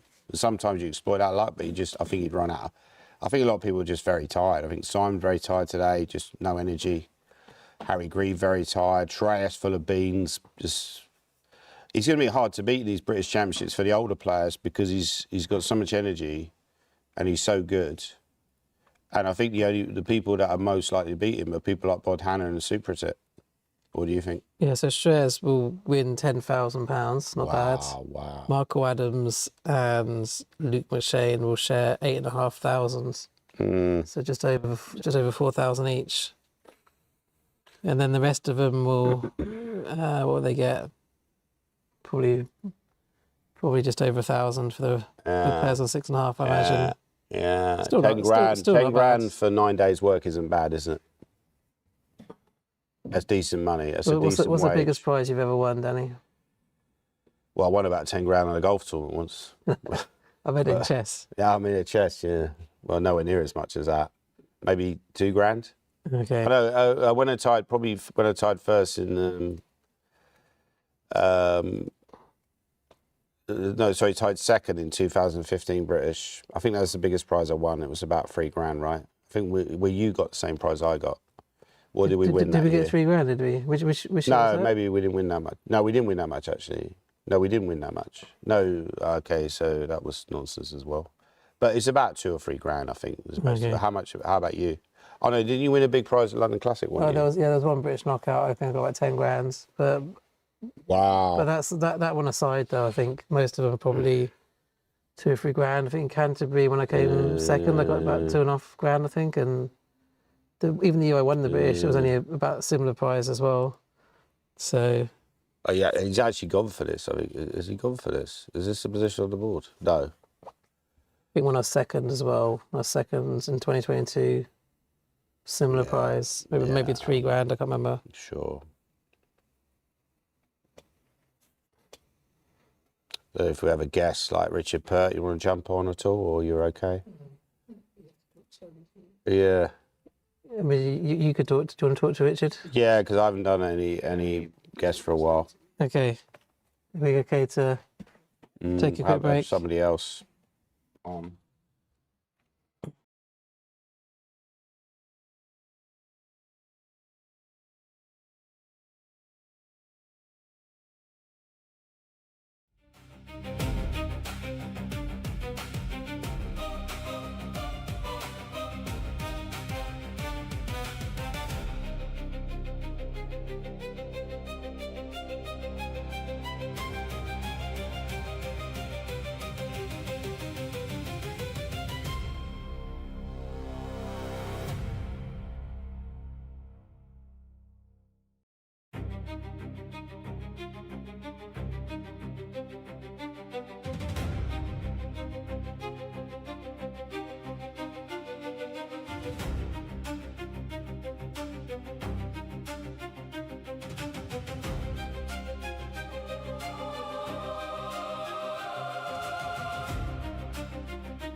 Hello, everybody. I'm joined now by Nick's brother, Richard, who won in the final round. So it's a good way to finish. Richard, did you gain points or did you break even on rating? First of all, Danny, I just have to say I'm recovering from surgery, so I'm going to have to speak quite slowly, I'm afraid. Yeah. I think I broke even on rating. Ironically, I actually got the same score as last year. Yeah. But last year, it was a different way when I was in contention to win the tournament going into the last round. But this year, it was just a steady tournament. My tournament got a bit upset by playing Luke in about round 5. And that knocked me out of contention because I lost that game. Whereas last year, I had a run through without playing the 2600 players, similar to Simon has this year. And I got myself in contention going into the last game. Right. Well, let's have a look at your game then, Richard. Okay, so you're taking through to the start. If you've got any comments to make, just let me know. And then. So I've not checked this game at all with an engine, so it's completely new to me.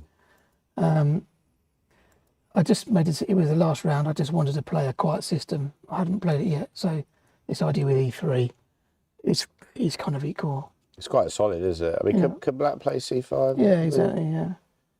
It leads to kind of a different game than what It's what very you got, very right? equal. I mean, what Black played seemed quite reasonable. Did you know much about this? No. Did Well, you know much about this guy? I didn't know anything about him really, and he didn't have too many games as well. And I was a bit concerned when he was rattling out all his opening moves that he knew a lot more than me, because I was already freestyling. I mean, But given that he's not really putting your centre under any pressure, so that's kind of comfortable exactly. for you, right? So well, I just wanted to keep all the pieces on and try and win a bit later. yeah, I mean, So around here, what did you think about that move? It seems slightly I odd. was expecting 94 actually. I don't know if that's that makes sense. although computer process is a bad move. I was expecting that with F5, yeah. What about C5? It also looks quite natural. Yeah, C5 as well. But again, now, but that also has some weaknesses as well. I guess you'd take. Because now I can take on D5, and at some point, And then they got the isolated point. I've got the option to take on C5 when I want. If they tip with a knight, is that just better for you? Well, kind of say knight takes knight, I thought, And if he can't play bishop takes because of E4. Just show that. Yeah. Should be better for white. Mm. So, okay, I expected knight E4. Yeah, or c5. I mean, h6 is a bit slow, but it's okay. But I'm not sure whether I should take or not. I just had this idea to bring the knight around. Sorry. And I thought, yeah. What about queen e2? Well, Did you I consider? debated queen e2, but I thought then he's going to play knight e4. Yeah. And my queen's misplaced on e2. Maybe queen c2 is another option. I looked at queen c2 as well. Try to bring the rook there, but Also the ideas of e4, but e4, there's some tactics. For example, I was looking Maybe at this in the game. Yeah, you can either take on c4 and take on f3. also an option for black. An yeah. option, yeah. And another line I looked at in the game was that's a mistake, actually. if you go back a couple of moves, Yeah. because also, Yeah. yeah, another line was if after queen c2, say c5. Yeah.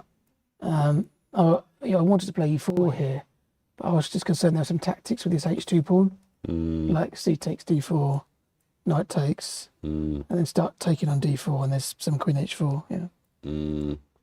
So something like this could be an issue. A queen h4 maybe. Yeah. If queen h4 immediately, yeah, maybe f4 is an option. But it doesn't That's look not really great. what I want, It doesn't look great for what. Yeah. Well, I ran out of ideas, and in the end, I just decided to play. Yeah, I mean, what you did C6, D5 looks and bring the very knight round. sensible, very typical manoeuvre in these kind of positions, right? And then, I mean, I think the big mistake here was, I mean, surely you must have expected Yeah, I that. said this to him after the game. I mean, bishop f8 was. Yeah. I just can't believe he didn't play this move. Yeah. Yeah, because you want to get rid of that knight. Like, you know, Garry Kasparov said a knight on f5 is like, is as powerful as a rook. Oh, when he went bishop c7, I started rubbing my hands because I could see the attack coming. Yeah. I could see the. He doesn't like that move, by the way. I don't know what he's supposed to play instead, but maybe could you play knight d2, or is that silly? I already had my eyes set on an attack here. Oh well, knight 5 to knight 3 to h4. You know, but I always saying on these broadcasts, Richard, you put your pieces closer to your opponent's king. Yeah. And something good might happen. Well, that's what my intention was. I played b4 here because I didn't mind giving up that pawn. I just wanted to have open lines towards. That's very inspired, I think. But I think queen e2 was a mistake because I think I gave him a chance to play d4. I was annoyed with myself right. Yeah, and sacrificed back. Although that's actually a mistake, yeah. But my intention was to just. That's interesting that d4 was a mistake. I was So worried you about should that. just take. Yeah, I felt I was probably still better actually to be. Best try is rook c8. Yeah, that's not obvious, is it? Yeah. It also drops that pawn, but Yeah. you're not going to take that pawn. Yeah. Like Simon, we always talking about his attacking I'd potential. probably just play rook d1. Yeah. Play on, yeah. I think Simon would like this position as well. This is Well, this is now I'm in because f4 is a very strong move because it shuts out the bishop, and at the moment I've got the That rook and bishop c. Yeah, it as shuts out the well. bishop. That bishop's already. And also at the moment the not rook great. on c1's working, the bishop on b2, the bishop on d3. The only piece I haven't got in the game yet is the f1 rook. Actually, it reminded me. There's a very famous game where Kasparov did some analysis about one of his games against Karpov, where I don't know if you know the game, and he's analysing all these variations. 1986. And it's very similar. He had these two bishops lined Maybe up. game 13 or something like that. It was like this really obscure game. Yeah. Oh, no. You're talking about the 1990 match. He had his two bishops lined up. In New York and Leon. And it reminded me of that position. It's like, it's a YouTube video, Kasparov's calculations, mind-boggling. That's the one, yeah. Yeah, where And he's just like, yeah, exactly. That's a good point, actually. It reminded me of that. And he gave up a pawn because it helps to open the bishop. Because you're potentially attacking with a bishop. The bishop is quite an instructive So move. I'm just trying to bring every single the piece rook. in. Yeah. So I want the rook in now. So the reason I went h4 was obviously to go h5, so he can't put rook on It g6. says that move is also quite, if you want to go like that, it's yeah, also but I quite wanted tempting. to. Yeah, h5 makes a lot of sense. I want to actually. h5. I didn't want anything coming to g6. I want all the pieces in. So I'm not sure if this is the right manoeuvre in here.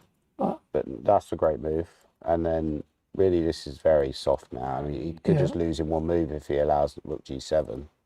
So he did defend that. I'm not sure if queen g4. I was playing a bit on his clock here, playing his active moves. Even that move is so destructive because, you know, it's just... I This knew- would have been like the Kasparov game, actually. I was looking at knight h6 actually instead of queen g4. So, yeah. But I Yeah, thought he it could does play look a lot d4. like the Kasparov game, actually. Yeah, it reminded me of it a lot. Yeah. So this is why knowledge of games makes a lot of difference. So here he played Queen F7. Okay, Knight H4. I don't know if that's right. Yeah, and then Bishop Bishop there, G6. and he's got no square for his queen. So now I'm just collecting material now. Rook C7. Okay, so there your material up, and you've got, and you're a piece up, and then he could resign at this point. But I sort of landed a bit of a checkmate anyway, yeah. Yeah, and then, Okay. wow. Actually, we had a similar sacrifice in the Mickey Adams game, but the other way around with Rook G2. And then he decided to play on Rook H7. Very nice finish, very nice game. Yeah, but it did remind me of that Kasparov game at one point, yeah. So your knowledge of chess, your experience won a day in that game. But if we go back to some of the other games, Luke Michane, what do you think about Luke Michane as a player? I mean, he seems to be quite technical. He's got that ability to play technical chess as well. I mean, that was the only game I lost this tournament was to Luke. I've played Luke. I have beaten him twice actually, but I've lost about, I think maybe 5 to him. And the 2 I won, ironically, were with black in some sort of Sicilians, where I got some action going. Yeah. In the positional, I played him 5 times with white. The positional games, I think I've only got half out of 5 with white and 2 out of 2 with black. Wow. Because we've got some sort of hairy positions and I've got some chances against him. But with white, these positional manoeuvrings, a position like this, he's just so strong. I mean, he's just going to win this every time. Because this is just bread and butter for him. He's just so strong. Yeah, I feel that's the difference. Like you and Simon can compete with him tactically in sharp positions, but in like technical positions, I think he's on like that higher 2600 level. He's almost, you know, he's like, well, he's a super GM, isn't he? I mean, basically, and okay, so let's have a look at the position. Apparently, Bishop C4 is very strong now. You could also, I would just go C6, Richard, and then open the position. That's the thing with Lucas. He may not find the best move, but he'll just keep the pressure on until eventually he breaks through. So going forward for you, Richard, what are your ambitions in chess over the next few years? Well, I need to. I'm trying to recover from some surgery, so if I can get recovered, I would like to try and get at my 3rd Grandmaster norm. Wow. So I got my 2nd one last year. Yeah. I got my 1st one 20 years ago. I'm not sure whether I could actually make the rating to get Grandmaster, but I would like to still get the 3rd norm anyway. I think you need one in an open tournament, don't you? Because you get 2 in like British events or like closed events. And what about your kids played in the tournament? How did they do? Like Max and Nina? Yeah, well, Nina did incredibly well because she hasn't played much at all, and she actually won the AM Open. Wow. Which I wasn't expecting because she basically hadn't really played. She'd been Really in the talented, A-levels this year. Yeah. And Max played in the under-16, where this year he did quite well. He got 5.5 out of 7, but that was only enough for 2nd place. It was quite competitive this year. He has won the under-16 championship before, and he played the Major Open, where he finished in the top 10, which will qualify him for next year's British Championships. I think it's a real shame Max wasn't able to play in the British this year because he did very well in the World Junior Championships. For next year, maybe next year. Well, next year he's guaranteed his place, but oh, wow. Last year he got 5 out of 9. I think this year he did very well at the World Junior Championships. He was England's highest scorer, and I think if he'd been able to play in the British, he'd have been in with a chance of an IM norm. Yeah. So it was a shame having to play the Major Open. I mean, yeah, absolutely. But I was chatting to some chess bubs yesterday. I said the British has grown a lot, you know, because I think when we first started playing, it was really maybe just the British and the Major Open. But now it just seems there's so many different events. It's almost like it's become too big for its own boots, you know. But yeah, so you think Simon will lose this game, and then that would. Which is, I was really rooting for Simon going into the last round. Yeah. Because, you know, we had the 3 leaders. You had Harry Grieve, sorry, who's already won it. Shreyas, who's a young player who's going to win it loads of times anyway. But for Simon, this was a bit of a, you know, I'm not saying once in a lifetime opportunity, but these opportunities don't come around so often. Well, that's what I said. That's what I said to Nick earlier. You know, I think the older you get, the harder it becomes to break through. With Shreyas, you know, why wait? You know, if you're good enough, why wait? You just want to win Green Invitation, it's a very strong tournament. Why wait till later? Because later, Bodhana might improve, and suddenly, you know, you might. So the sooner you win it, the better. And that's what he's proven. And yeah, I mean, it'd take a miracle now for Shreyas Royal to not win the British. Basically, a blunder from Luke McShane. But I think he's getting quite a short time now. But there's not much going on in the position, is there? I mean, I think just with Simon, it would have been. It's similar to, you know, players like myself or Peter Roberson, other players last year. It's just so rare for players of our level to be leading against the last round. You don't have the opportunity every year. Yeah. You maybe have the opportunity. Yeah, absolutely. Once every 5 years at most. Peter Roberson was devastated yesterday to lose that game, but I actually think it took more out of them. You know, like because they both lost really to that. I think Roberson has he already lost, but he's I mean, I know last year when I was joint leader. Oh, he's actually fighting back in that game. I felt very nervous going into the last game, and I'm wondering if it was the same for Simon. You know. Yeah, he looked nervous. He looked nervous on the stream. You felt that you were very nervous. Well, I sensed that when you played last year. I made a mistake in that I did a lot of preparation to try to win my last round game last year, and it was a morning game, and I felt a bit tired for the game. Whereas, for example, today in my last round game, I've just turned up and just played a quiet system. Sure. Tried to win later. But I was a bit naive last year. I was just trying to. I think you can try too hard in these situations, and you know it's a good explanation of experience. You know, I often think with preparation, people over prepare. For sure. And they spend too long preparing for the opening when they should probably prepare themselves psychologically and just say, look, write a few things down on a piece of paper. Say, look, I'm good at doing this. I'm good at doing that. Don't try to do too much. You know, prepare yourself in a general chess sense. Set yourself some chess puzzles. Anyway, it's really great having you on, Richard. I think we'll have to kick on with the broadcast. Yeah, well done to you and you guys. You and Nick and well, well done to David Nick for putting up with me. For well doing done the to commentary David this for week. putting up with me for like 9 days. Right? I haven't been in much because of my health, but I have watched quite a few clips. So, yeah. Yeah, thank you, Richard. Okay, yeah, well, thanks I'll a lot, leave you to mate. it. Yeah, best of luck in the future. Okay, I'll pass over to Nick now, shall I? Okay, thank you. Cheers, mate. Cheers, thank you.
Okay, we're back. And Simon Williams is the only thing that we mentioned this before, the only thing that stands between Shreyas Royal and the British Championship title.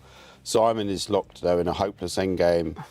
You know, as Richard, who very kindly came on the stream, said, you know, he's sort of, actually, I've forgotten what he said now.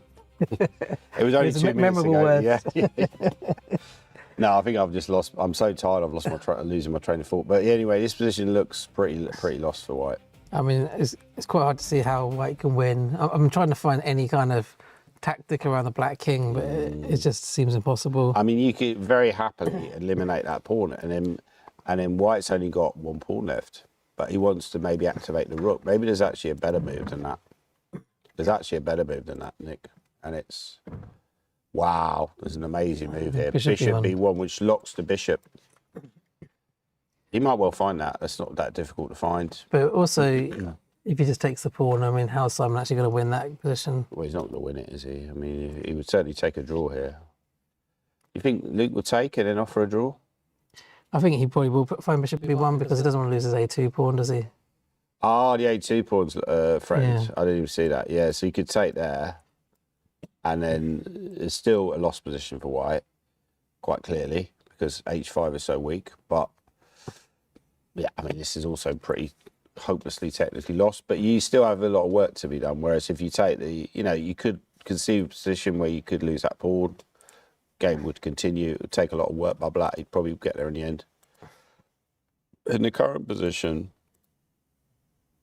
on the board, we've got this, and bishop b1's very strong because it stops white from taking the pawn, which you don't want to lose that pawn. It's a monster pawn. I remember I had a game last year. This is a game where I went below 2400 for the first time. It was in Brighton. It was a Sussex tournament. And I had like a monster A pawn, and for some bizarre reason, I just gave it up at some point in some endgame. And I was like, later on, I was like, why on earth did I do that? That's just crazy, when I was actually better. But this position, bishop b1. So someone's actually asked if Richard is related to me because we look similar. Yeah. We actually are twin brothers, amazingly. Yeah, strange that, isn't it? Yeah, so this game is looking pretty Deadsfield, really pretty grim for... Okay. Any other games that we haven't really touched on? If you were Shreyas now, would you be cracking open the champagne? Probably doesn't. I don't think he drinks. Maybe orange champagne. Maybe crack open a glass of lemonade or something like that. You'd be feeling quite confident. Yeah. I mean, do you think Shreyas will... what's he got coming up? Do you think he'll... Okay, he's not playing the Olympiad, but he's probably going to play London Chess Classic, so that'll be later in the year. Is there like an invitation event there? There probably is. Some of the super GMs. Yeah. You might get invited to that. Possibly. After this, he's won the British. And, adds to your cachet, doesn't it? I mean, assuming he wins, I mean, it's not quite over, It's a little bit like the golf tournaments, when they start engraving the player's name.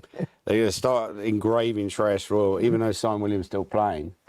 I don't think... They probably haven't messed that up before, have they? I remember there was a Champions League, wasn't there? Champions League final. Was it Bayern Munich against Man United, where they had the wrong colour?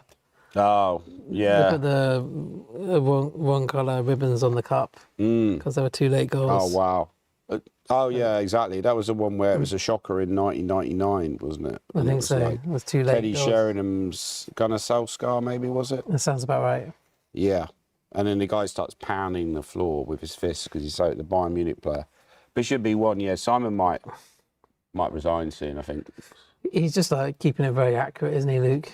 Not giving Simon any chances. Great move, and now grim in game. I think Simon, he does tend to resign early. He might just call it a day.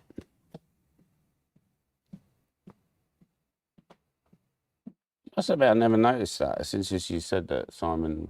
I remember one time I was totally winning against him and I bungled it. It was a draw. I wish he'd resign that game. Maybe he doesn't. Only resigns early against you. Yeah, maybe. When you play me, he's like, nah, Gormally will mess it up. He might try rook c6, I guess.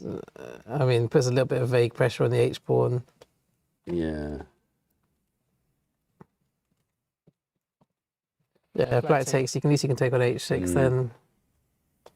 Yeah, that's a good try. It's a depressing in game for white. I mean, you just you're lost. Because at rook d6, you just take on e5 anyway, and then you queen. Yeah, and then when you move a king, you start taking that pawn if you want, and it's really. I mean, then he would resign. I think then he just say that I've had enough. Something said you want the last round to be over. You're like, you want it to be over. You want it to be done, but not in this way. You want it to. I think they have played a couple of moves, haven't they? Yeah, let's have a look. What did he try? They went bishop f5. He's gone rook check, and now, it's no real counterplay. He's gone rook d2.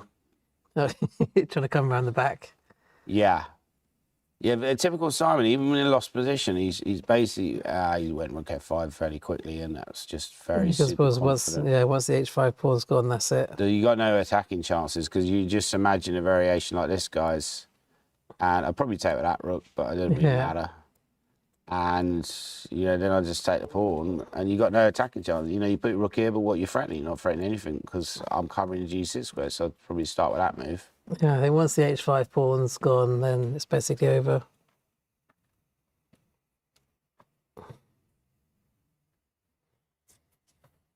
Yeah. Yeah, so we're thinking that this He's is trying to look for maybe one- the final one- pros one for last Simon swindle. Williams' bold bid. Do you think Simon will win the British in the future if he doesn't win this game? I mean, he's always got a chance, but it's going to be tough, and all the young players are getting stronger. I mean, Basically not then. You've been no, diplomatic. I'm not saying that he won't win it, but I'm just saying it is quite difficult. Yeah, it's going to be tough. Yeah. Yeah. I agree. Same with me. Same with all of us, to Same be with honest. me, right? Everyone wants But to- you've already won it, right? So at least you got that in your bank. But it's always nice to win it again. You think you can win it again? Got to play in it first. You've got to play in it to win it. Got to be in it to win it. By the way, Keith Farkle, the legend of seniors chess, did wrap up. Did he finish with a win? Did he? He finished with a draw, actually. I think. Oh, right. So if we just look at that game quickly and then switch away from the Simon game for a little brief time. Seniors 65. Yeah, so he could have probably played on because he was better. He kind of equalised by the end, by the looks of things. Yeah, 97. So at this point, you're off a draw, but it's wrapping up his senior title, another senior title for the legend of senior chess, Keith Farkle. Strange I didn't have a little photo for him. I mean, that's true of all the players. No, some of them have got photos. Right. Depends how No, important you you're are. right. You're right. So he will be celebrating later in the pub if you want his autograph. What about the 50s one? Did Steve Dishman win the 50s? I think so. Let's have a look. Well, he'd finished when I saw him. I think he was down the pub or something. Is this game still going on? I thought I saw him in the bar. That's He's just weird. taking a break in the middle of the game for a quick drink. Yeah, that's weird. Well, I feel like White is trying to do something, although we can see obviously it's a draw. But maybe there's nothing White can do. Yeah. Or we just hope for some kind of blunder from Black. Yeah, it looks like it's going to be a draw, right? Okay, so let's go back to the main. And then tournament. Tim Cat lost. He lost, yeah. So Steve Dishman's going to win then, basically. Basically, yeah, it's certain. So if we go back to the main tournament, so let's go back to the main championship and let's go back to the Simon Williams game yet again.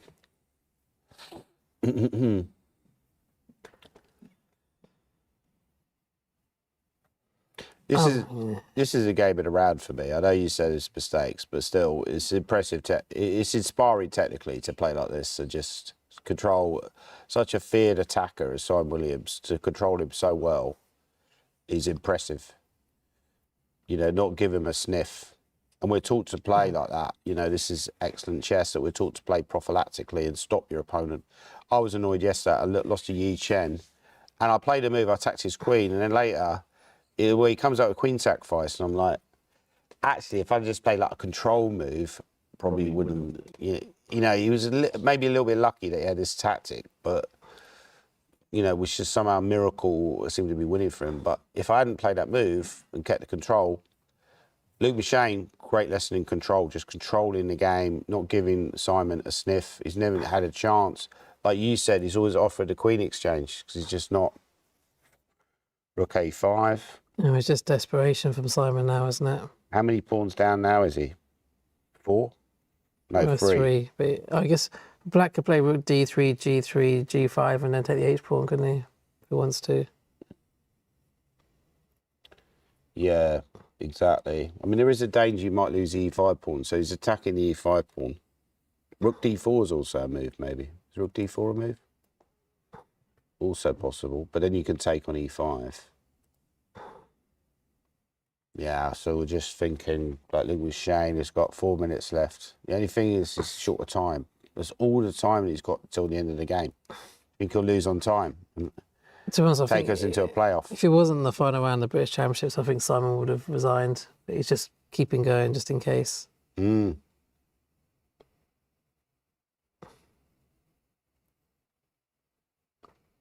maybe we could just look at this line quickly. So if rook d3, king e2, rook g3. Can you go king e4 and walk into? Oh no, you can't. That looks a bit risky. A bit losing. Yeah. And then bishop d3 check. And then rook f1. Yeah, it's like over. But then you win the bish. So It's just you're winning. He's played a move, by the way. He's played a move. Yeah. No, they're carrying on. I thought he'd resigned. Okay. He's just gone like, what has he played? He's gone rook g5, which is as good as anything. Yeah, you can't take on e5, can you? Because if you take, if you take, quite a simple tactic. I think Simon might resign here. Yeah, I think it's getting close to resigning. Yeah, very disappointing finish for the Ginger GM, but he'll learn from this experience. He'll become stronger from this experience. I think next time he gets a chance, he'll play a lot better. I mean, he didn't really play anything like he can play today. That's the disappointing thing that you take away from this game, that you didn't show like anything. But as I said before, this is what Luke McShane has done to him.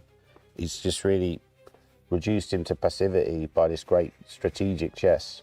I mean, it is tough when you play against good players because you can't always, they don't let you showcase your ability today.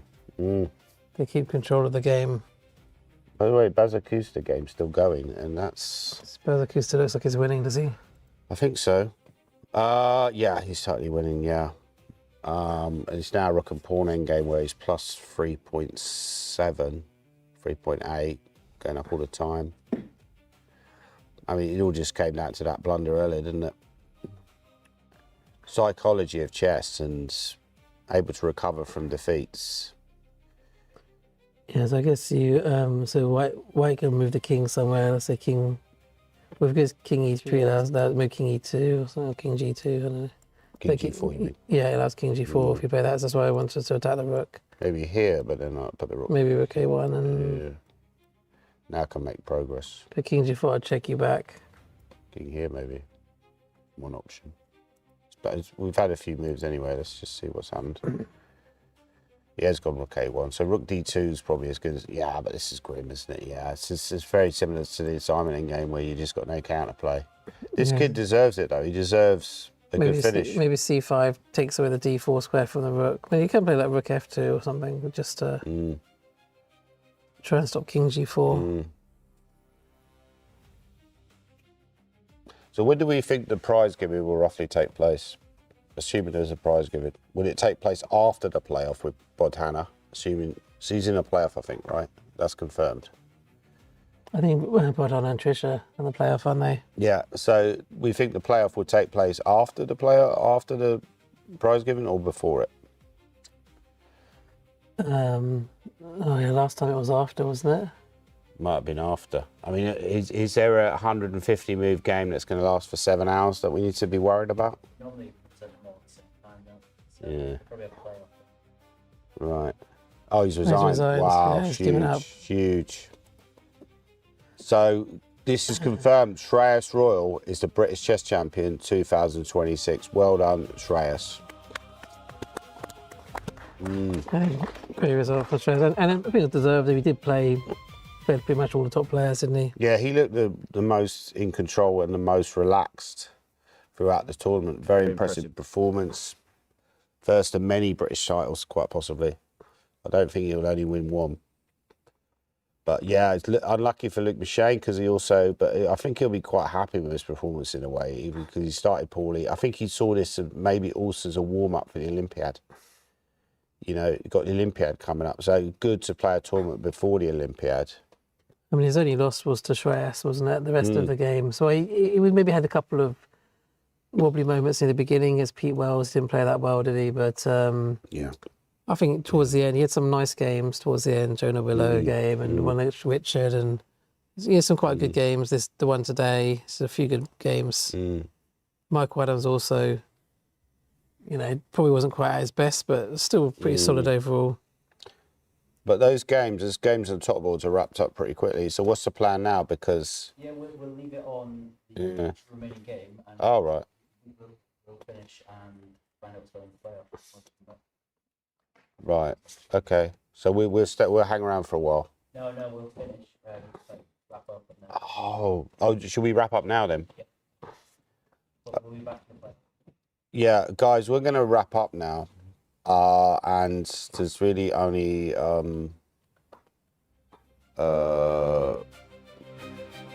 Peter Robeson's still going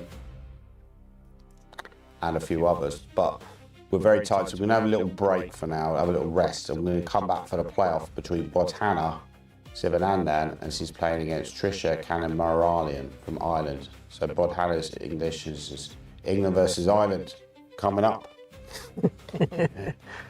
And yeah, thanks again for watching. Please. Yeah, hang thank around. you, everyone. Thanks.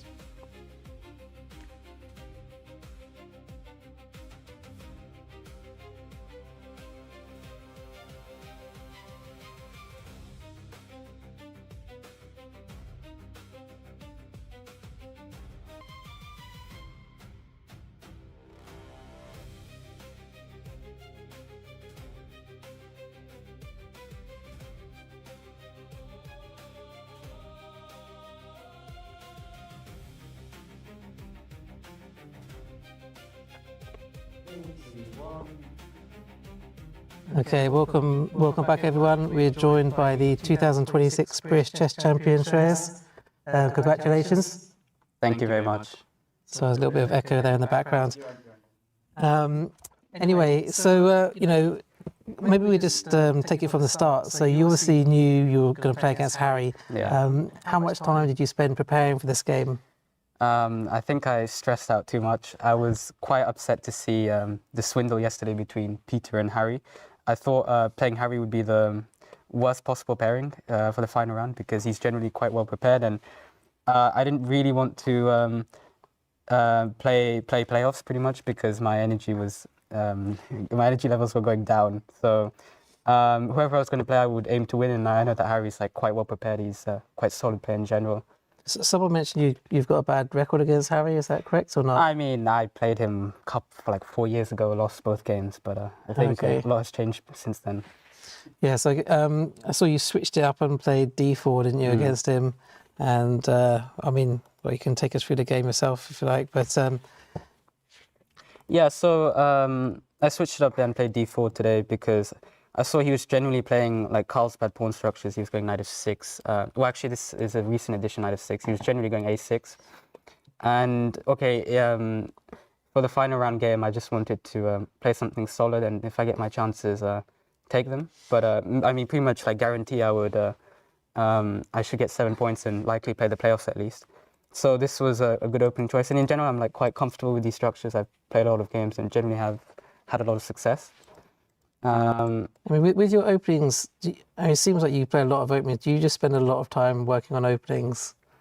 Yeah, I mean, like I've played d4 most of my life, so with d4, it's not too much more to work on. But recently, I've been working a lot on e4, and I spent a lot of time this summer sorting out one e4, and I think it's paid off. Okay, so roughly like how many hours a day do you spend on openings, or it just depends? To be honest, I mainly invest more time leading up to an event. I'm generally not bothered enough at home. Sure, it's quite hard work. Yeah. Yeah, so we get a Carlsbad. Bishop d6 is slightly unorthodox. They generally play bishop e7 and, well, pretty much play the same setup that Harry did, but with the bishop on d6, I hadn't really checked this line, but I thought it should just be a slightly worse version because pretty much the only way to justify bishop d6 is generally to go a5 and knight a6, which he didn't really end up going for. He went rook e8, h3. Be careful not to blunder castle, bishop takes h2. So I played h3 here, and yeah, I thought he would go a5, knight a6, play that sort of setup, but he played knight b7, and I was already quite happy. Of course, he's still in prep, but I thought this should just be a slightly worse version of the bishop e7 Carlsbad, as the bishop is generally better placed on e7, and there's like some knight h5 ideas. And that was one thing I wanted to ask you, because in a lot of these Queen's Gambit positions, black actually aims to exchange the dark square bishops. and you sort of voluntarily went for the exchange of dark square bishops. Yeah, it was a practical decision because here the main move I was considering was queen c2, well, actually the alternative. And I mean, it's the most natural move, so I just assumed he would have prepared this, and I thought, okay, bishop f4. The thing is with the Carlsbad, I feel you can get away with a lot of things. It's a fixed pawn structure, you know. Time is not really that relevant, so, you know, bishop f4 did end up taking him out of prep. I mean, he blitzed out knight e6, but after queen takes d6, queen c2, he was out of prep. And whilst the position is equal, I finally got him out of prep, and I was ready to play just a normal Carlsbad position where I have a lot more experience. Were you a bit scared when he was putting his pieces near your king, or you felt under control? I mean, I still felt under control. I mean, I still had to be somewhat wary because, you know, there were like some ideas he was threatening. In fact, I was quite happy to go knight f4 here. I was wondering whether I could get away with b4.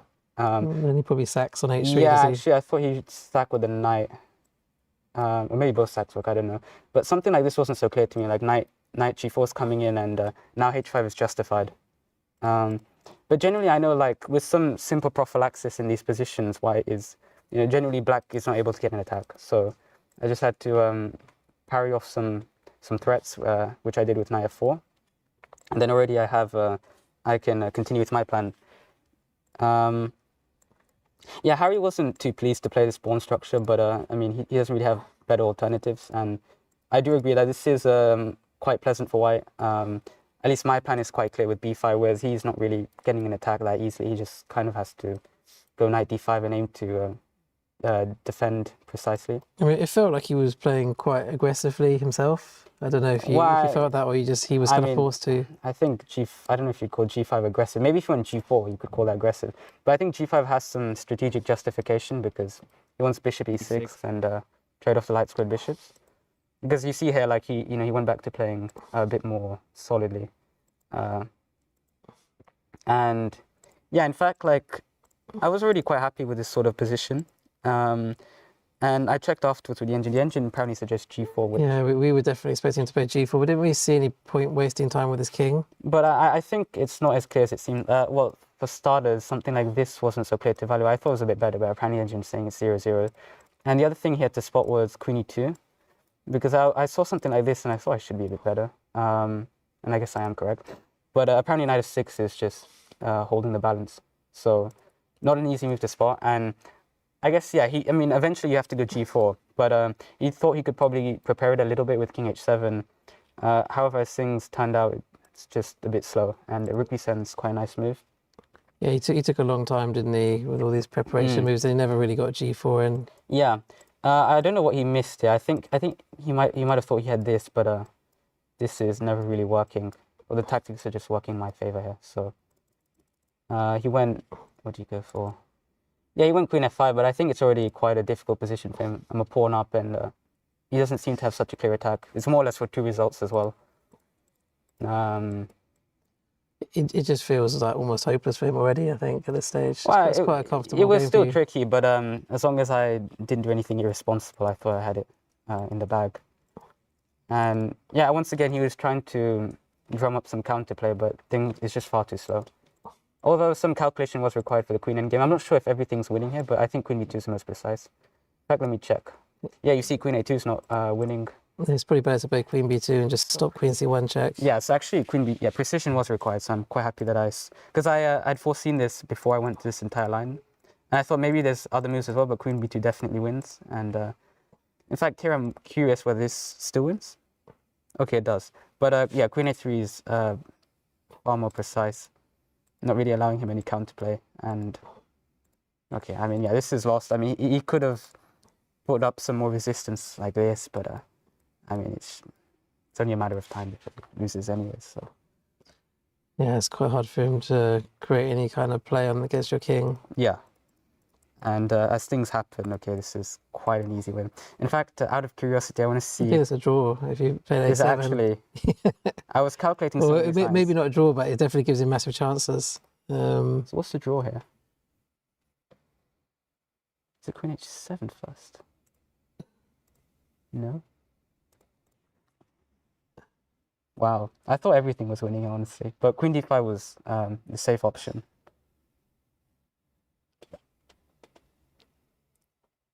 And this is like King F3 or something weird like that. Yeah, actually, that's probably right. Because in this line, I was just going to take, and I'm going to exchange off queens. He doesn't really have counterplay. But yeah, in any case, like, it was just... So after G3, King F3 is a draw, is it? Good question. Let's check, actually. I think A7... You have to put, Oh, hang on. it's after King G4, A7, King G7, yeah, A7. Queen C7, G3, King F3. Yeah, you're Yeah, right. it's probably Yeah, holding. now I probably can't stop checks. Okay, in any case, it was just an inclusive thought because I knew Queen D5 was easily winning. This time around with Queen C7, I have Queen E5 and there's no checks, so finally consolidated and 2 whole pawns up.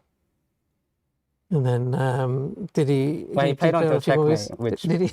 which baffled me, but I don't know. Okay. I guess he really wanted me to work for the win, work for the Yeah, I guess there's title as well. Also, I think quite a few of his games end with 2 queens as well, so maybe he likes that.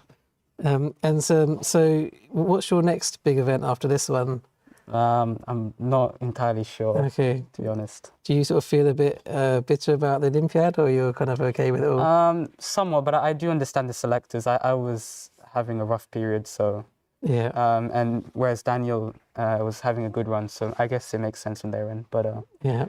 if only the deadline was a bit later, perhaps they would reconsider. It's a bit tough. Daniel does deserve a chance as well, doesn't he? I mean, he's a very good player, very talented player. But, well, congratulations anyway. Obviously, phenomenal result. And I think your level was just very high throughout the whole tournament. Yeah. Maybe just the game against Andy Ledger was not quite as good, but the rest of them... But the draw was probably the best move I made in the game, the draw offer. Good draw offer. But, yeah, the rest of the tournament seems, you know, very, very convincing and very smooth. So, yeah, congratulations and thanks for coming to show today's game as well. Yeah, thank you for having me. Okay, thanks then. Thanks. Thanks, Rose.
Just come to the place as well.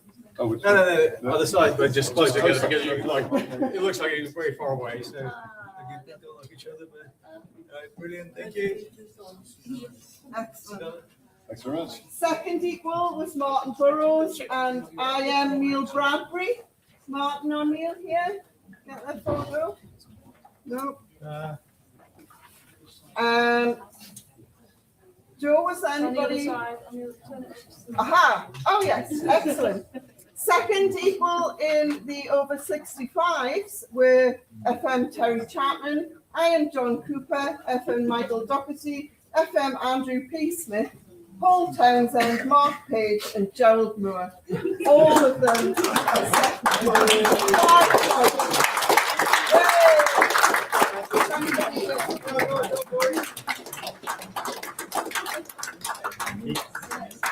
It was really nice of you to split it 7 ways. To split the £700 prize, so they get £100 each. So that's quite nice.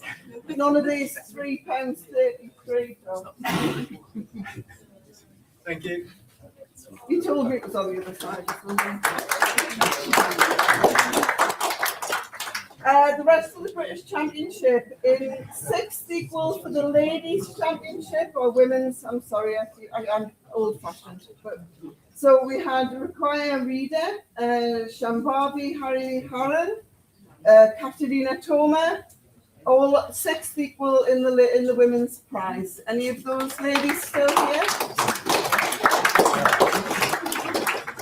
4th equal were Kedavan Arikamia Grant and Elmira Mirzova. Give them a clap. And 3rd outright was Lan Yao.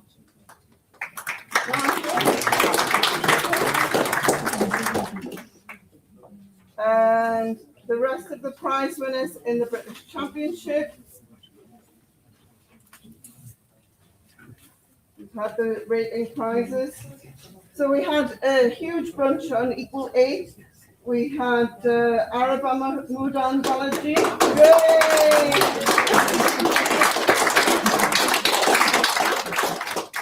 Lorenzo Farmer, Rishi Vajikumar, Supratit Banerjee. Hello. Got a nice photograph of Arabanda Mundan. Taran Kanya Marla.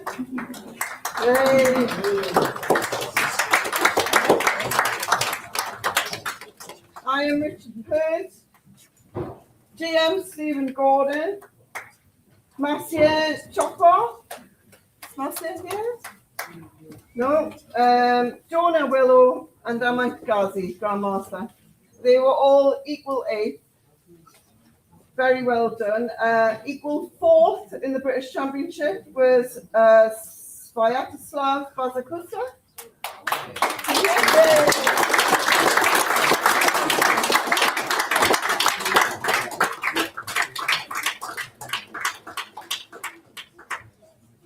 Nelly, I think maybe next year. Simon K. Williams is the Ginger GM, still here now. Siva Mahadevan, Shiva, no. And Harry Grieve.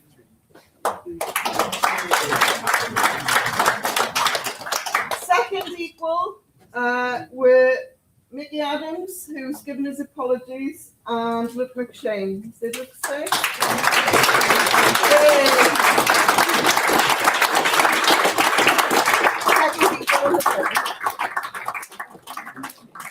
Thanks, Luke. Thanks, Luke. And that's it. We know who the winner of all the rest of the prizes were, apart from the women who need to now have a playoff. So we'll give them 5 minutes, and the playoff will be on board 1 in here in, I think we'll start at 10 past, which gives you about 7 minutes to get a drink. If you are staying, please make sure your mobiles are turned off.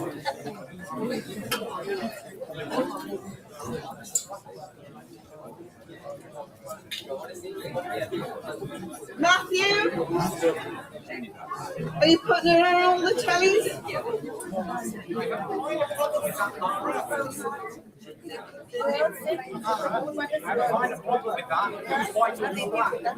Oh, you need to do a coin toss. You need to do. Have you got a coin? In my wallet, yeah.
Yeah, I know what it's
Could I have my two ladies officially off? Just want to do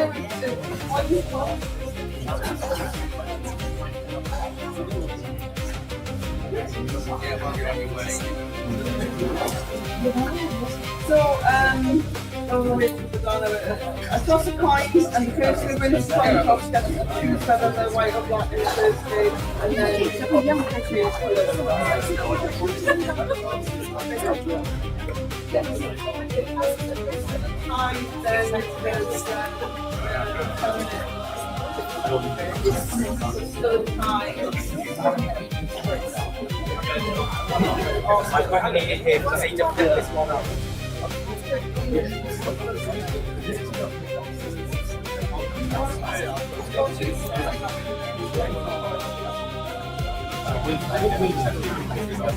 Yes, and you can make it.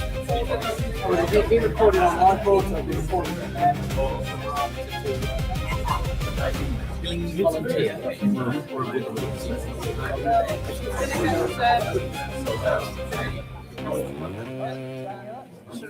Hi everybody, welcome back. I'm extremely tired, but we're battling on, and we've done the prize giving. It was wonderful to see Shreyas Royal step up and collect his British Championship trophy. I'm sure that won't be the last one that he wins. Well done to him. But we could have another younger player, domination younger player, win the women's. In fact, we will do, because both of the two players are pretty young, particularly Bodhana. So a new generation is sweeping through. Bodhana is black in the first game against Trisha Cannon from Ireland, and they're both tied with 5.5 points out of 9. So now they have to have a playoff to determine who is a women's champion, because last year they had a shared trophy, and apparently some of the people weren't that happy with that, so they suggested that it would be better to have a playoff. So that's going to be very interesting to watch. Who do I think is the favourite in this playoff? I would probably give a slight edge to Bodhana, because he's a blitz expert, and I mean, the game is actually 15 plus 10, but he's very good at rapid play. He did well in the British rapid play earlier this year. In fact, in the UK Rapid Play Championships, they tied the women's title as well, I believe, with the same player, Trisha. I played Trisha in the rapid play last year in Peterborough as well in the playoff. Sorry, not last year, it was about 2 years ago. So that was a very impressive performance as well from her. So I think this is fairly 50-50, but I'd give a bit of an edge to Bodhana. Going to be very interesting to watch. By the way, Trisha has got a lot of sharp openings in her repertoire, but I think she's maybe something solid like the Slav, which Bodhana plays, is not ideal for Trisha, because she's quite an attacking player. So be interested to see if she's got any lines against that, which give her some attacking chances. She looks very composed out of the board, Trisha. Big moment for both of these two players. Potentially one of them is going to become the women's British champion. So we're just waiting on it to start. Looking very exciting. Bodhana there, sat there. She's wearing glasses now. So she didn't used to wear glasses, but she is now, yeah, both of these players are looking very super ready for the first move. Trisha's white, so they'll play 2 games. If it's tied after 2 games, then we potentially go to an Armageddon, I think. And yeah, we could be here for a while if these 2 games are tied. So Nick, you're on. Who do you see as a favourite here, Nick? Well, it's hard to look past Bodhana as the favourite, but Trisha is a very talented player. She has improved a lot. She's very active. She plays, well, based out of Dublin, I believe, and yeah, she plays all the time. I think most British Championships she seems to be playing, doesn't she? Her and her brother Taryn, obviously. Yeah. I think that's the key to playing well, really, as well. You know, you need to play a lot of chess. But, you know, take advantage when you're young. Play a lot of chess, and that's your best bet. And will we interview the winner after this, or will we? What's the plan, guys? Maybe we interview the winner and then we go to another playoff. I think there's. Would you like to start the weight box, please? Okay, here we go. We're starting, Nick. So we got knight f3 on move If you're playing this E5. game as black, you just E4. play solidly first game. Yeah, I think that's what I said. Bodhana tends to play very solid. It's got very solid opening repertoire. Knight f6. So I would expect like the move c4, but actually she's played quite a quiet system with e3, Trisha. So Bodhana's thinking, so you decided to go for c6. And you got a lot of time as well. You can really, you know, get into this. I wonder what would have happened if they'd have had 2 playoffs. I guess both playoffs would have started at the same time, but then we could have been here maybe even longer, right? If they'd have had. They would have had a semi-final and a final. Yeah. So bishop f5 by black. This is very solid setup for black, and bishop b2 by Bodhana. So potentially at some points he's going to play the pawn c4, but he's just quietly developing Trisha. Already the engine prefers black. I think h6 probably unnecessary. is played with the intention of meeting knight h4 with bishop h7. She's probably a bit worried after e6, but I might play knight h4. Yeah. So it just showed that e6, knight h4 is apparently not very good. Yeah, Okay, maybe after bishop e2 first, but she was pretty concerned about it. I think she could have just played e6 first, couldn't she? And just carried on developing. It's a typical move in his position, Nick. Just give the bishop an escape square. I mean, black's kind of playing a London system, but with white. That makes sense. But Montana is a phenomenal player because not only is he good positionally, but he's also very strong tactically. You know, he's a bit like a chess ninja. So he's a little chess ninja. I said he's like, you know, Baby Yoda. So he's the Baby Yoda of chess. I'm not sure about knight d2. Normally, white might play. We could play bishop d3 or just play c4, knight c3. Yeah. I think this is where Trisha struggles, maybe in more positional battles. I think she's good in attacking positions, but maybe I'm wrong. But I think she, you know, a little bit like Simon. Sometimes you play against the opponent, but she seems to be doing fairly well. Bishop e2 is a good move. Is there a possible plan that white could go knight e5 followed by g4 and start? I mean, could you play that move now? I thought you meant knight e5 and f4. You could play knight e5. I mean, I think Leela would do something like this. It would go knight e5 and it would go g4, right? Black's castled. I don't think she's going to play that. She'll just castle. Okay, we've had some more moves. Let's get back to the game. You think she's quite an attacking player, Trisha? Because she's actually played quite solidly here. Yeah, but as I say, I think maybe she struggles against the Slav. You know, attacking play is a good way to defang. We saw that earlier with Luke McShane. He played a very solid system. You know, Simon wasn't able to get his usual hacking chances. I think Simon might have been better at mixing it up a little bit and maybe playing something he doesn't normally play because he seemed a bit predictable in that game. But anyway, coming back to the normal stuff. By the way, there was a lot of people missing from the prize giving. You know, if we want sponsors, we need to have players at the prize giving. So, I mean, I didn't see that many players. I saw Bezakutster, Luke McShane. How many of the other top players? Oli Shreyas was there. But you know, as long as you get your prize. There was no Mickey, was there? No I mean, I missed the prize given at Hastings, and apparently that, you know, didn't go down very well. So, you know, I'm a hypocrite as usual. She's played knight e5. Yeah, which is a useful space gaining move. I guess black will play knight d7 most likely. After knight d7, can you go f4 just to clamp? That's certainly an idea. I mean, you do give away the e4 square. Did you congratulate Shreyas on his win? Yeah, I interviewed Shreyas. Oh, you interviewed him, yeah, but did you shake his hand though? That's nice.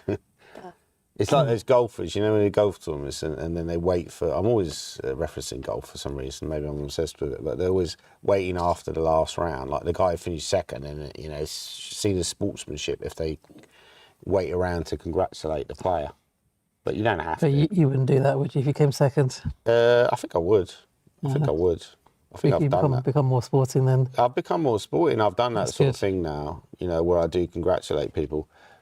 Gawain Jones is a very sportsmanlike person, you know, in this position. Okay, we've had some more moves. Okay, no. Hang on. No, black did play knight d7. Yeah, which is a very sensible move. So I would probably consider move f4 and just go all in on the king's side. You know, you've got ideas of going g4 later, but it's a little bit ropey, I must admit. I mean, Botana's moves are just very logical, aren't they? Trisha's got to try something like this if she wants to have any chance of causing an upset or getting a win in the first game. Yeah, let's read. Well, she could just play solidly with c4. Has gone f4. Okay, she's gone for it then. Wow, this is huge. So she wants to go king h1, g4, and just hack away on the king's side. But I'm not sure. That obviously creates a huge element of risk. As black, I might be tempted to put the rook on c8 and line up a c5 move. You can also play a5, a4. That's another idea sometimes. Is a5 just met with a3? Oh, sorry, you also knight e4 you're thinking about. Another possible option, yeah. And if I went there, I mean, my attack kind of runs out of steam fairly quickly, and maybe I'm just left with a slightly worse position. Is that the danger? Hannah is so well schooled in every position. Like, she is literally a chess engine. She's a walking chess engine. Well, I think she's just quite a solid player, isn't she? She's actually played knight e4 as well. Wow. The Baby Yoda of chess. It's quite hard, isn't it, when you play against players that strikes to the centre. Yeah, just don't really do anything that's too radical. They just play sensible moves. Knight e4 is a great move. Yeah, and at some point you're like, you run out of steam. You know, C is on that level. C will be like a Luke McShane or a Mickey Adams or a Shreyas in the future. She's not quite there yet because it takes time. But at some point she's going to get to their level, maybe even exceed them. And that would be very interesting to see her trajectory over the next few years. So you'd play G4 here, would you? Yeah, but I don't see a follow-up, Nick. You know, I'd love to go G4, but what's my follow-up?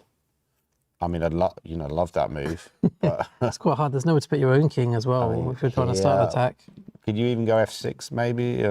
Yeah, maybe that's the sort of thing you're hoping for. That F6 is quite a weak move, interestingly enough. But knight DF6. By the way, we've had some more moves, I think. Yeah. So this current position on the board, Trish is thinking. She's thinking.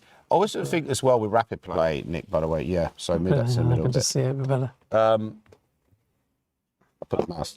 I'm gonna move the mouse. Sorry. How many games did he play? I think they played 2 games, David, and then so our technical editor just asked. I've called him technical editor, director. Yeah, a trophy. What did you get the trophy for? Best contribution to at least whatever. Spot on. Yeah, spot on. No, I think that Lifetime award. that trophy is actually well deserved. Yeah, the amount of hours you put in. Yeah. David has really worked hard during his championships. I mean, he's worked his butt off.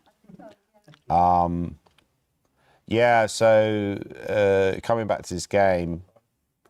I mean, Trisha's probably not that happy with the way it's gone. She's already burnt a bit of time. I think just preparation wasn't really great against, sort of predicted even before the game that maybe against the Slavs, she doesn't really have like a great attacking line. I think. If I was Whitey, I'd probably just try and somehow simplify the game and get a draw, go on to the back a game. draw now would be decent. Like, she's gone bishop d3, which makes some sense. So now Bodhana, I'll be interested to see if she plays that move.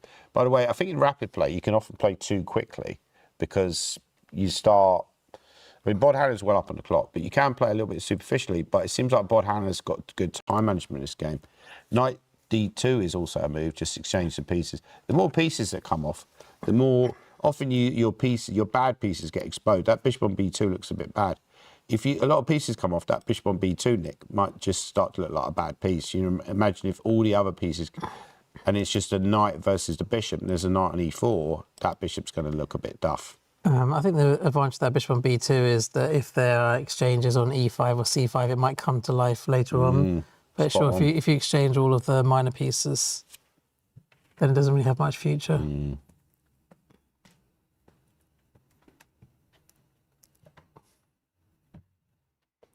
I mean, black could just play either knight f6 now or take on d2 and then knight f6. That's very logical, doesn't it?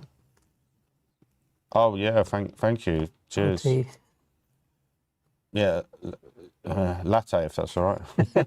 We'll get the drinks order in. Latte, yeah. Just a tea for me, please. Thank you. Right, let's see if there's any This more. is our professional commentary, Danny. I'm already down a Red Bull, so I might have a caffeine overdose, but, you know, you only live once.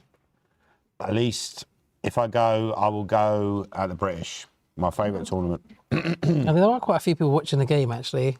Good. This is exciting. This is what we want. This is actually a good idea to have a ladies' championship playoff.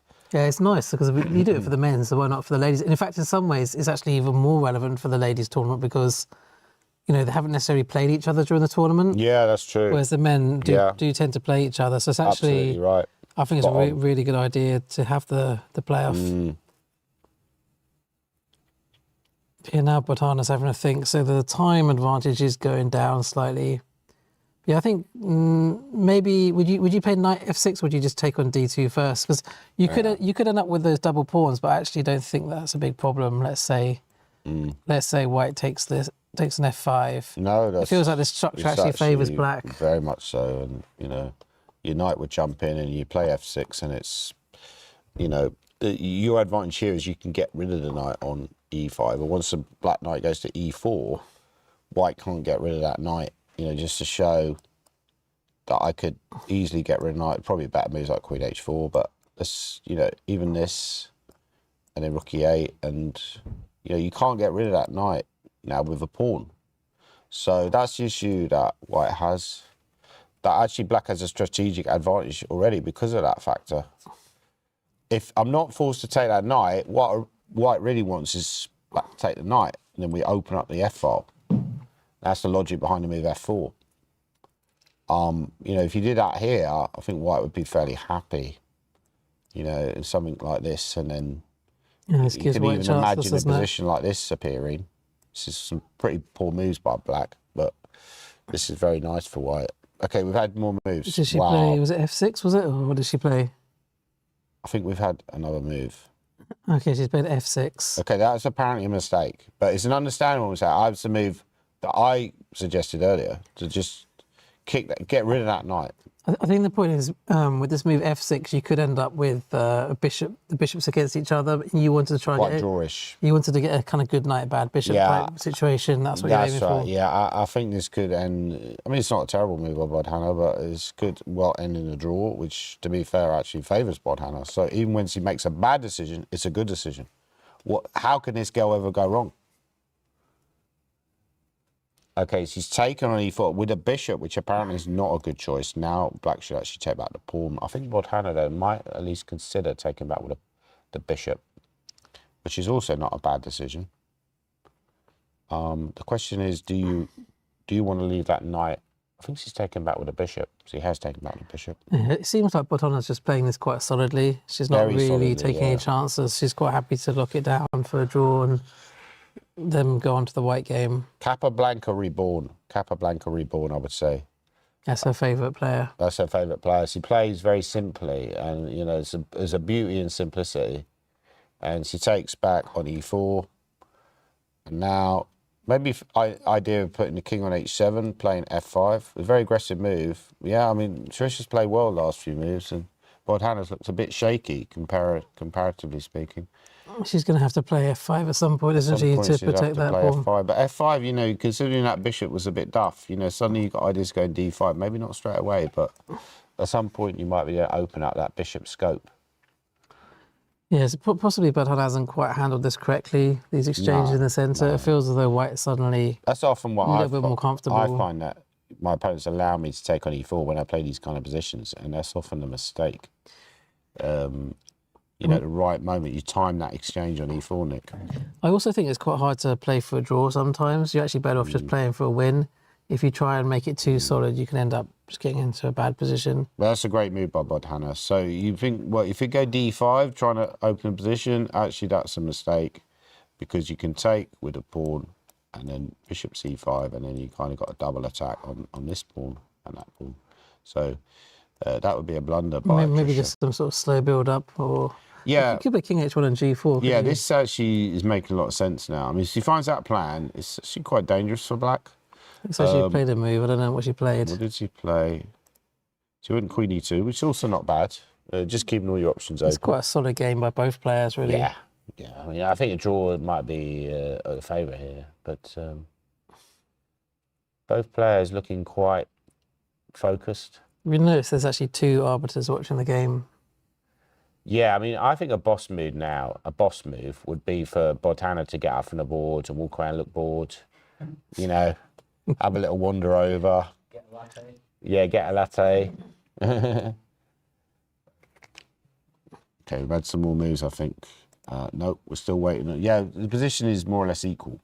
I would play king h7, yeah, because I like just to tuck that king away. It's the old Russian advice, tuck the king away. And also, You might rook also, f6, rook g6. well, you might even go g5 as well later. Yeah, good point. Good, well, that's a great shout. Yeah. But you'd have to have a rook on the g file. Can I go g4 there immediately? Apparently that's a mistake. Then g5. Okay, have we had any more moves? No, Bodhana's thinking. She's got a good position, but now she's actually down on time. She was well up on the clock. It's pretty close to equal, isn't it? She's slowed down a lot, though, because she's played a move. She's gone rook d8, so she's not messing around. White will probably play rook d1, something solid like that. Yeah, this game is looking a bit dull now. I think yeah, as we expected. But I think, yeah, one of them needs to try and play the g file. That's how you might get some attack. Yeah. Simon would try and play the g file. Yeah. Yeah, Simon would go king h1 and g4. You know, that's a good thing about Simon. He's reliable. You can learn so much from Simon. But I do feel with Simon that he could be an even stronger player if he just slowed down a bit and was a bit more strategic. I think sometimes he does slow down, but I think he's just always looking for an attack even when it's not there. That's the problem. Why do you think that is? He's just like a natural born entertainer. Yeah, He so likes maybe to plays entertain to people. the crowd too much, right? And, you know, sometimes you should be... But in general, he's done well. I mean, you know, you can criticise him too much for losing Luke McShane. Luke McShane's a star player and, you know, 26, one of the best players we have in this country. And, you know, it's hardly a disgrace. And King H1 played. I think Simon gained points. So, you know, you've got to look on the positives. He's been playing very well lately, Simon. So... Yeah, I mean, he did very well overall. He did very well. He was you in, you know, he was one in with game a away. genuine chance of getting in that playoff, I think. But it didn't quite happen for him. But maybe next year. So Bordana has really been sort of containing Trisha to a certain degree, but now she can probably see that Trisha's probably going to try and break open with the move G4. How do you think Black's going to react to that move? Very, very interesting. Because you don't really want to go G5, because you feel like if White ever goes D5, that bishop is just like a bit lethal, right?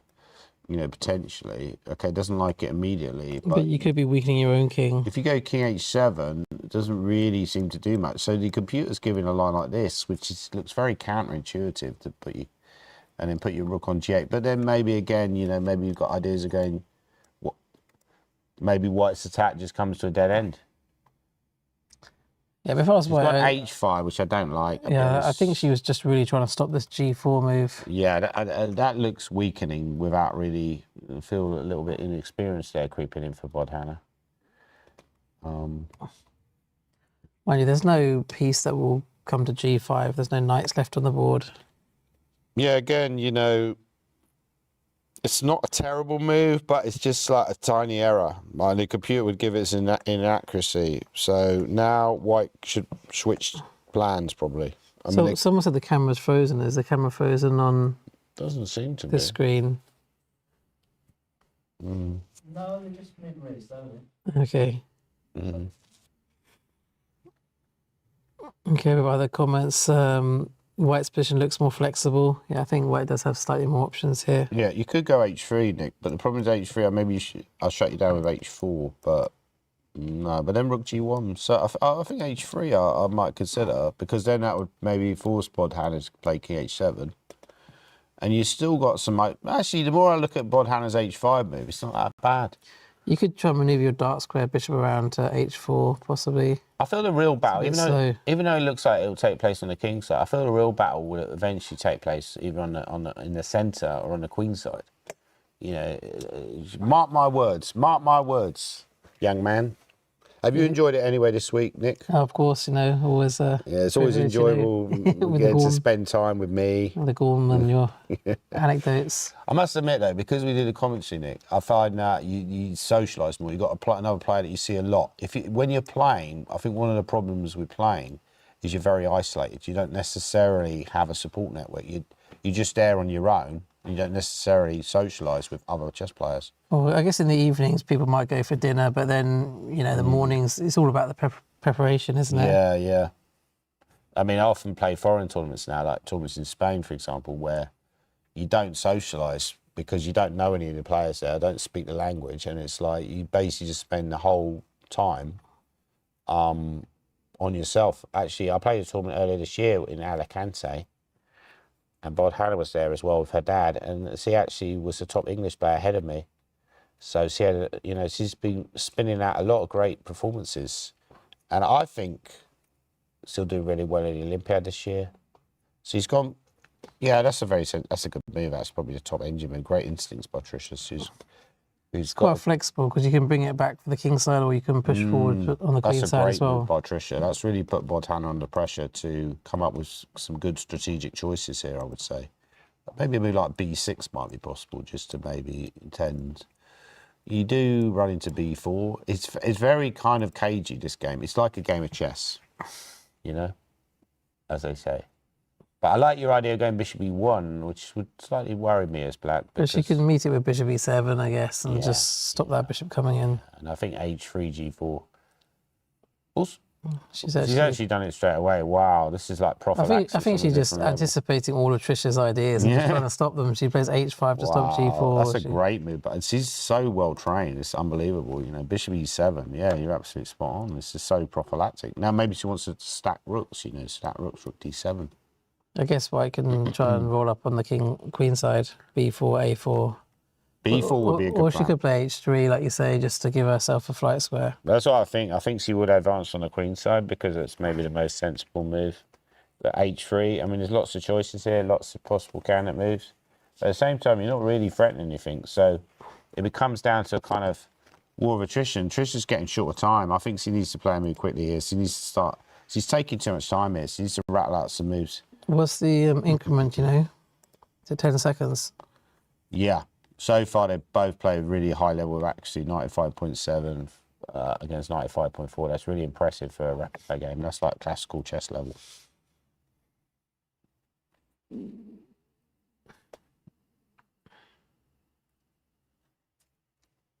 I think Trisha might have played another move. Haven't got it come through yet, but apparently Trisha's moved. Okay. I hope the ball doesn't gone. Oh no, she's played bishop e1. Yeah, good spot, Nick. Apparently that's a bad move because now rook d7. You know, I suggested that plan of just stacking rooks. That's what I say. Like I feel like black might be able to break through on the queen side somehow with a well-timed c5 break. And the problem with bishop e1 is that black's already played bishop e7, so what's the point in playing it now? She's already kind of covered that move. Amateur players watching at home, pawn breaks are so essential. Like in a Slav, Nick, as you played the Slav yourself many times, the pawn break c5 is often quite relevant. So at some point, I think black could prepare at rook d7, rook fd8, and then eventually play c5, maybe even play b6 first if you really wanted, but it's not very necessary. But this position is quite slow, so I think that would probably suit Bodhana more than Trisha. Yeah, I mean, it's quite slow and strategic. It seems like a reasonable plan, doesn't it? Yeah, or even you can even play c5 immediately. That's also pretty decent. Or b6. I mean, so far she's been playing it pretty safe, I'd say, Bodhana. She's not really been taking any big risks. No. But I think this type of slower game, she's really, it's almost like Luke McShane versus Simon Williams again. She's defanged a ferocious attacking player in Trisha, and now she's kind of switched to strategic mode, and that might be an issue for Trisha. So c5, a great move. Did she play it well? She played that great pawn break. Nice move. And then the best is to come back, which is a hard move to find. It's very hard to play bishop c3 when you She's played it. Unbelievable chess by Trisha. Now bishop f6 seems to be quite logical. Yeah. She had some quite good comments. A few of the viewers seem to like your commentary, Danny. Yeah, what did they say? John Ray's. They said, I think your commentary has been good this entertaining. Week. Is this your feed? Is this on your chat? I just typed it in, you know. And typed the comments in. Yeah. And it says, it'd be quite sad if it was your personal chat and they're all like complimenting me. Oh, thank you so much. So it's been good, and I hope next year you're both doing the commentaries. Yeah. Yeah, would you want to do the commentary next year? Yeah, Nick? I might do it. I thought you were going to play, Danny. I'm going to play next year, possibly, yeah. You're so good, you could probably like win the British and commentate at the same time. Yeah. I didn't want to say, I'd rather just play it. You said it yourself. Bodhana might win. Bishop f6 from Bodhana. You think Bodhana and Shreyas next? Shreyas will be defending champion. But do you think Bodhana and Supratit next year will have a chance to win the British? I mean, they're going to be. Supratit was in with a chance this year. Yeah, but no, I don't think they'll be too worried about me. Yeah. No offence to myself, but I don't think they'll be terrified. I mean, I think I'd have a chance as well if I played in it, but it'd be an outside chance. And they're already at a level where they can beat players like us. They're probably not quite at a level where they can beat players like Luke and Mickey yet, though. I think they need... Or not on demand, and not very often. But Bodhana beat a 2600 recently. That's true, actually, yeah. I mean, that game between Mickey and Supratit did look quite one-sided, and I think Mickey did a good job of getting a slightly better position where Supratit didn't feel comfortable. You know, that's one thing I've learned from this tournament, that often it's about, you know, preparation is about working at what your opponent's comfortable with. And we saw that with Shreyas in some of his games, and we saw that today with Luke McShane, getting a technical game against Simon. And yeah, it's often about defanging your opponent. So there's another question. Do you think Keith Arkle will play the British next year? Well, I actually spoke to Keith Arkle at breakfast, and he said if they do put the main titles within the British, then the senior titles within the main British, then he'll play. So I think that's the answer. If they don't, then he'll probably end up playing the senior events. I think when you get older, you kind of have to conserve your energy, and I think it's true that if you're an older player, there is the option of playing in the seniors, so I can understand that, but I'm personally kind of mixed on the seniors. I do play senior events now, but I'm like, I wouldn't want to play the seniors if that meant that I wouldn't play the proper events, right? The bigger events. Do you know what I mean? I think Total Trash is so entertaining they've gone to watch Loose Women. Who said that? Someone called Total Trash. I'm off to watch Loose Women, thanks all. What about Loose Pieces drop off? Okay, this is looking a bit... I think it's starting to build up the tension because they're both starting to get quite short on time now. But I did call been it a good that game the main so far. battle would take place on the Queen side in the centre. It's been quite a good game by both of them, both pretty solid. In fact, it would have actually been useful to have this move pawn h3 for white, just so you don't get back rank checkmated with everything opening up. Yeah, just throw that in automatically and induce like a move like King h7 or h4. You know, throw it in. It's quite a useful move just to have it. We've got some more moves maybe. Have we got any more moves? No. So at this point, it's black to play, but there's quite solid exchanges going on. You know, black could just take on, you should take on c3 and then take on Hannah's c5. like a robot. She's like a little robot. She very rarely makes blunders. She's a great calculator. Queen c5, great move. So e3 is a bit weak here, and you know, I think you look at the weaknesses, like e6 is weak, but how do you attack that? Whereas e3's already been attacked by the black queen. You could play b4 or you could play h3. I mean, if you play h3, would black consider a move at a5 to stop b4? Or Yeah. maybe you go b4 because first. a3, I'm chopping. I'm probably going to win a pawn, right? Yeah. So You didn't want to really get into this if you don't have to. no, yeah, So maybe b4 first. I quite like h3. Knock the queen back. Yeah, But she should have played it already, probably, shouldn't she? I would have played a bit quicker. I might have played these moves, but tried to play them a bit. Well, she's got rook d2, which again, solid choice by Tricia. Like, she's also a very solid player. Rarely makes tactical blunders. Got a great rapid play pedigree. Now, rook d6, if you want to fight for the d file, then it could be like massive trays on the d file. I think when I asked Taran earlier, last year, I asked him how he got his chess, and I think his sister played first, but then he got competitive and wanted to be better than her, or it might have been the other way around. What's the age difference between them?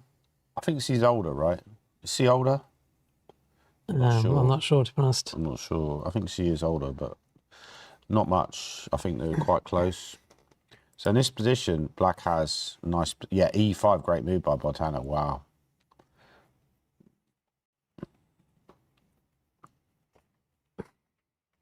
I mean, white does have control of that d file. Would that concern you at all or not? Really, because maybe for an endgame, but at the moment, she's gone g3. Again, very solid choice. I mean, she's not really giving any ground here, Tricia. I mean, the only thing I don't like about g3 is it opens the king up, but the good news is that you can obviously just control the d file, can't you? So it's actually probably quite a good call overall to play g3. We could get a rook and pawn endgame. It's just your king is slightly weak. Like if it ever opens up now, your king is weak. Maybe b5's a move. Yeah, it's just b5 is actually a move, just to sort of do something with the queen. At the moment, the queen's... I'm sure if like it was key for you to play queen d5 check ages ago. Yeah. I'm not so sure he would have done though, because queen d5... It was not your move now. Let's say b5, then queen d5. Yeah, but... It's probably all right, isn't it? Yeah, it's probably all right, yeah. But I think earlier, maybe not so good, because if you take on f4 and then black gets his supported pass pawn. But I think she's just trying to dominate the open file, isn't she, Tricia? She probably wants to play rook d1 before she plays queen d5. We're expecting this game maybe to end in a draw, but there's a lot of chess left. And Bodhana's starting to get quite short of time. Maybe the nerves are affecting her. So you'll take that with the g pawn, I guess. You don't want to give her past the e pawn. Sorry? Oh, the rules. Yeah, the rules are... The rules are the rules. No. I think... The rules are they play 2 games. I think that's essentially the main thing. And if it's a draw, like if it's a tied match, then possibly we'll be going to an Armageddon. But You know, so definitely played 2 games. So if Bodhana does lose this, but I'm not sure she will, she might well win it, then she at least have a chance in the second game with white. So Queen E7's got this idea of playing Rook D8, but also coming out to the king side with so Rook D1 stop Rook D8. That's a great move. But then the queen can come out to H4 as well. I mean, I'll probably go there, but I'm slightly concerned that white might hit that. I mean, I like the queen on H4 because you're still you're keeping an eye on that D8 square. If that's white a tough move to find, though. If white moves a rook away, for example, you can play Rook D8. I think Queen H4 is not that hard to find. I don't think she'll find it. I'm not saying it's not the only move anyway. I would go King H7, but now I'm a little bit concerned about this, and yeah, like Queen D7 now is nice for white, because now if you do this, now even this it's saying is okay. You go Queen F6. She's gone for my King H7. So obviously he listens to the Gorm. Yeah, solid prophylactic. Queen D7 now, Queen H4. It could end up in some kind of repetition, couldn't it? There's a chance of that happening. If white starts threatening checkmate, black just repeats on the white king. Yeah. Quite a high chance that happens, actually. So why can't you go Queen D7, Queen H4, Rook G1, Queen F6, and then take on B7? Oh, you can, but then Rook D8. So that's one of the critical lines. You end up winning a pawn, but... Should we look at that line quickly? Yeah. So Queen D7, the most critical Queen line. H4, Rook G1. It's quite likely to happen. Queen F6, you think? Queen takes B7. But firstly, you might just think you're a pawn down as black, you know. Rook D8. Rook D8. It's quite hard to go for. Well, could you play Queen? Could you play Queen after Queen 7? Could you just play Queen F6 straight away? Or was that not as good? Also possible.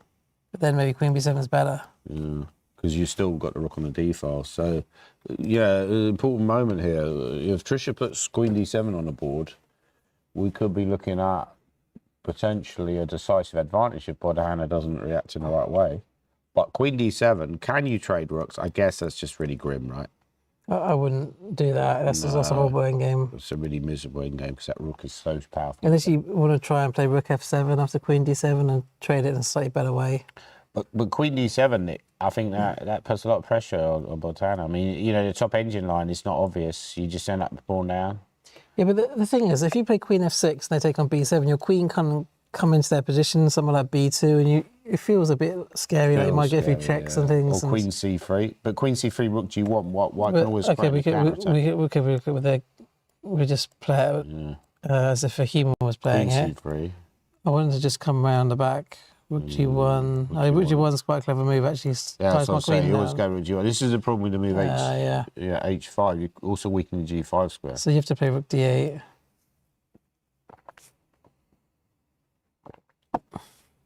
Looks drawish, somebody said. I'm not so sure. I'm worried for Bodhana here. I think she could be in a bit of trouble. Yeah, Queen D7 is... To be fair, Trisha probably deserves to win one of it. No, she plays done something else. She started advancing her pawns, which is slightly surprising. She went B4. But now I'd be a bit nervous to be white, because... Yeah, I agree with you. Black might be able to create... some sort of attack on the white king, because, you know, you got that pawn on F4, the pawn at E3. Your king's very airy. The pawn square on H4. Square on F3.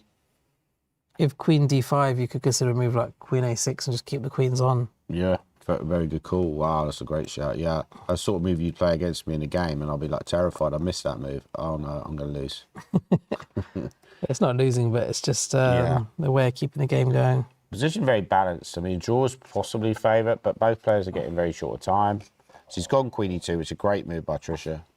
So Bodhana needs to defend accurately. Bodhana's getting very short of time now. So he's well on the clock, but we know that her blitz skills are very impressive. But Trisha looks the more calm of the two players. Rook D6 is an option now. You have to watch out for Rook D6. So, yeah, that's something to be careful of. Yeah, H4 is apparently a good move. But then you're... So if you play Rook H6, maybe Rook D6. Yeah. Maybe. Yeah. So spending some time here. Quite a good move, actually, Queen E2. It's a great move. You don't want to go G6 because that's very weakening.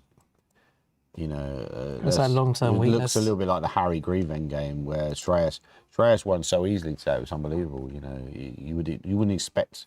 Maybe Queen E8 or Queen F7, something like that. She might play to defend the pawn. How many British titles do you think Shreyas will win? I'm going to go for about 4 or 5. I think he'll get overtaken at some point when I think he's got chances the next maybe the next 5 or 6 he'll have chances to win. But Adams, you know what? Like won a British title at 17, and now he's on 9 titles. So. But maybe you could argue no one came along behind him to deny him all these titles. Yeah. But then with Bodhana and Supra. Actually, we've had some moves. I don't know if it's not updating. I mean, there'll probably be other juniors Queen coming along over the next few years as well B5. that we've never even heard of yet.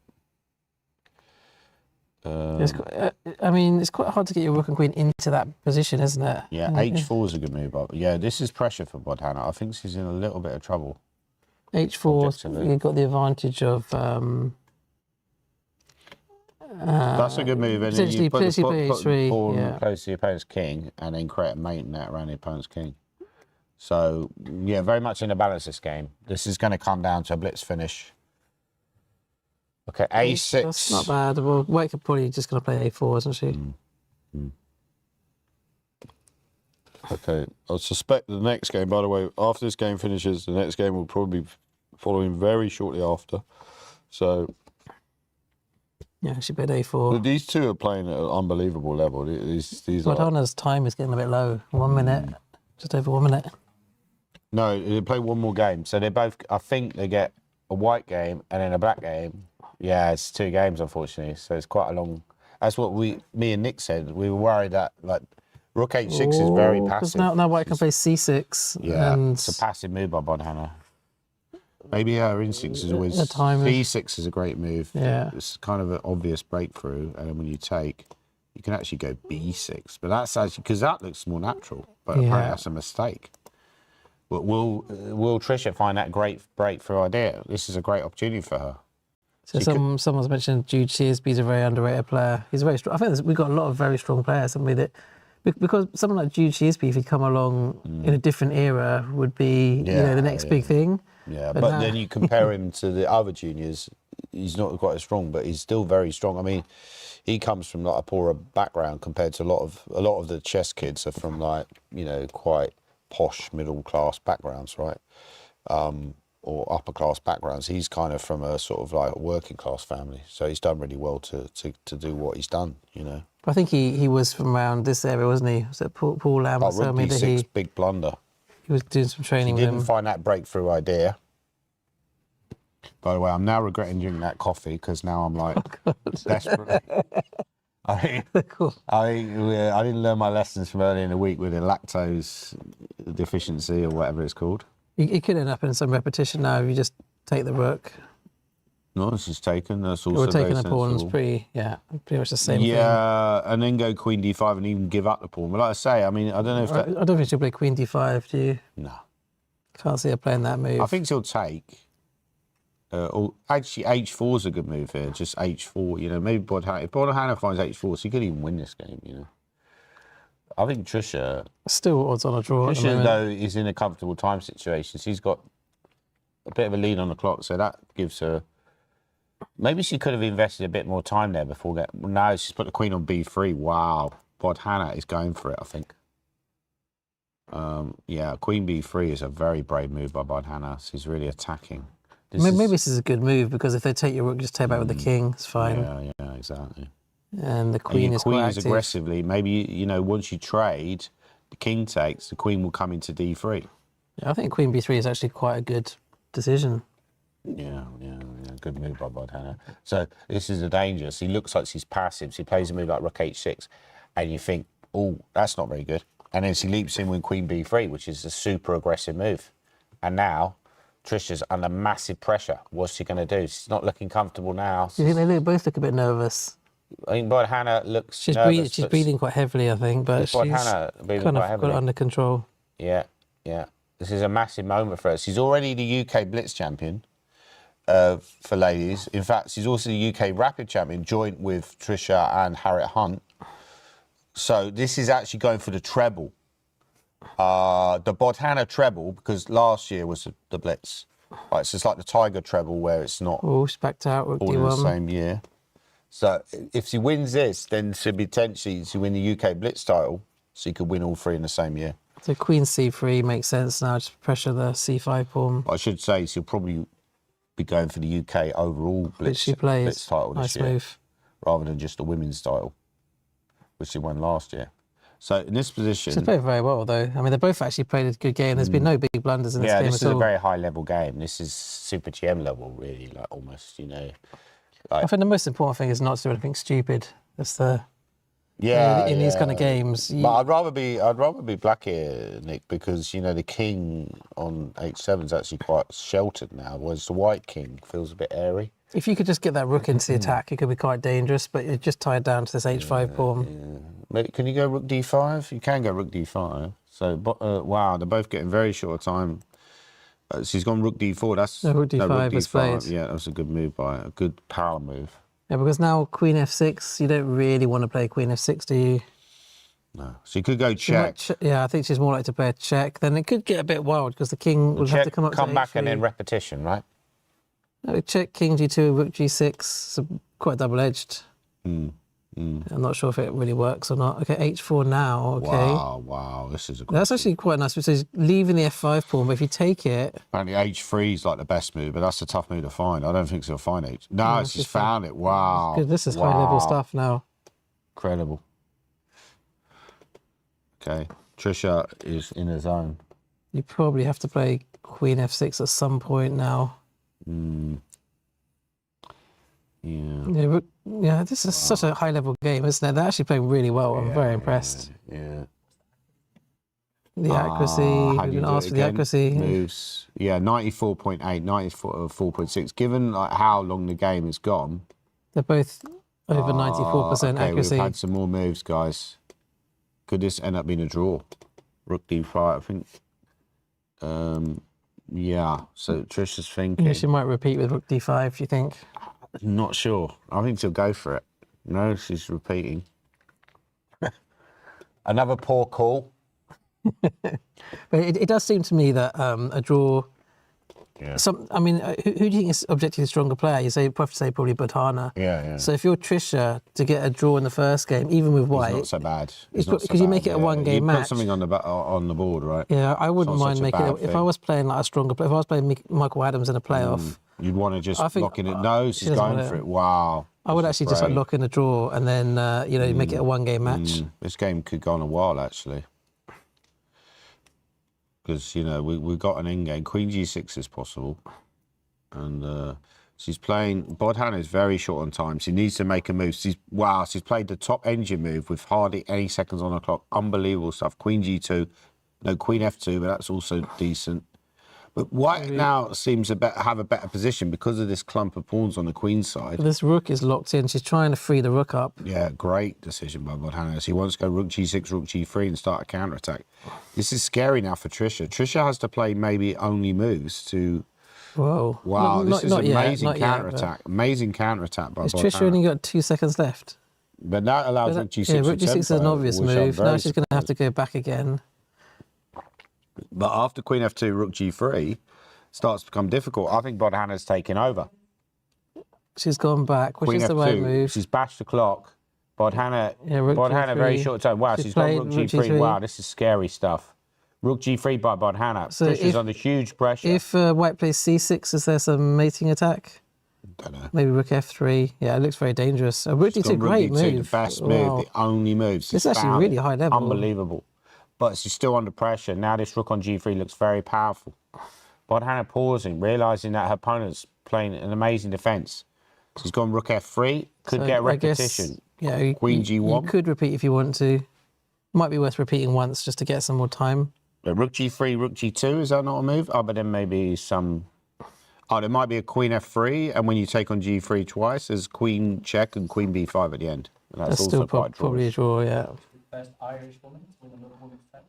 Be the first Irish woman. She's gone rook for this rook G2. That's what I'm predicting. So queen F3 now is even a move, right? There could be a rook trade as well. And then... yeah, there was a rook trade. Queen D1. Queen D1 looks sensible. Wow. And then queen F2. You could just move the king after queen F2 if you want to. Yeah, queen F2, king G8. Should probably play king G8 now. Because queen H4, there's queen E2, and then you're worse. She's got it. Wow, this is unbelievable level Good level. Both players. These guys are playing at like C6, super hyper speed. Take. You got to definitely take. And then when you take, go Queen C1. Pin down that pawn. Still looking very drawish, isn't Very it? drawish. Very drawish. I think this game will end in So a Queen draw. C1, you will lose the H pawn potentially, but you win the C pawn. I think it's even tough to win the women's prize. So I'm definitely going to be doing the commentary next year. Okay. All right.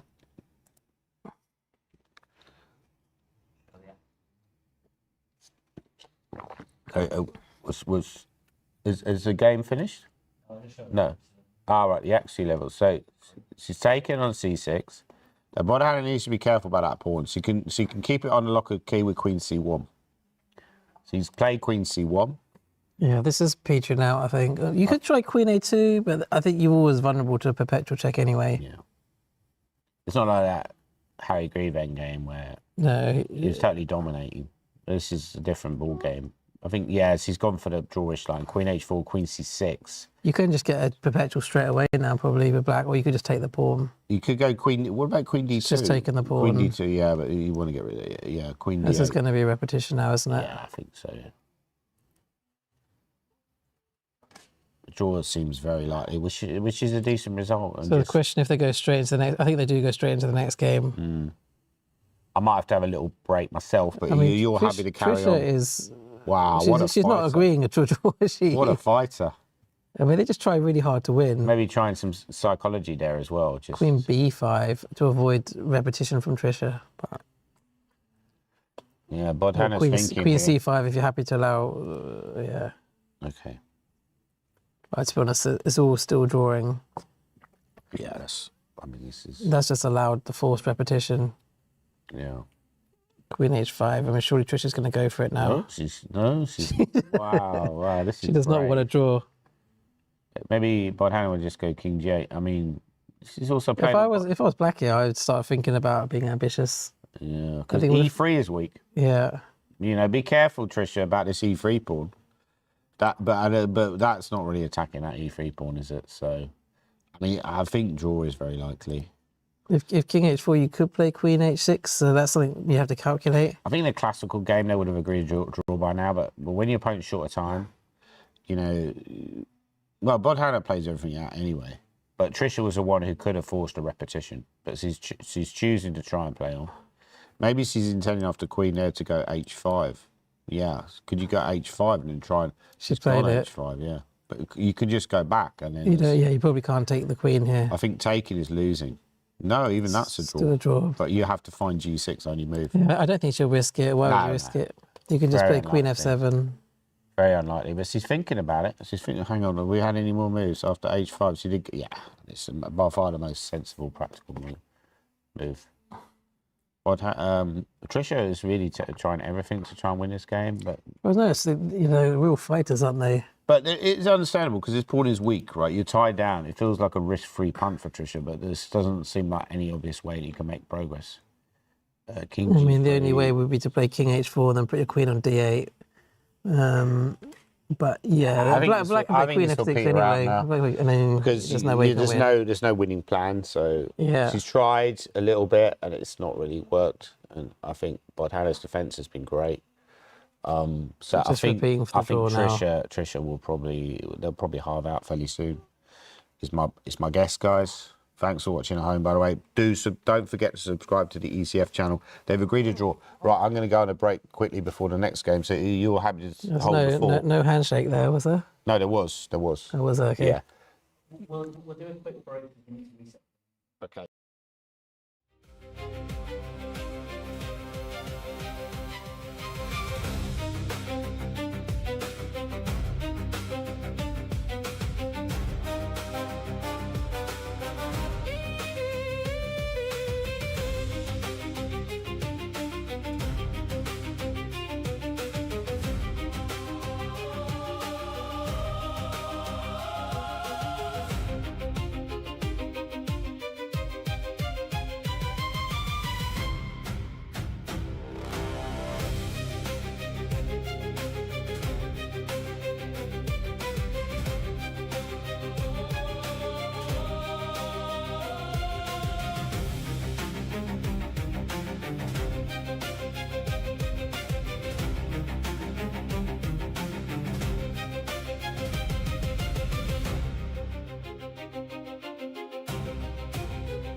Made a note of some of the times. What happens if this is a draw? 3 plus 2. I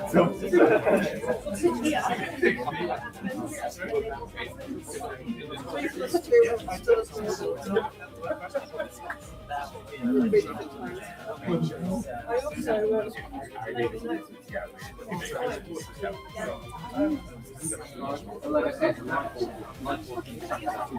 yeah.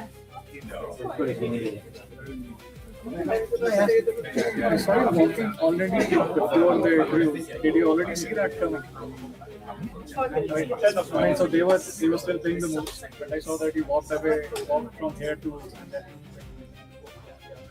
I came at 55 because the 40 that 50 all I wanted to make sure that it's not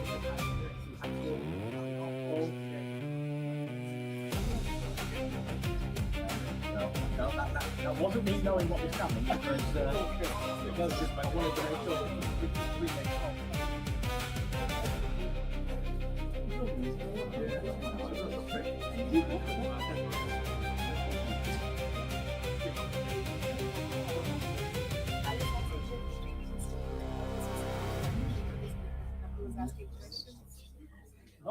Not guilty, I am no longer open the door.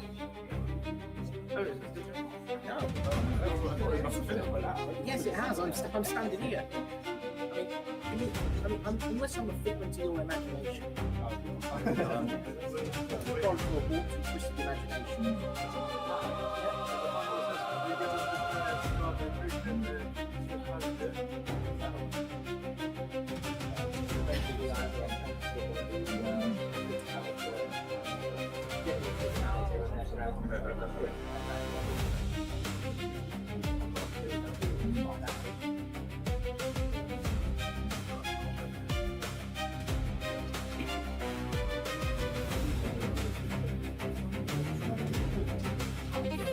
I ultimately did beforehand. I knew who the players were. I just didn't know who's their not white. As soon as it was a coin toss, I had a 50-50 chance of getting it right. So I just basically put the players in the car. If I got it right, correct. If I didn't have it right, I just swapped it.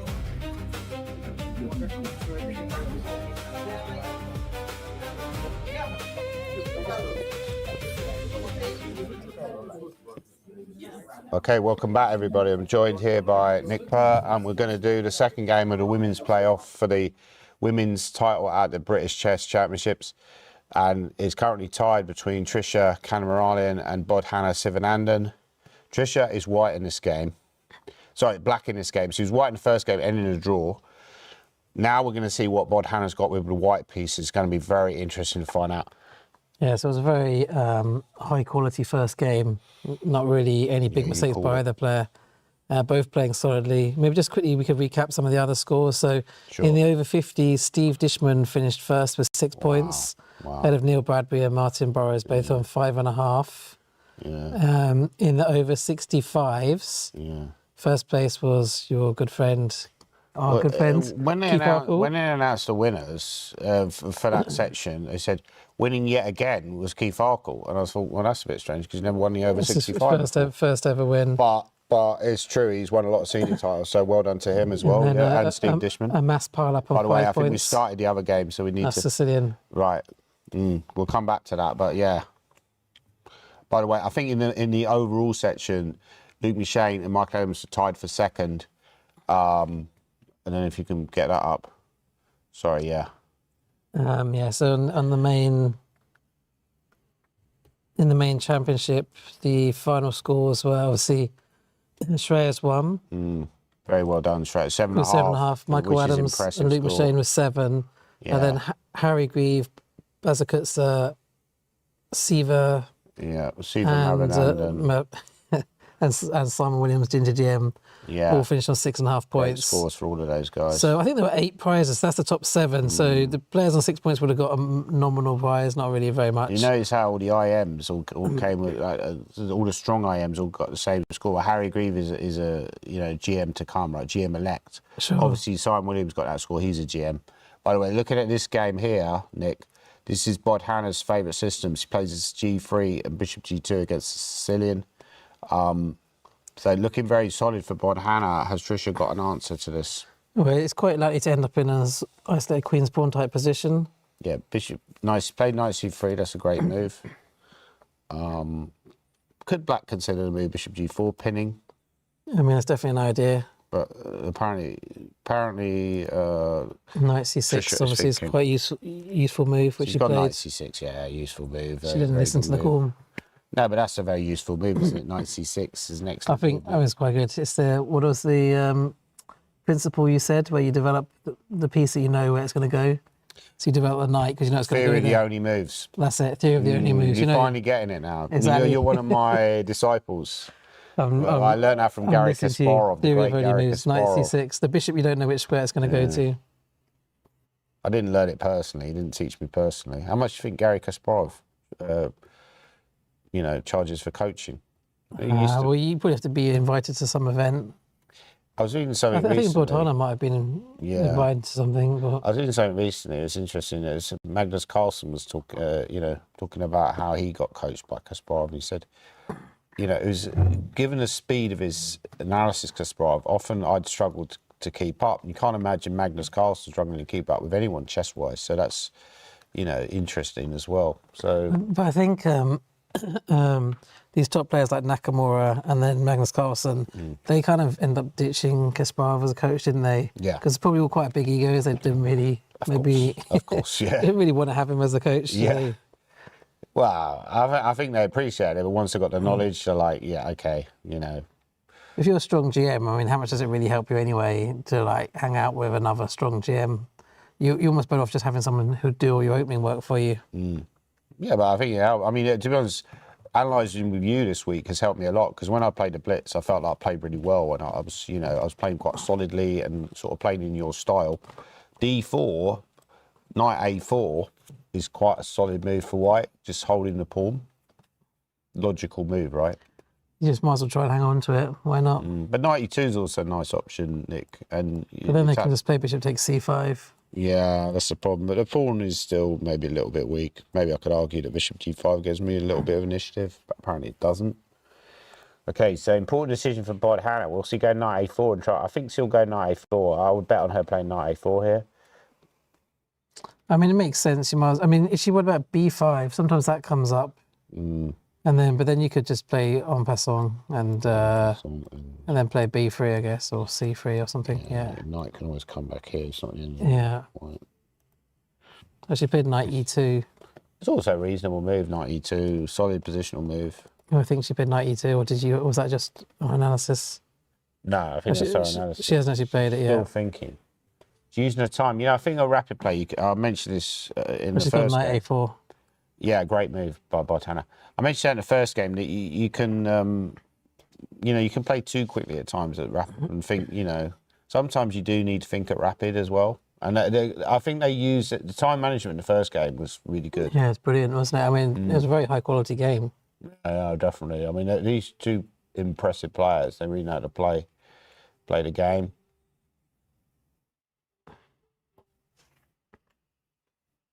Bordana attended a Kasparov Academy, somebody said. Yeah, I had a feeling something like that happens. She also did that with Judith Polgar as well, didn't she? Briefly. Do you think, let's say you worked full time with like a super GM, do you think you'd improve? No.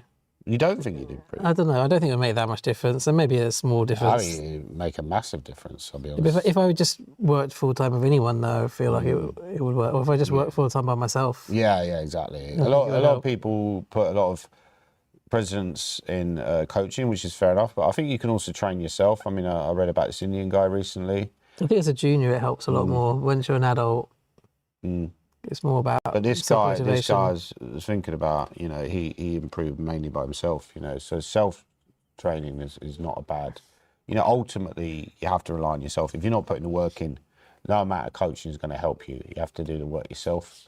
So, yeah, H3, this is looking quite nice for Bodhana. Her favourite system, wow, she's played H3, it's a great move. Bishop H5 I'd probably play if I was Trisha. I think that's the most consistent move. I think she'll do that. And then you can maybe play A3 and just try and hang on to this She's gone Bishop H5. C5 pawn. Yeah, but I think having someone to do your openings, that's probably the biggest benefit. If you had someone to prepare opening lines for you, that would really make a big difference. Yeah, I know some of these players, Saves a lot of time. They have their own openings coach and so on. Yeah, because if you're like, you know, if you just like go to sleep and then, you know, you wake up in the morning and someone's got a file what to play against you. Maybe Harry Greaves got that. Maybe he's got someone who just produces some file that he has to... I think he's worked for strong players himself. You know, he's worked for 2,600 players because he's well known for his opening theory. Today I felt like he was just a bit tired, and he had a great fight yesterday against Peter Roberson. It was a real epic battle, and obviously Roberson should have won that game, but you know, I think he just run out of puff today. It was just a lifeless game. He offered nothing. You know, he's had actually quite a few tough games. He had tough defence against Mickey, which he, you know, played very well. He did a tough long game against... yeah, he was in it to win it. He was in it to win. I mean, great performance by Harry Greaves overall, I'd say. You know, really impressed me with the level of his play, so he's got a bright future as well. Yeah.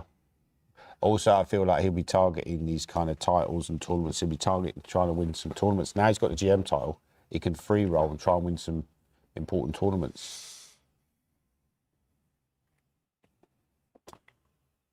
Okay, in this position, it's Black that's thinking. Bodhana's just played a very solid move, B3. That's a great move. I think he wants to go Bishop B2, Nick. Kick the knight away and then potentially take on D4. Kick the bishop away, sorry, on H5. Maybe that's her long-term plan. Yeah, I mean, if she can round out that D pawn, then Black's in big trouble. So just has to be quite careful here. Yes, he needs to come up with something quite inspired. And, you know, one possible continuation is knight E4, Nick. And just trying to win that C5 pawn. If I go there, you have got bishop F6. So I could play, apparently, a move like queen D3, but after knight so you did go knight E4. But after knight C5, you're not winning a bishop there, are you? Oh no, because they can take on F3, but you force them to take on F3 with queen F5, don't you? That'd be a clever move by Bodhana. So you'd have this, and you'd end up grabbing the bishop there, which is a nice edge for white. But still, Black's not too badly placed. I mean, very solid again. It's kind of like the first game. It's very solid by both players. Neither of them really going for those wild variations we saw in these other games from the British Championships. Asked, was there a best game prize? There should be a best game prize. Well, I think the best game prize should go to the Bodhana win against Amit Gartzi. I think so. I think that was the cleanest win. So if there is a best game prize to be awarded, I think we're going to award it to that. But we have, I don't know if we are, normally it was the commentary team that decided, so we'll have to verify that with ECF, but I think we're going to give that to Bodhana. I think that had the biggest reaction that game, didn't it? It was just a very clean win, and it typifies her chess, which is great positional play combined with simple tactics, clear cut. It was like the sort of game that Capablanca would have been proud of. The other games that would really stand out to me, I think the Baza Custer game against... He had two good games, I think. Yeah, I mean, it's hard really, you know, because how do you decide between these two great games, yeah? There's also the great game that Simon played yesterday against Bazakusta himself. But I felt like that was maybe a little bit more mistake-prone, that game. Yeah, I mean, her game against Amit was a phenomenal one. It got a huge reaction as well from, well, maybe because it was Bodhana, but it got a huge reaction. I mean, also, Supratit played some good games, and we had some great wins by Luke McShane, like today, and also against Freddie Gordon, and... Against Jonah was a good win as well. Yeah, I mean, there's so many games to choose from, but that's really the game that stands out for me, the Bodhana game. So I would award it to that game, Nick, and you sound like you're in agreement with me. I think so. Someone said maybe Bazakusta's winning over Mickey. I mean, that's a very impressive result. But the game itself was a bit up and down. It was really topsy-turvy. So it was a good game. That was also a good game. Yeah, Bazakusta a bit unlucky not to win the best game prize. Bishop Bishop B2. E2, which is not a bad move. Mm. I mean, Trisha's playing very confidently as well, isn't she? You have to hand it to her. These are just two high-level players. Yeah, I mean, it's I tied for first with Trisha in the playoff. In the UK Rapid Play Championships in 2023, was it? 2024, I think, actually. What year are we in now? I'm losing track. I think it was 2024. We tied for first, and I was like, wow, I didn't expect that. But she's, I didn't expect to tie for first. I didn't think in a playoff I'd be playing Trisha, but, she was really good. I think I might have played her in a tournament in Dublin in 2020, maybe, but she would have been quite young at the time. But she's worked. But now she's improved a lot, though. She's worked a lot on her chess. She's improving, and her brother helps her as well. They help each other.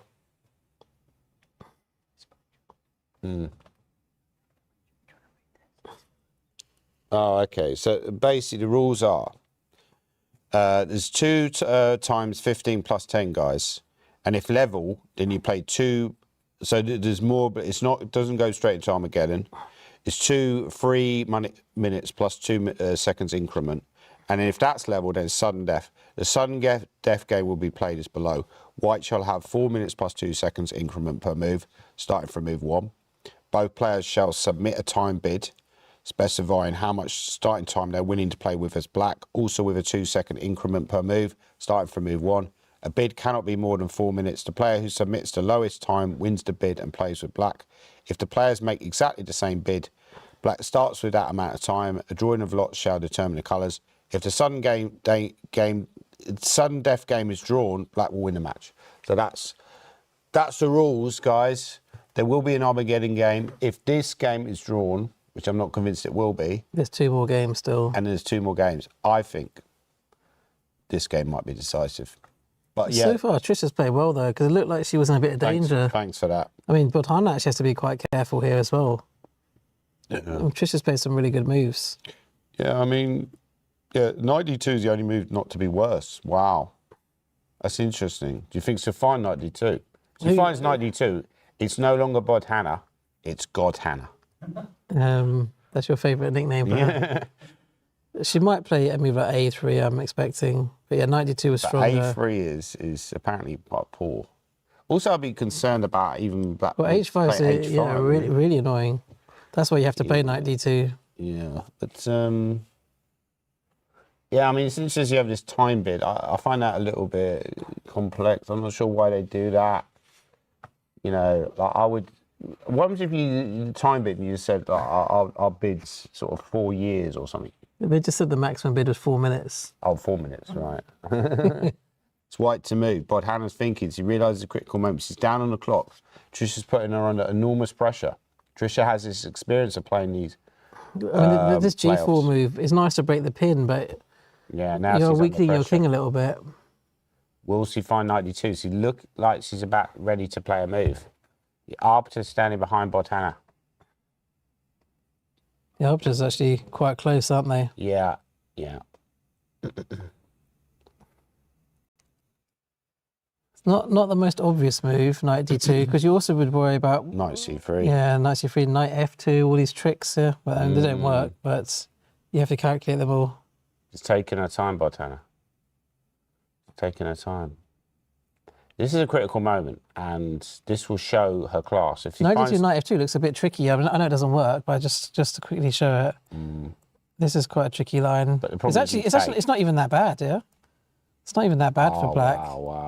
Wow. And then what, knight b4 Or queen e3. queen e3. So you have to Well, calculate. she's played a move. Maybe she missed it. What did she play? She's played knight. Wow, That's God, incredible. Hannah is back. That's unbelievable. She's found the top end, the only move to retain the advantage. If this was like if this was like Mickey against Luke, you still think it's good level. They wouldn't the play level this is well. so I high. reckon they wouldn't play this well. Yeah, It's really, really good level. This is unbelievable. Unbelievable chess by both players. This is the highlight of the tournament for me. Knight e2, incredible move.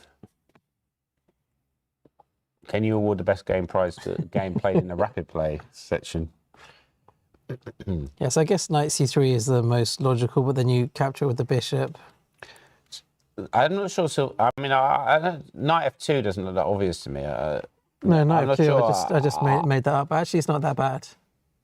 Knight c3, I think, is supposed to be the best move. I don't think I'd even notice knight f2 was a candidate move, to be honest. I'd probably be looking at knight. Well, Yeah, I just thought immediately of king f2, bishop h4, just wins for black. So that's why it came into my mind. Yeah, you know.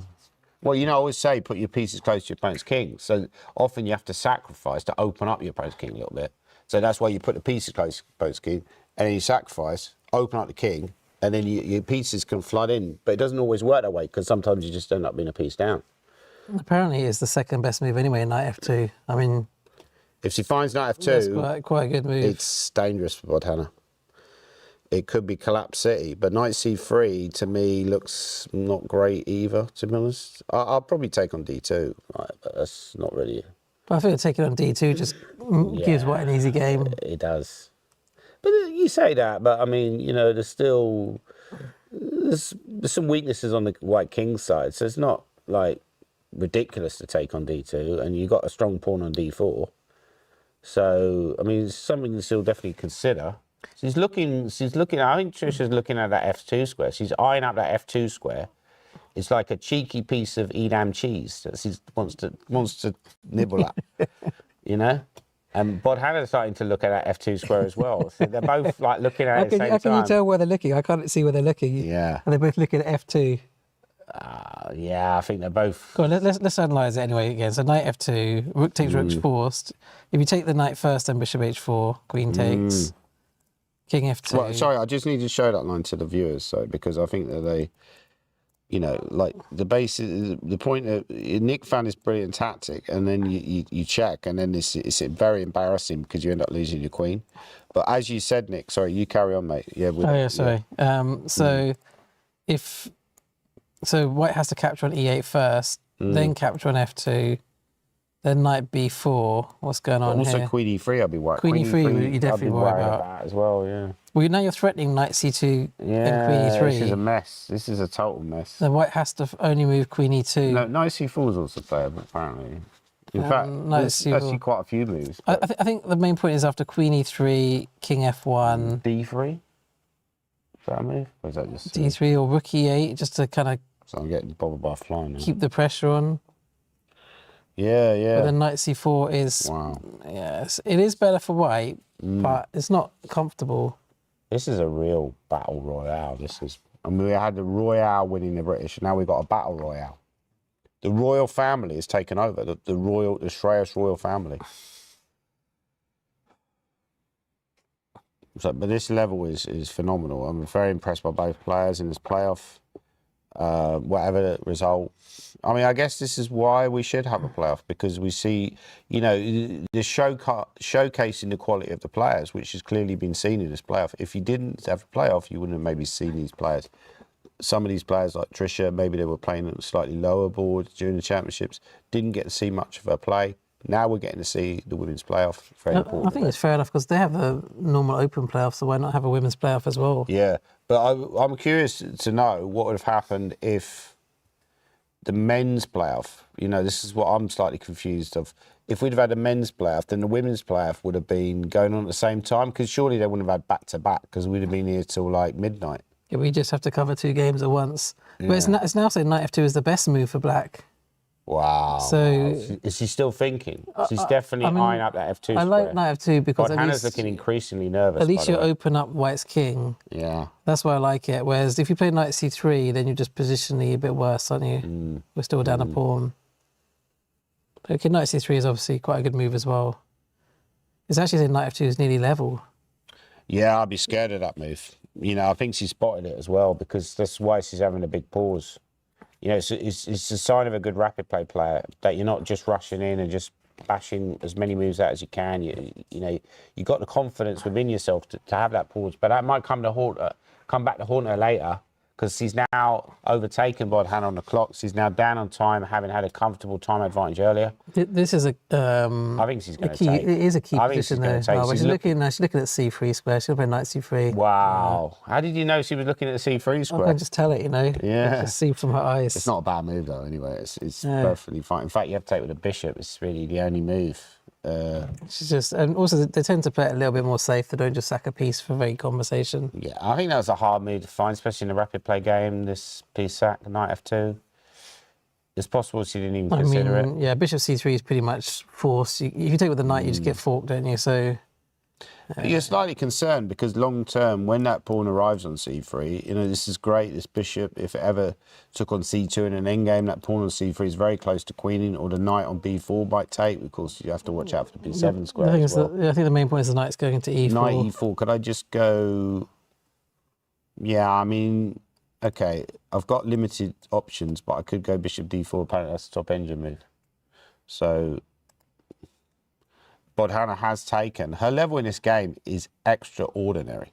I mean, actually, if we click on the game, how do we click on the? I don't know how you get the accuracy. How do we get to the accuracy? Oh, 97.5 against 97 in a rapid play game is just frightening. This is ridiculous. It's frightening. 97.5. After 9 rounds.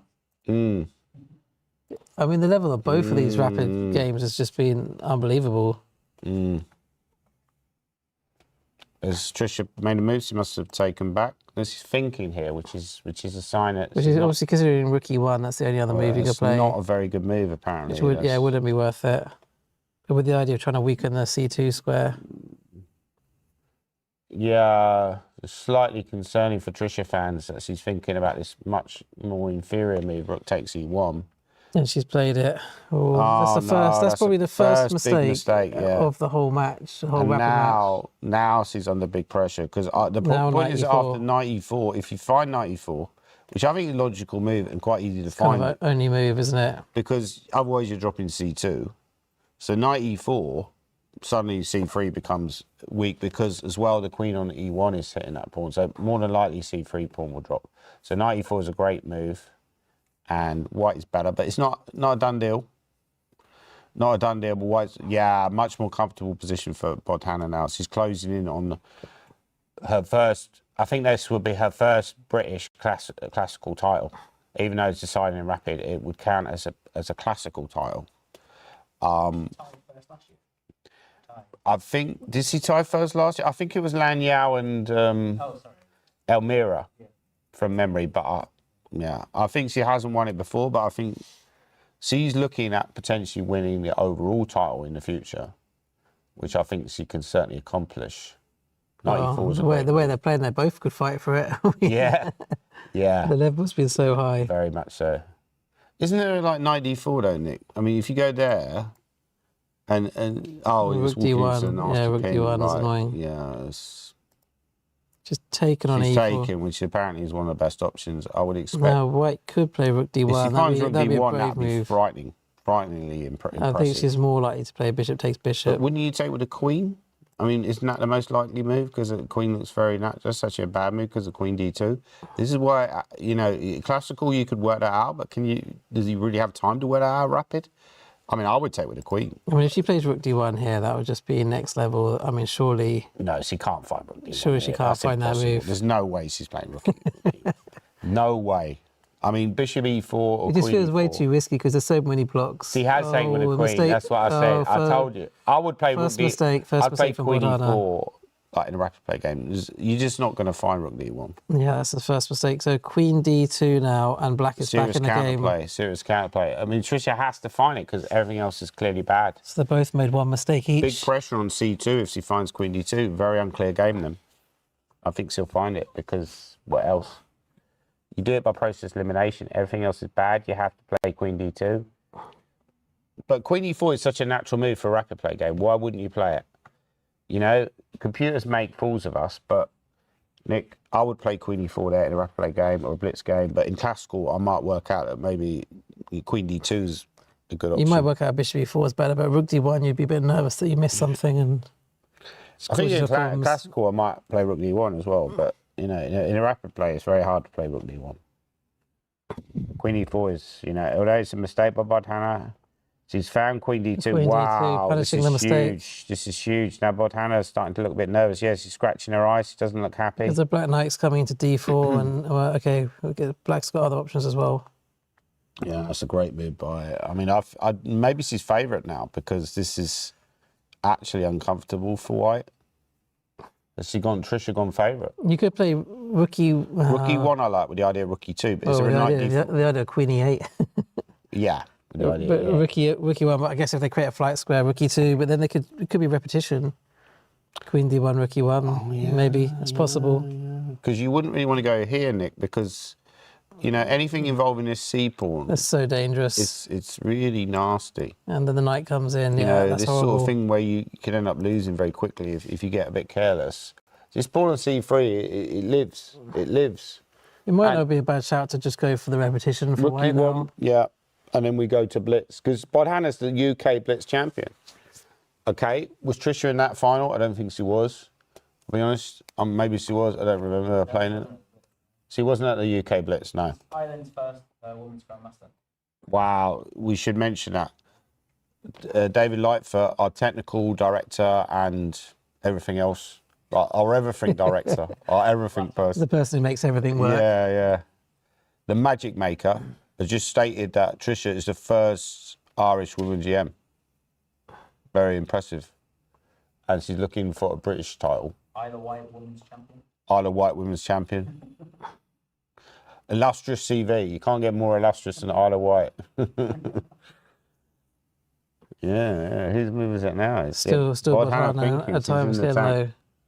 Yeah, I think it would be time to bail out now. Because there's no obvious. I mean, you could play him in like b4, but that looks horribly slow, and black starts getting initiative. I mean, bishop f3 is apparently okay, but I would be really nervous about knight d4, and I would not really enjoy that position. Yeah, exactly. Yeah, bishop f3, knight d4. Could you take on b7? But Well, is that you could play rook d1. Well, bishop f3 threatens to win the queen with rook d1, but if I go here, then you're losing. apparently I'm in big trouble, and I think that's an easy variation to play for white, and you're just dead lost because of the strong knight. And yeah, this is big pressure for Bodhana. This is a really important move. He's blundered with queen e4 when rook d1 was huge. And now Trisha's back in the game and putting, well, yeah, I think she's getting ready to move her rook. Wow. She's played it. Unbelievable. good She's gone rook decision. e1. Unbelievable by Bodhana. But will she take the repetition if, so presumably Trisha now plays h6 or g6 to stop back rank mate. G6 looks the most logical. I think she'll go g6. But I'd feel more comfortable here as black. Yeah, I would like the repetition. But after rook e1, to e2, is there any way that black could try and play on? Well, you'd have to just retreat your queen, wouldn't you? Something to like queen g5 and then take it from there. But There's a bit of a concession. I think Trisha would take it. yeah, she'd take the draw. And breathe a sigh of relief because she was in trouble earlier. Bodhana had found rook d1, which wasn't obvious in a rapid play game. Trisha would have been in trouble. Mind you, we have seen in the last game, Trisha was actually fighting on, wasn't she, in an equal position? So Say hi to viewers on Chess 24. no, Hi to viewers on Chess24, by the way. And anyone on chess.com, don't forget to subscribe to ECF channel. Loads of great content on there, loads of interviews, lots of videos from this year's British Championships where interviews of players. You get to see the players. You know, you get to learn about the players. That's one of the great things about the commentary. You get to connect with, see the players behind the moves, right? See their real personalities. Nice. I mean, I noticed quite a few people, they just came to the event just to watch it. They went and just saw the players. They didn't actually play. Yeah, I mean, I went up to the playing hall earlier and I didn't get many opportunities to go in the playing hall, but it was a great atmosphere up there and you really get a feel for like, you know, it's a kind of weird atmosphere because it's so quiet. Somebody asked me earlier, one of the media people, she's gone G6, H6. H6. I would have gone G6, but H6 is just as good. It keeps the bishop defended at least, which might help with tactics. True. You think of everything, Nick. Rook Not everything. E2. I think it's time to bail out. But I think Bodhana wants to win this game. But But you could try and win on the next game. You don't have to win this time. That's true. But she might start to think, am I destined to win this? I think she'll be very upset if she doesn't win. Very upset. I mean, she was happy to draw with black. She was offering draws with black, but now she's white. She probably feels like she needs to win. Yeah. Can you go rookie what? I know. I was thinking. Yeah, the problem is if you go Queen C1, King H2, you're actually losing after Bishop E5 check, like dead lost. I think you just You keep have repeating, to go keep rookie one repeating. and hope for the best. So rookie 1, I'm not convinced he'll play rookie 1, Nick. Rookie 2, sorry. I'm not convinced he'll play it and bail out. I mean, you'd play it at least once, wouldn't you, just to see? Ah, okay, yeah. Yeah, true. After rookie 2, could black play rook D8? Yeah, that's a bit of a cheeky move, isn't it? Looks like she's about to go rookie 2. Can black play rook D8? Well, Can we just Hannah's try got that? like 2 minutes. She needs to play a move quickly. Or does that just lose? Apparently it loses. Oh, because they got bishop F3. No, she hasn't gone. I told you. It's I got bishop told you. F3. No, she's played Queen E2. I think that's a blunder, Queen isn't it? E2. Okay. Oh, that looks a bit scary. I don't like that move by Hannah. I think she's taking a huge risk because Knight D4 is just such an obvious move. I told you to Yeah, try and win this is very game. dangerous now. I think she could lose now. This could be a win for Trish. The knight D4, if you take the queen, then the pawn goes down to the 7th rank. Yes. And that is not comfortable. Maybe let's just look at that line. This is not a good endgame. This is not one of the typical Bod Hannah's No, rook endgames. E8. Oh, because there's checkmating ideas. Game over. This is a possible line. No, this is not good from Bod Hannah. I mean, it's a shame because, you know, you go back a few moves and she was playing so well and everything was ticking. And maybe the pressure's got to her, to be honest. So knight D4, can Trisha find knight D4? It's kind of an obvious move, though. It is, but you might play a move like rook D8 instead, which is not as effective. Yeah, but then you get the chance to even exchange the bishop for the knight. Oh, she's gone back. She's got, oh my goodness. Wow, that's a very strange decision. I don't know. I mean, Bod Hannah is breathing a sigh of relief right now. She's just so relieved. That's very strange. Queen D7. I think she didn't see that line with rook E8, Nick. But the level has been so high up to this point. I think eventually they were going to crack a bit. They couldn't keep reducing it. It's a good chance for Bod Hannah. Get some pieces off. Play with a bishop. Would you take that knight? Well, it reduces a lot of tactical danger. I don't know if I would or not, but it feels like it removes that threat of knight D4. No, she's not bothered Rook with that D1 is either. a sensible move. Also quite Now, sensible. only move seems to be rook E8. Wow, that's tough to find. I don't know. I think you could find it. No, I don't think she'll find that. I wouldn't even consider rook yet. I mean the queen. I'm not sure. If you move the queen, white sort of dominates these two central files. So Is it that bad though? Move the queen to C7? I don't know. I mean, Engine hates it, but I feel like it's still a game. yeah, rook E8 now, really the only move. I'm slumping again. Posture is everything. Their posture at the board, these guys, is great. Their postures. Actually, Bod Hannah's looking taller than Trish. Trish is kind of more hunched in. You know, that's always a worry when you start hunching in a little bit, because it shows you a kind of flight or fight. You know, it's like survival. And Bod Hannah's now looking more like dominating. You know, she's dominating. She's like looking a bit more confident. She's giving her the stare. It's the Bod Hannah stare. She's like looking at, yeah. When I walk down the hallway with Bod Hannah, everyone's asking for her photo. I told you she'd play Queen C7. Queen 7, a mistake. Yeah, I called it. Queen C7, allowing white to just control the two central I don't files. think rook E8 to me was not obvious. I think maybe we need to turn the engine off because we're now calling like all the most obvious moves. Right. Okay. Queen C7. Yeah, Queen C4 or Queen E3 is maybe the move. Queen E3 hitting the pawn on C3. This is a great win for Queen Bod E3 Hannah. and just trying to win that pawn. That's a good move. So if rook D8, you just trade it, I guess, and play knight C3. I mean, can you imagine like an 11-year-old is going to potentially win a British title? That's just like unbelievable. Like for the whole of the country, like everyone in the country, all these adults playing chess, and an 11-year-old wins it. It's just hard to believe, right? You know? Well, I think people are expecting great things of her now. Yeah. It's almost like they expect her to win another Queen It's E3 is unbelievable. a great move. Wow. Her level is just off the scale. It's just unreal. Really intuitive move. So he did go a little bit wrong in this game, but I think she's it was a special tactically talent. tricky.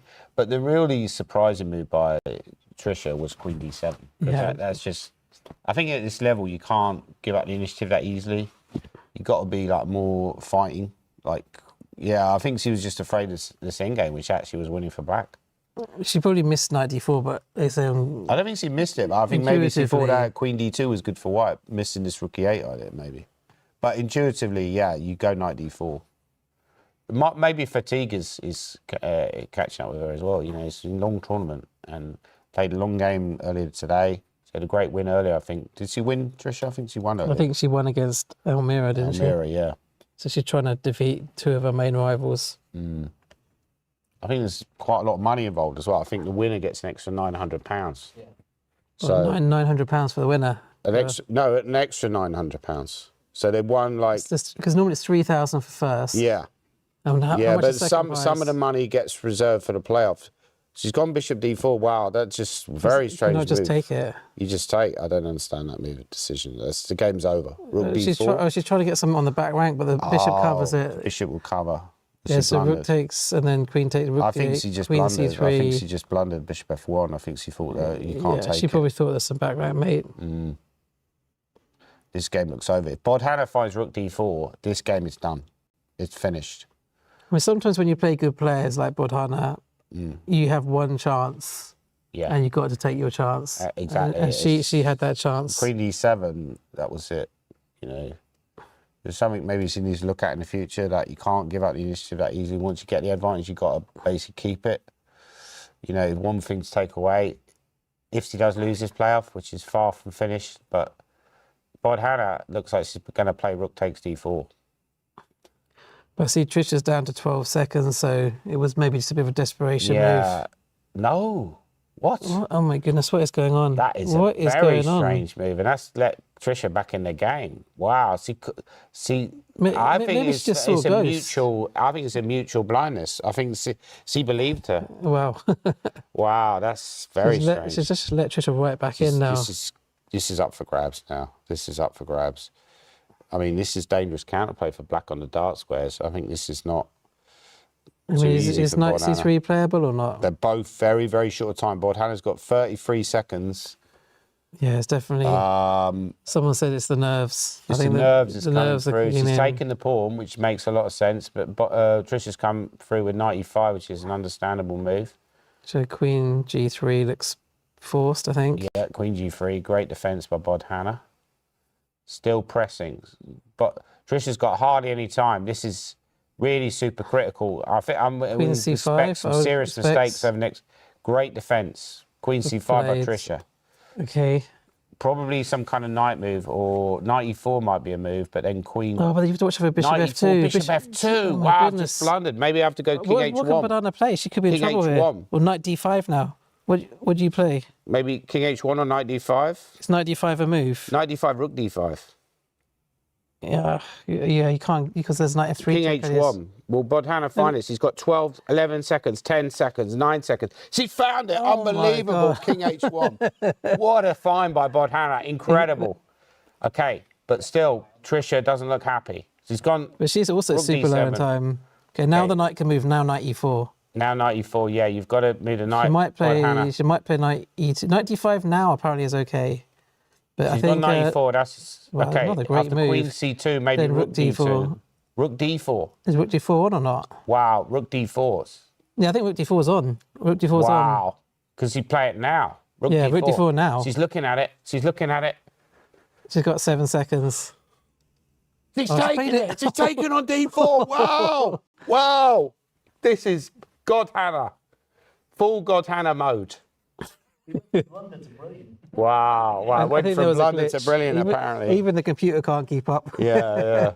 If rook D4, then queen E5. This is amazing. I mean, black's surely got to take on D4. Yeah, but this is now a possible technical conversion for Bodhana. She's closing in on a British title. Queen takes E5, hitting the rook. This is winning, and she's giving her the stare. She just gave her the stare there. Rook D1, king H2, I would expect. And also she can build up some time. Now she's got 28 seconds. Yeah, I mean, the position should be a little bit simpler now. So rook back. No, rook back to d8. But a move like queen e7 feels natural, attacking move. Also, knight d6 might be possible. Queen e7 You're feels... trying to take another pawn. I would play queen e7 here, but the hand's got 15 seconds. What's going to play? You could even play me like king g3 is potentially Yeah, they still look pretty cool, you know. They've got hardly any time on the clock. It's gone queen f4. Okay, just trying to play it a bit safe, I'd I say. don't understand that move. A little bit too safe. She's trying to protect f2. Maybe she's hoping for queen a2, queen c7 with a counter attack. Or knight d6. Well, knight d6 wouldn't work. Okay. She's gone knight g3, so she's trying to... Wow, a little bit slow there, really. But knight f5... I think black could just grab the a pawn, Yeah, and at least you've got some material then. No, Oh, no, she's dropping I back. think she's I intimidated mean, by the time is getting really tough for them now. This is... Yeah, but you should now, take the pawn. Now knight f exactly, because at least then you've got chances in the end game. You Bishop take that pawn. e4, yes. Because now you can't trade queens. She wants to put the king on g2. She's going for the queen trade. She needed to take that a pawn though. But Hannah doesn't want the queen trade. She wants to keep the queens on and go for the attack. King g2, knight f5. King g2 definitely looks like a good move. Get out of the pin. Wow, this is really amazing technique. But g6, yeah, Trisha's still defending well. Maybe No, h4, h5. Yeah, h4 looks natural. Yeah. Played it. Well done. Wow. And she's giving it a stare. I mean, there've been Unbelievable. moments this game they both played brilliantly. There have been a few Some mistakes. shaky moments. Yeah. King g7 maybe, but then h5. h5 probably by Bardhana is the most likely. Yeah, h5 looks natural, putting pressure on the g6 pawn. Yeah, and just trying to open up the black king, which is looking extremely shaky now. Queen f6. Trisha desperately wants an endgame, but I think Bardhana will ignore She's just her avoiding. She's with doing something like Simon queen Williams. e2 or queen e3. Yeah.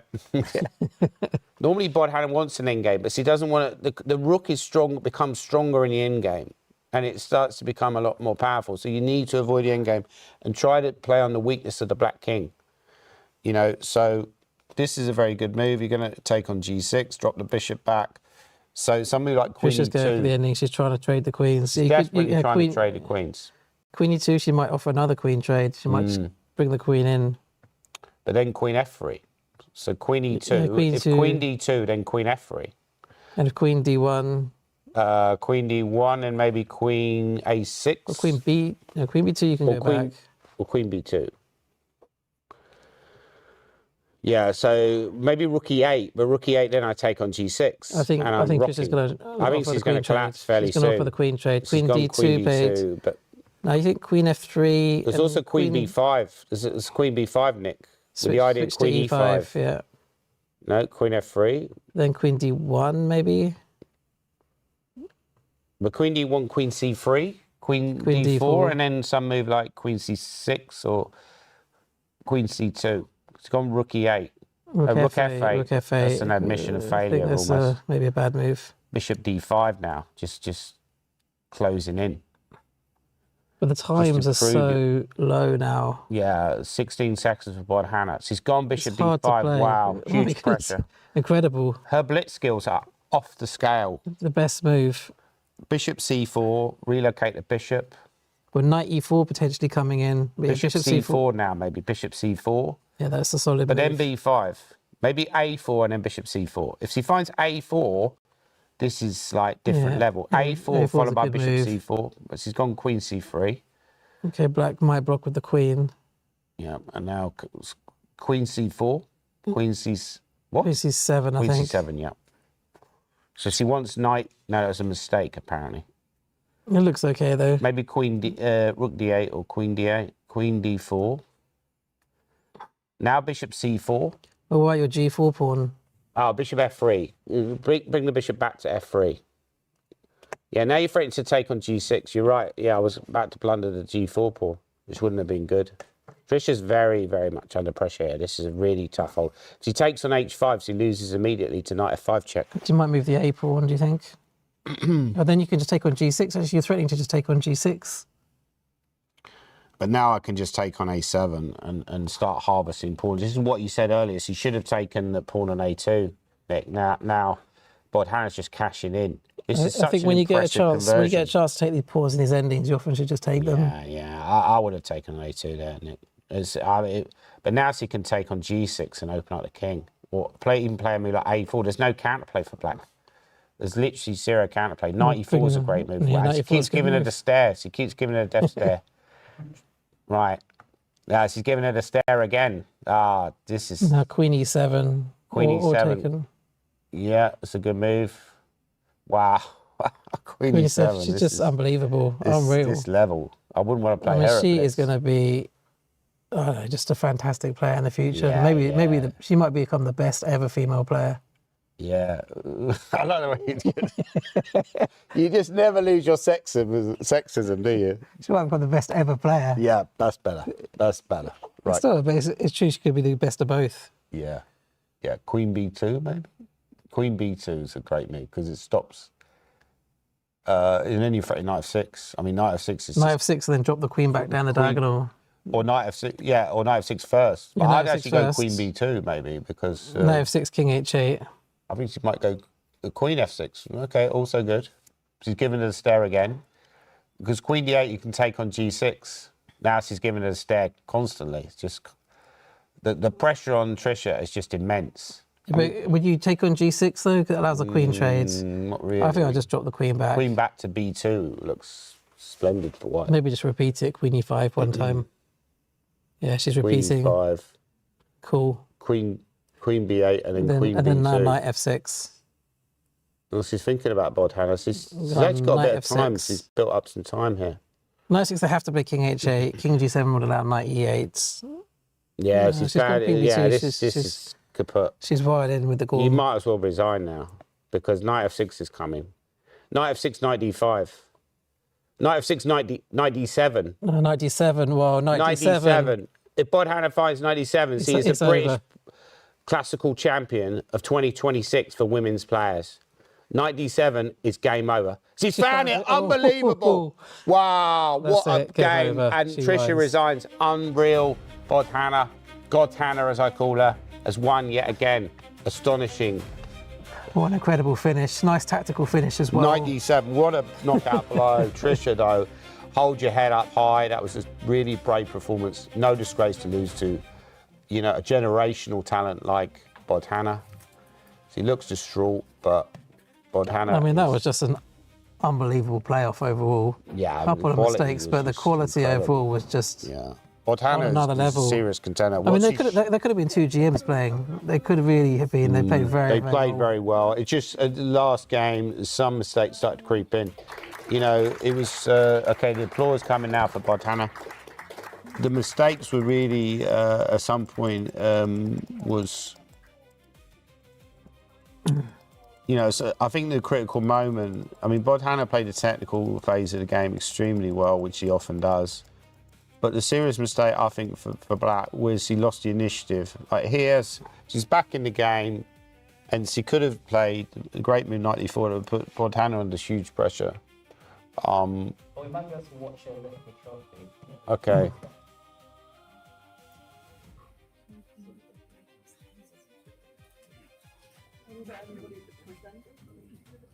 That's all right. We had a little bit.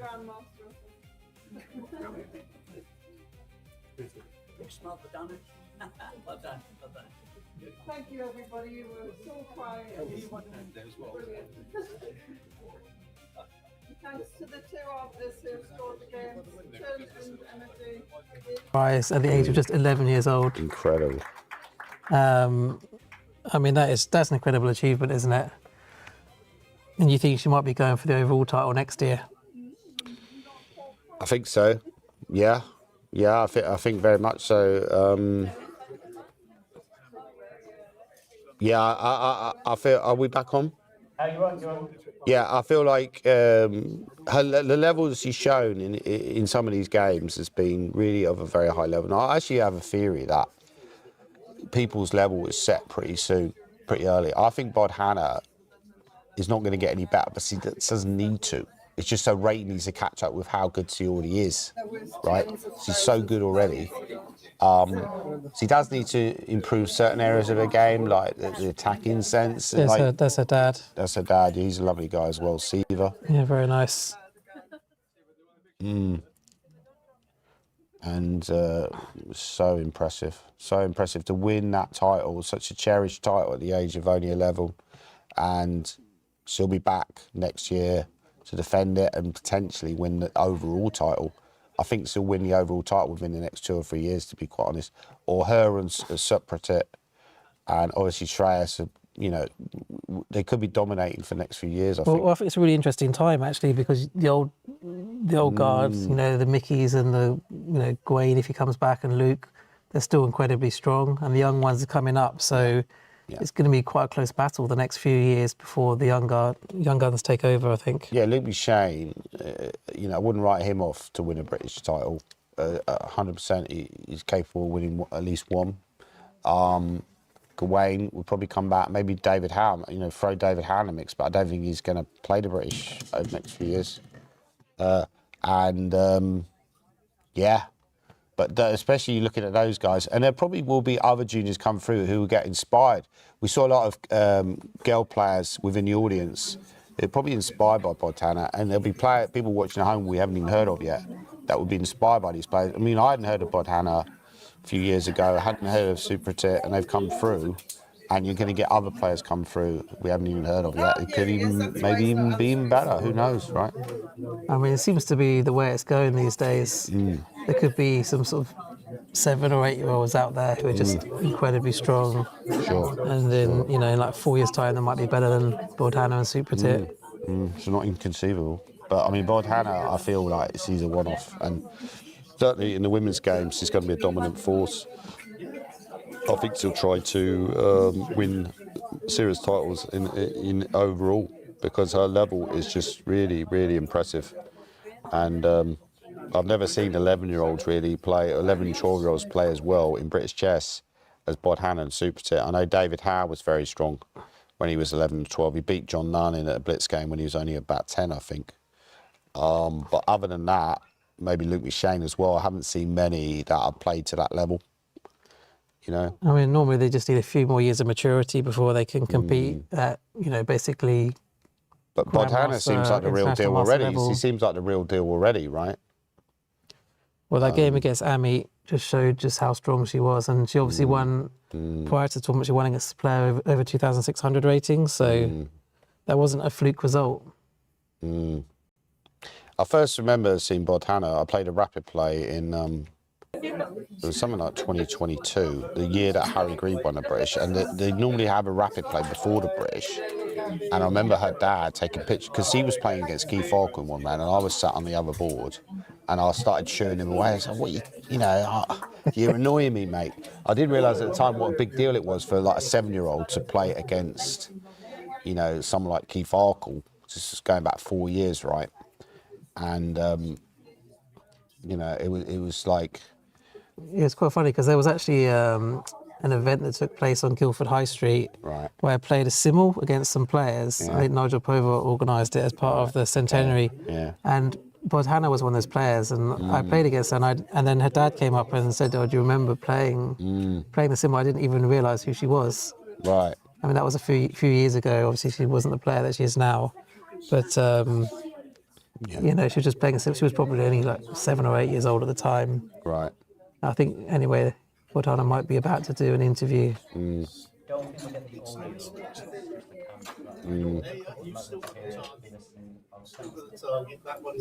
Stand as a tango, sir. Just come this way a touch. Come this way. I can't really hear much. Half a step. No, I won't hear. Oh, okay, right. It's all that matters is me. Nothing else matters.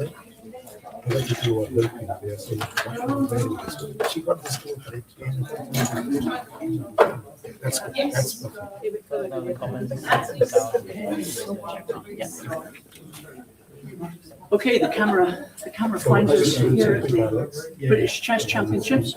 And Bodhana, who's just won the British Isles ladies title. You had a bit to do there to come back. You must have felt just a little bit under pressure at 1 or 2 moments, or not. not you were focusing on your chess, but I think all here know you do that extremely well. You must be very pleased to have come through a week of hard games, and you've had some great results. So a lot of chess players out there are really pleased that you know that the talent that you have is being enjoyed by so many. Yeah. Okay. What's the next tournament? Okay, yes, the Olympiad. You know, you'll be advised what's going on with that, I guess. Yeah. I teach chess in schools to pupils your age, and they will be thrilled to think that you know, somebody of your talent, you know, can inspire them and give them, you know, some energy really, and some excitement that they might you know, become something, maybe just, you know, a small amount of your talent and your ability to play. So they'll enjoy the fact that I'll go back and say I've met with Dana, and you know, she has played some great chess, and it was an honour to be associated with her sort of talent. You know, you play in the Harrow Middlesex leagues, yes, with Neville. I had a chat with Neville earlier on, and he said that you're just making such progress. So you're enjoying your chess. You must be the success, yeah? Everybody's here sort of looking for a nugget of wisdom from you, and for me to ask a sensible question. But it's a bit tough, but it's great to see you play, and wonderful performance there. Two great games. So May, a round of applause for Badana, and again.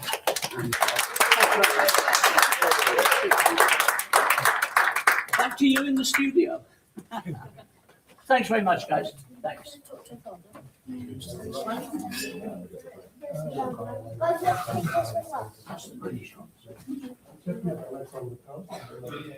Oh, you see, she's.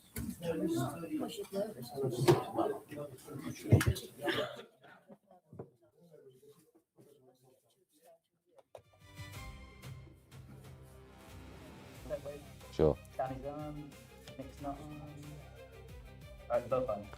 Okay, welcome back, guys. We're gonna wrap it up now. Bod Hannah's won the women's title. Shreyas Royal has won the men's title. Domination by juniors, which is the way chess scene is going now. Old dinosaurs like myself need to find a way to fight back. It's not easy, but it's been great. I've really enjoyed doing it. I mean, this day has probably gone on a little bit too long, but it's still fun. And so I think we're going to end it there. Well, thanks again. It was the standout moment at the British for you this year.